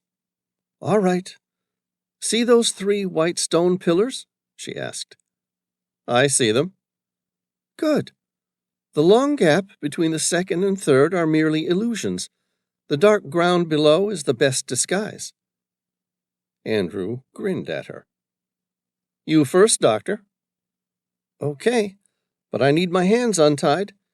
You have a gun, and you're at least twice my size. So what are you worried about? He shrugged his shoulders. Why do you need your hands to jump across some rocks? Because I need a run-off to do so, and I'll never make it without the full swing of my hands. I don't care if you don't make it.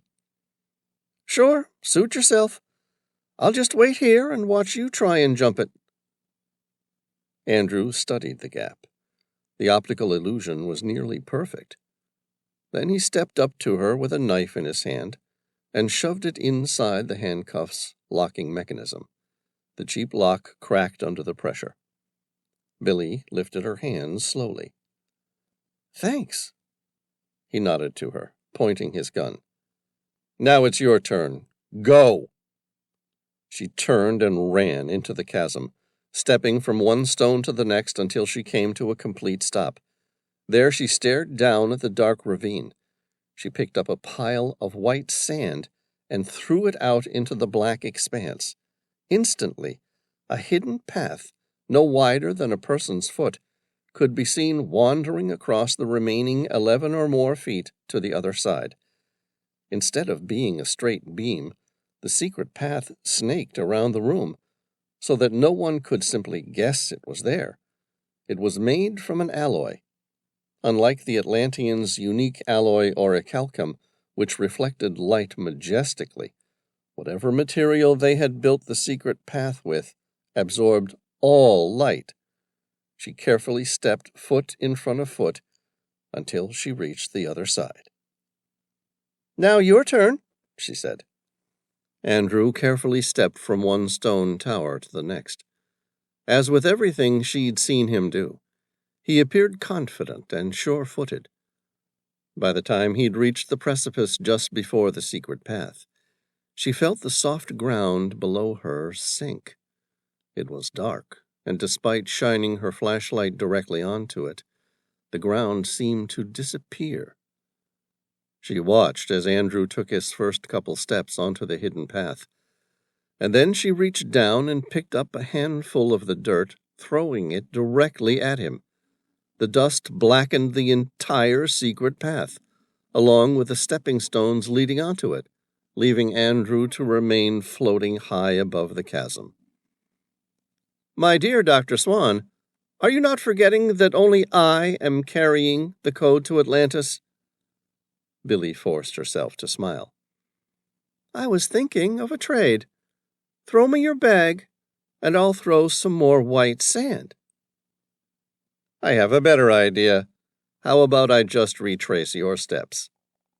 Andrew then slowly stepped forward into oblivion. Billy looked around the room for anything to use as a weapon, but with the exception of the sphere, the place was barren. Andrew laughed at her concern. Did I not mention that I have the good fortune of a photographic memory? To prove his point, he then skipped along the wandering secret path. He then walked toward the sphere of Atlantis. It glowed blue in anticipation. Andrew expertly touched and rearranged several of its ancient symbols, changing them from blue to red. He worked quickly, and like a man who had been born to work on such a machine.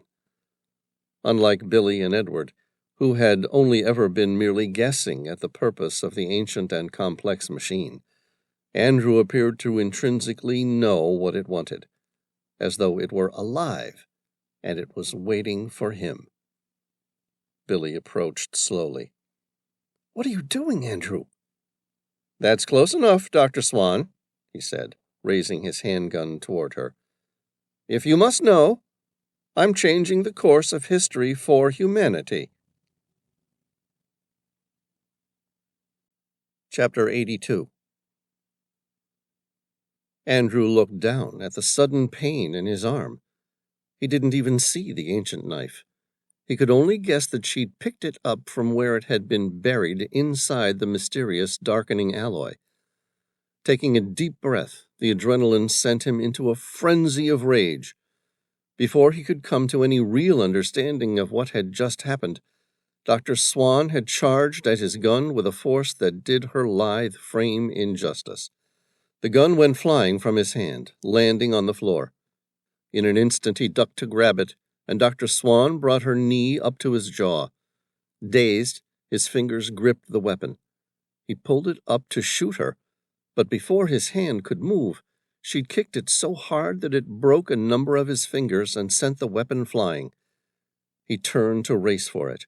Already, she had begun pressing several of the symbols on the sphere.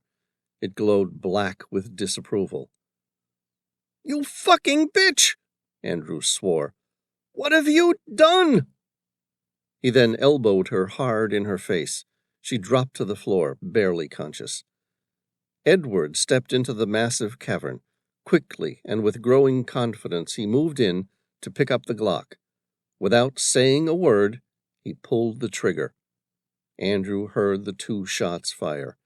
Then he felt the burning sensation in his chest. Taking a deep breath, he heard the gurgle of blood in his lungs. He slid to the floor, an aghast look of despair on his face. His confidence now changed to sorrow and loss. He wasn't worried, just disappointed. Dr. Swan was quick to retrieve her knife and hold it close on his throat. The thought made him want to laugh. Didn't she realize he was mortally wounded? Andrew tried to speak, but the knife made it difficult. Still he tried. She had to know the truth. Edward started to enter symbols on the sphere. "Quick, Dr. Swan, the code. Tell me you have the code to Atlantis." "Yes, here." Andrew tried to move, but she withdrew her tablet and tossed it toward Edward. "It's all on there," Dr. Swan said. "Good work. I knew I could trust you." Dr. Swan yelled, "Edward, I can't believe you're alive. How did you survive?" "It's a long story, but for now I need to enter the code." The blue sphere glowed radiantly as Edward began quickly inputting the code. When the final image was inputted, the sphere began to rotate on its axis, a shining blue light reaching toward the ceiling. "What the hell have you done?" It was the pygmy who spoke with vitriolic rage. "You were supposed to bury Atlantis properly, not activate it." Edward smiled, pulled the pistol out again, and shot the pygmy dead with a bullet straight to his head. "Sorry, little king. I lied." "What the fuck have you done?" Billy cursed. "Indeed, I am very sorry," Edward said. "I neglected to mention that I'm part of the Phoenix Resistance. All I'm doing is making the world right again. Andrew, you were supposed to activate it. I knew that your lavish lifestyle would make you weak, greedy. You were most likely trying to determine where, if you could reprogram it to destroy parts of Manhattan only, making my investment in high-altitude real estate worth a fortune to you." Andrew tried to reply, but couldn't. Billy looked up at him. "But it was already activated. The code was supposed to deactivate it." "Yes, well, you were very gullible, weren't you? What did you think was happening? That you had walked in here, touched some things, and triggered a cataclysmic event? No. I've tried for nearly 50 years to get my hands on the code to Atlantis, and only you have been able to give it to me. So thank you. It's a real shame that we're all going to die." Chapter 83. Sam fired 3 short bursts from his M16, and the machine gun sprayed Edward Worthington before he could finish his next sentence. He and Tom then quickly crossed the secret path over the dark ravine. "How much time have we got?" he asked. "About 5 minutes," Billy replied. Letting go of Andrew, she began examining the sphere again. Sam looked at the code and then at the sphere. "Can you deactivate it?" "I have no idea. I mean, it must be possible, but I wouldn't have a clue how." Andrew began to move. His face was white with sweat beads. Blood frothed at his mouth as he exhaled. Sam stepped toward him. "Where do you think you're going?" Andrew tried to speak, but the bubbling blood in his lungs made it difficult to hear what he was trying to say. Sam grabbed him and tried to listen closely. "What is it?" In barely an audible whisper, Andrew replied, "I can stop it." "Why should we trust you? You've spent the last 5 weeks trying to get me killed. We know that you were the leader of the Phoenix Resistance." Andrew spoke again, but no one could hear his words. Billy stepped in. "Because I have no idea how to stop this thing, and the timer is now displaying 2 minutes." They helped him to stand next to the sphere. It glowed positively with him, as though he'd been rejuvenated by the ancient sphere. Andrew began rapidly working with his hands along the myriad of symbols. Billy looked at him. The wounds to his chest were now almost entirely gone. "Who are you?" His disarming smile returned, and Andrew said, "My name's Andrew Brandt, and I have waited nearly 200 years to infiltrate the Phoenix Resistance and protect the sphere of Atlantis." Sam grabbed his arm. Previously badly wounded by Billy's knife, it was now almost entirely healed. "That's impossible. No one lives that long." "You're right. It is impossible," Andrew replied, like a creature from beyond our reality. "If you want to live, I suggest you both leave now." "What are you going to do?" Billy asked. "I'm sending Atlantis where it will be protected for another 1,000 years. He entered the code to Atlantis, and the sphere glowed blue. He held on to 2 specific symbols. Sam had studied them before, but had never truly worked out what their purpose was. Literally, one translated to life, while the other death. The ground began to shake, and small stress fractures slowly reached up toward the ceiling of the massive cavern. Tom looked at the large crack in the wall.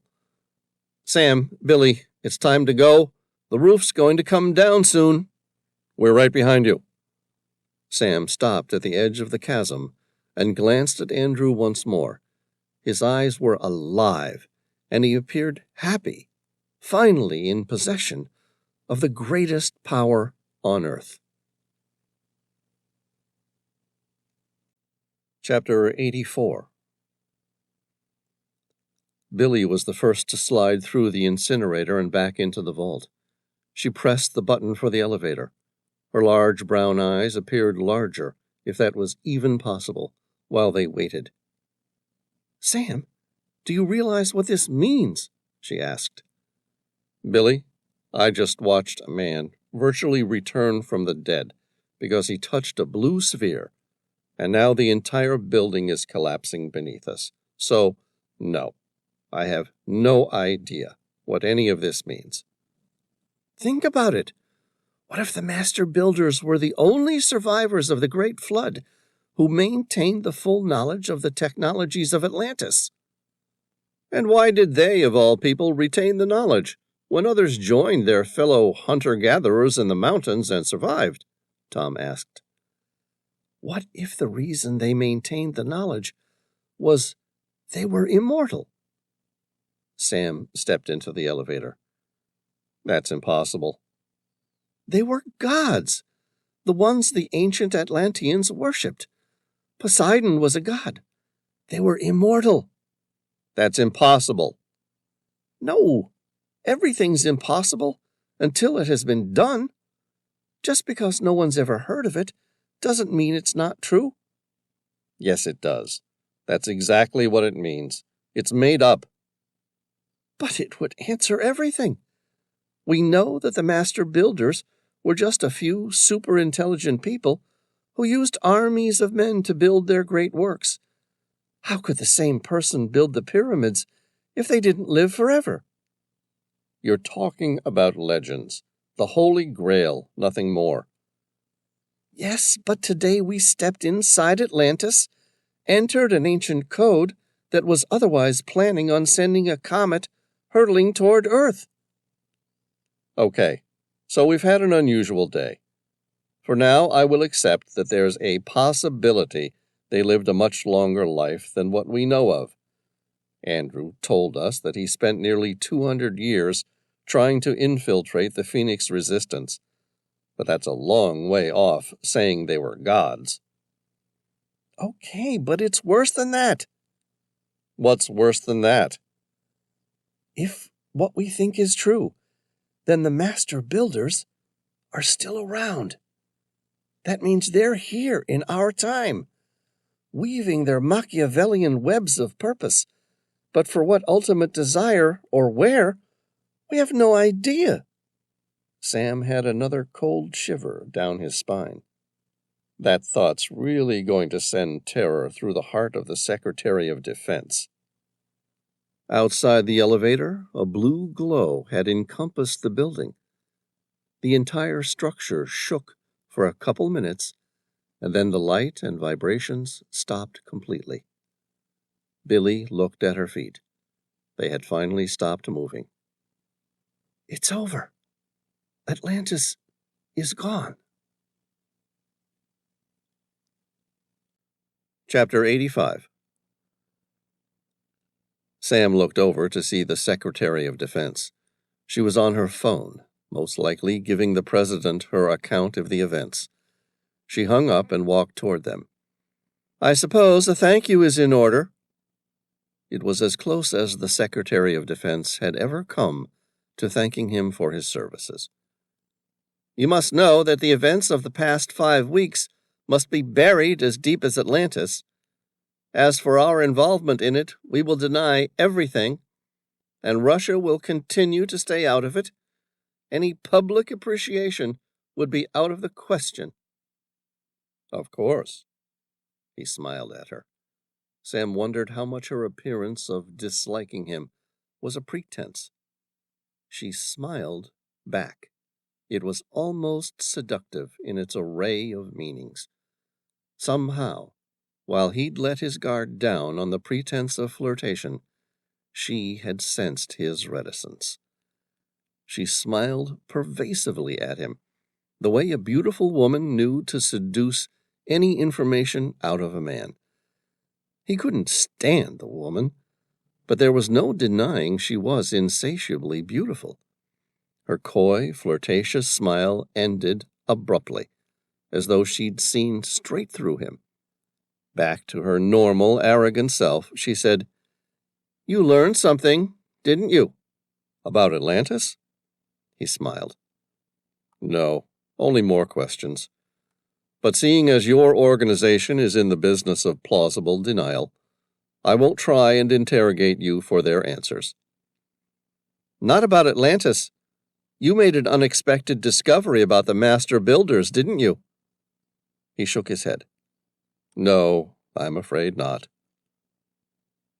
Sam had been introduced to one of the greatest theories about the master builders since he'd first heard of their existence.